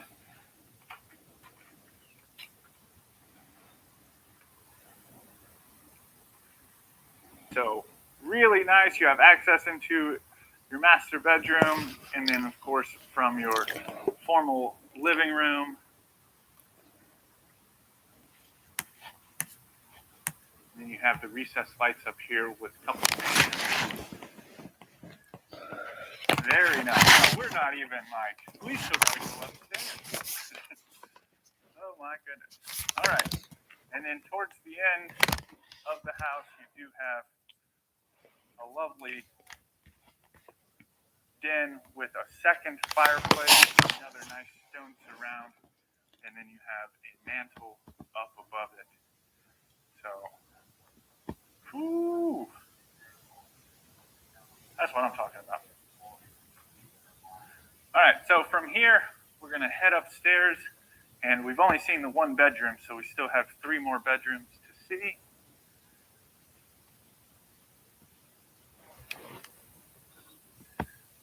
All right. So when you come up to the top of the stairs, this is your view down into the great room. And then you have the path coming from your front foyer. That opens up into this loft area up here. And then you have a linen closet right here. And then we'll go ahead and start in this bedroom. This is the first of the 3 bedrooms upstairs. So to the right, you do have a closet, nice walk-in closet in here. I can get all the way in. And then this room does have its own ensuite. So you have a single vanity with your vanity light, your toilet, and then a shower and tub combo.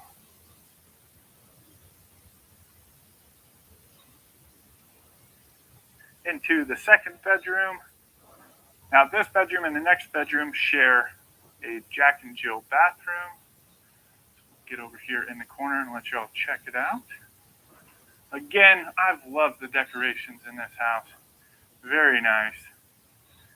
I mean, in this home, I don't even think it needed decorations. I think it holds its own without anything. So another nice sized closet in here. And then from here we'll walk into the Jack and Jill bathroom. You have double vanity and your vanity light. And then you have an entrance from the loft area. Another linen closet in here. And then behind me, you have your water closet with your shower and tub combo. And your toilet. And then coming into the third bedroom, this one sits up at the front of the house. Again, another really nice size. And then it has the double closet doors right here with a step-in closet. But if you want to see a home that gives this one a run for its money, then you should go ahead and click on this video right here because it's another one of Schumacher Homes' exquisite models. If you want any more information on this model or Schumacher Homes, I'll leave that information for you down in the description. As always, guys, my name is Timothy. I'll see your beautiful fit in the next one.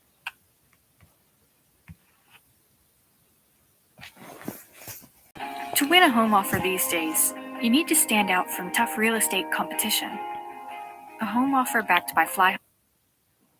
Well, hello everyone. Thank you for clicking on this video. I hope that you're having a wonderful day. And if this is your first time seeing the channel, I tour all types of homes, and that's what we're doing here today. I want to say, though, before I get any further, If you're looking for a smaller home, but you're looking for something that's really, really nice, I think I just found it for you. So stay tuned. This is about to be really good. Let's get right into it. But yeah, as I was saying, I'm at Palm Harbor Homes. This is their plant actually in Fort Worth. And this is a couple of a few show models that they have here at their plant. I'm very grateful that they have let me tour them.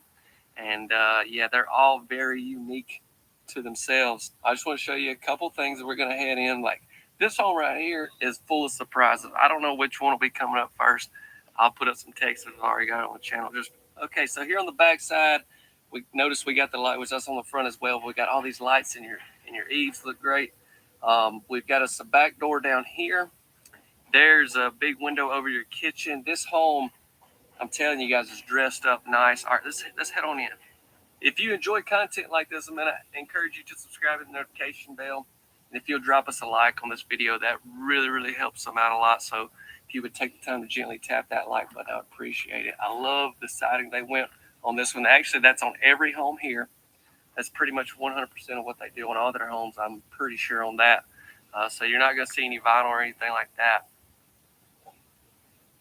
Even the fascia, the soffit, all of that is going to be the same.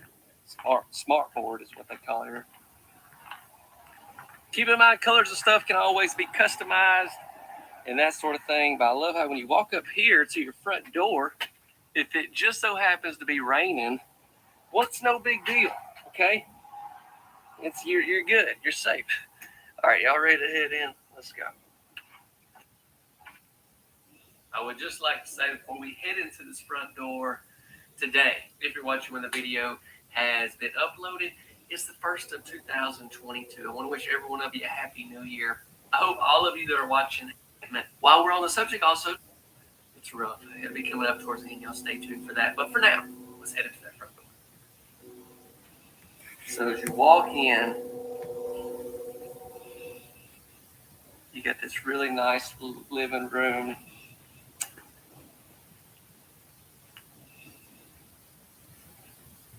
I really love the kitchen countertop. I don't know why I'm talking about that because y'all can't see that just yet, but you're about to. So like I said, this is a smaller home, but man, it is very, very nice. Just elegant. I don't know the words to describe it. It's just something about it's very appealing to me. I'm just thinking for those of you maybe that don't need a really big home.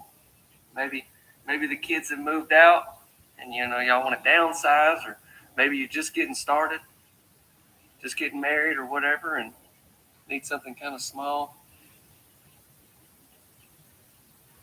I love the wood beams we see up top. I like how those light fixtures hang like that. Catch my attention for sure. Let's start out with the dining area since we're right here. You can see that you got you a nice table. I mean, obviously, when you're talking about a smaller home, then you got to factor in that, a lot of the areas are going to be smaller. We'll say this home has a really big main bedroom closet, so stick around for that.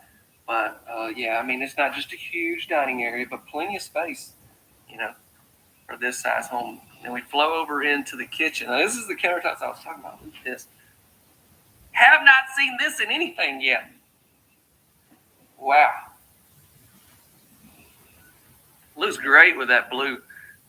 And then these countertops, I actually seen this in one of the other homes here. That's very appealing as well.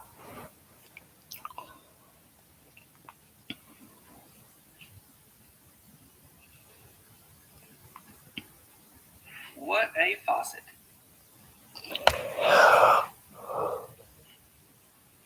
There's that window we was just looking at on the exterior. See how big that window is. Let's take a look into one cabinet.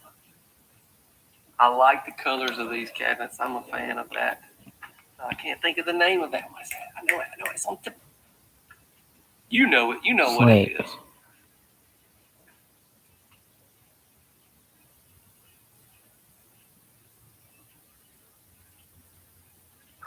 Now, I couldn't help but notice this door down here.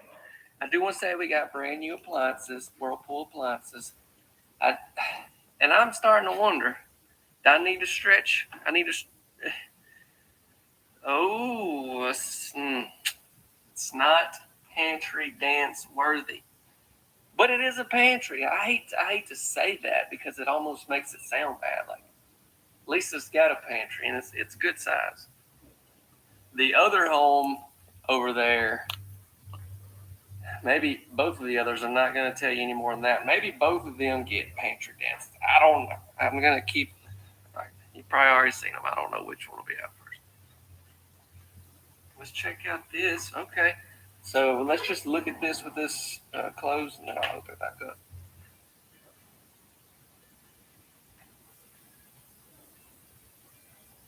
Walk in here, you got a spot for your washer and your dryer, and there's the back door. So you can tell this room right here is it's very functional. It's got everything you need, but it's not just super big. So I'm telling y'all, this is that perfect home for somebody that's wanting something a little smaller, downsized. Okay, we come out of there. This incredible dental device is giving peace of mind for just $100. Dentists are calling it the next. I go down. We got 2 bedrooms and a bath down here. I like that.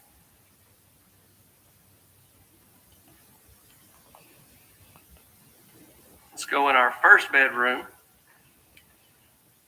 Here it is.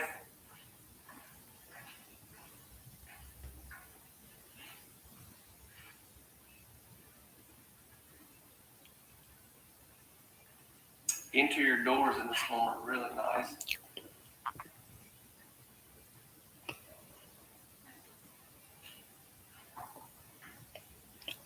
Step across into your bath.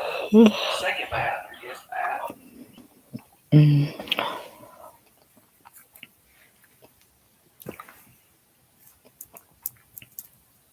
Went with the shower tub combo in here. Get you a nice towel rack right there. I see these a lot in this house. So I get close to the one so you can kind of see. I like that. Step out of there, and I'm going to show you this room. So I like how we have a little bit of a turn right here going into this bedroom.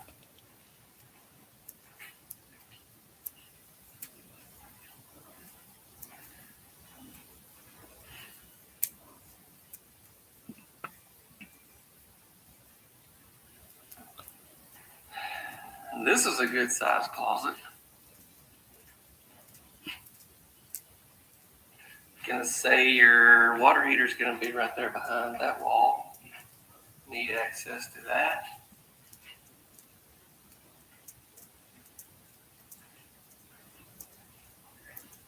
Now we're gonna step on down to the other end.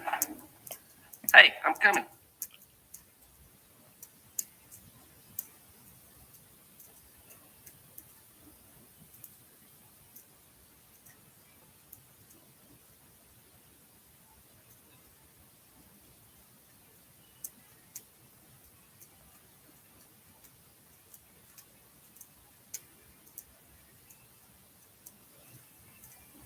Yeah, I like this feature wall. I'm gonna get a close up of that.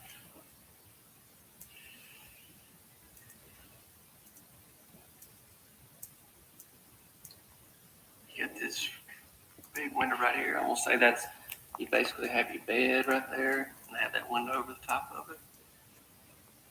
It's nice.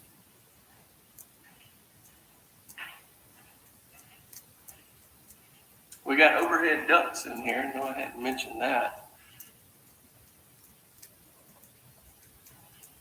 Now we're going to mess around and check out this bathroom. Double sinks.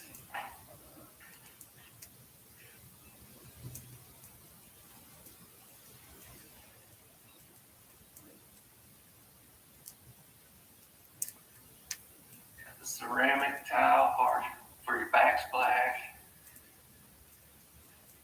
Got the same cabinets and drawers that we've seen in there in the kitchen. We got a separate tub and shower in this house. You got the nice standalone tub. You got these windows right here, bringing in a lot of great light. I've seen that. I think every home here has that that mirror right there when you're getting ready and everything. It's just great.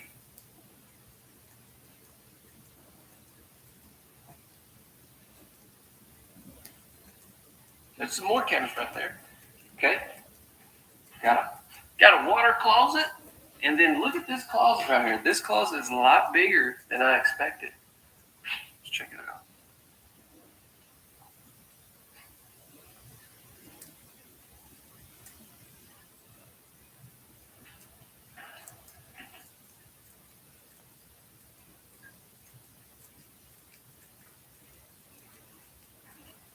And we're going to finish things up with your walk-in shower.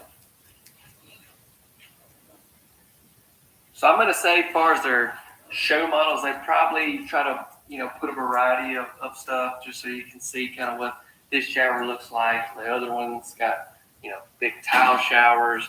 But I'm sure that's an option if you want to option maybe a tile shower as well.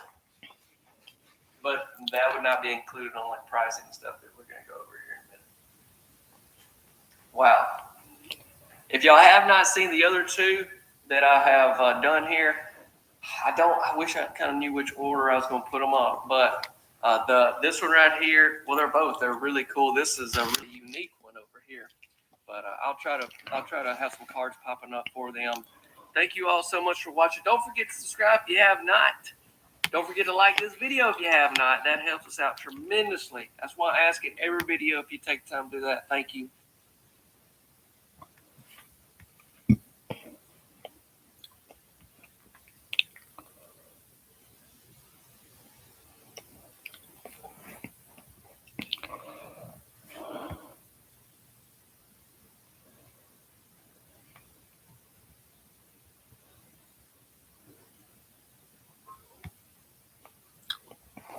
This is Sandra Butler. I paid Sandra $10,000 for finding an ugly house near her hometown in Philadelphia. So y'all know that I love to tour all types of different homes, unique homes, just stuff that's really cool. I try to continue to provide stuff on the channel that maybe I've never been able to tour. This is it. This is it right here. This is something very special. Y'all have to stay tuned for this. I'm going to be real brief out here on the exterior, and I just want to show off a few things, and then we're going to head in. Yes, this is a modular home. It's crazy big, a lot to see, and super cool. I'm at Middletown Homes. Let me show you. This is at their Buchanan location in Buchanan, West Virginia. And just very, very, said it in their video, but just very thankful they have allowed me to tour some of their homes. It's very cool just to be able to come out here, provide a lot of stuff that I've never been able to put on the channel.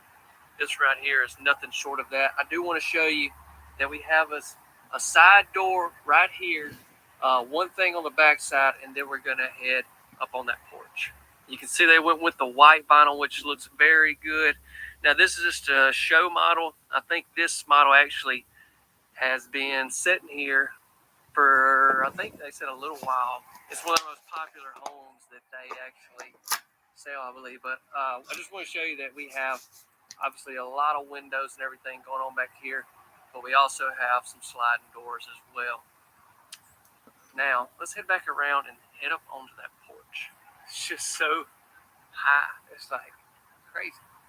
So as we come around here, this is where we step up on our front porch right here. I mean, this is a long porch too. It goes all the way down. I mean, I'm talking, this is what you, when you hear that saying front porch swinging, I know there's a song called that, I think, but this right here, this is exactly what we're talking about. Lots of space right here. Now we're going to head on in because we got quite a few things we got to see.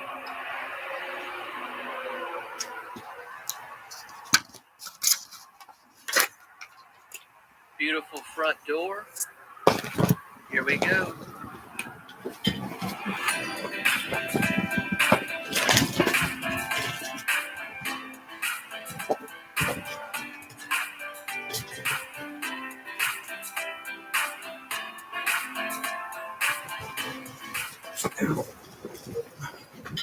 as soon as you walk in, first thing you have to see these really cool steps that go to your upstairs, which we will check out.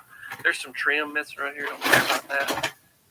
Just want to point that out in case you noticed that. But obviously, when this home gets set up on someone's location, you don't have to worry about everything being trimmed out.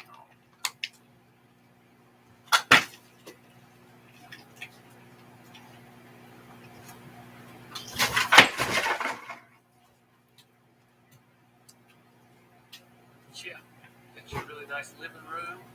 Big too. It goes way on down here. If you notice, that's where you can't see right out the windows. There's where your porch ends, and it goes on down. This is that little section that went on down further.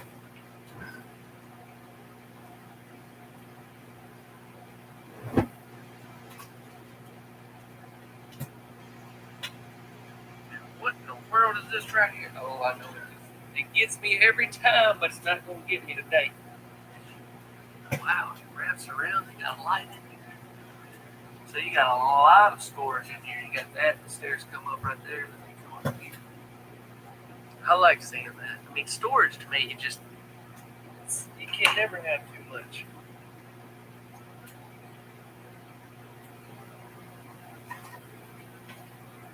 Come across into the kitchen.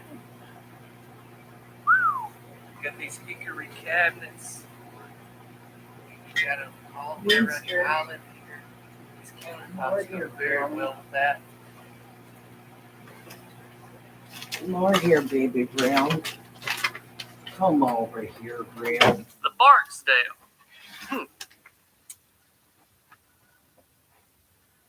It's good to meet you.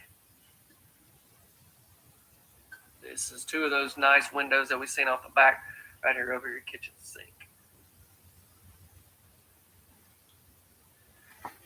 Okay.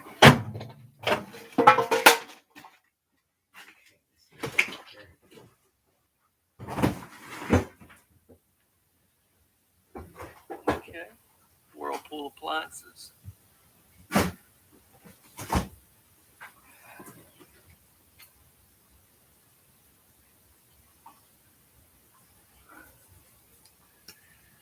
Let's see. So since we're down here, let's go ahead and check this out. You have your utility room. It's got its own door right here you can shut off. You don't want anyone to have access into here. There is your water heater. There's that side door. Be great for a garage carport, whatever you like to put there. Here is a nice storage closet. Access there would be. Yeah, I guess that would be access to your head. Okay. And then we come on down here, we have us a sink. I feel like every home that I have toured today has a sink in the laundry room, which is like, that's not, you don't see that all the time. So that's been a blessing. Spot for your washer and dryer. Are you going to come in here with your mommy? Yep, we've seen that. Now let's get back in here because I want to show you the dining area. You can come over here with your mom.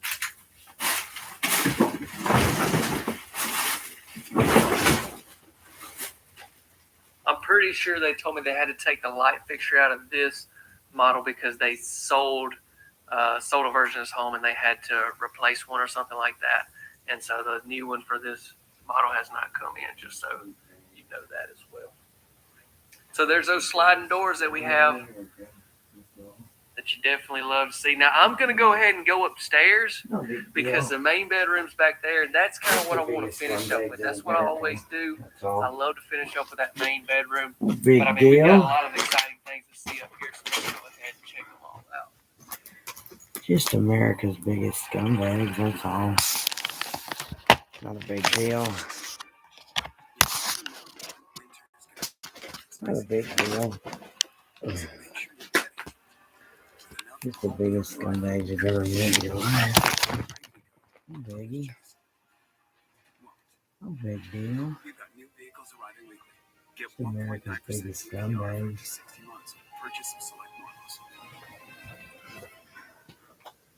Love it, Ronnie. You didn't come in over here and go on that with your mommy. You might want to go to night with your mom, To Granny. win a home offer these days, you need to stand out from They're tough only real estate competition. again. A home offer backed by Fly Homes stands out from the competition Come because on, there's less Granny. risk and more certainty. Come on, That way, Bugaroo. you have the same chance as anyone to win your home offer. Fly Homes can offer cash on your behalf and even buy the property if you can't. That's why, with Fly Homes, you buy your home before someone else does. Fly Homes. Stop searching. Start today.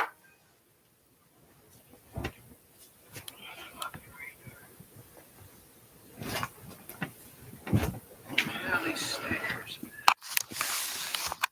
Dumb motherfucker. Holy smokes, we've got Tell another you living what. room up here. I can see that right now in a slow-mo with a little music behind it shot. Woo! This is cool. I told you it was something special. Thanks, This Joe. house right here. I've Night, also night, toured honey. at another one of their locations. I don't know if it's on the channel yet. Love you, Joe. If it is, I'll let you know with some text, but that's the outside of it. Be looking I love you, for a buddy. cool house as well. Night, night.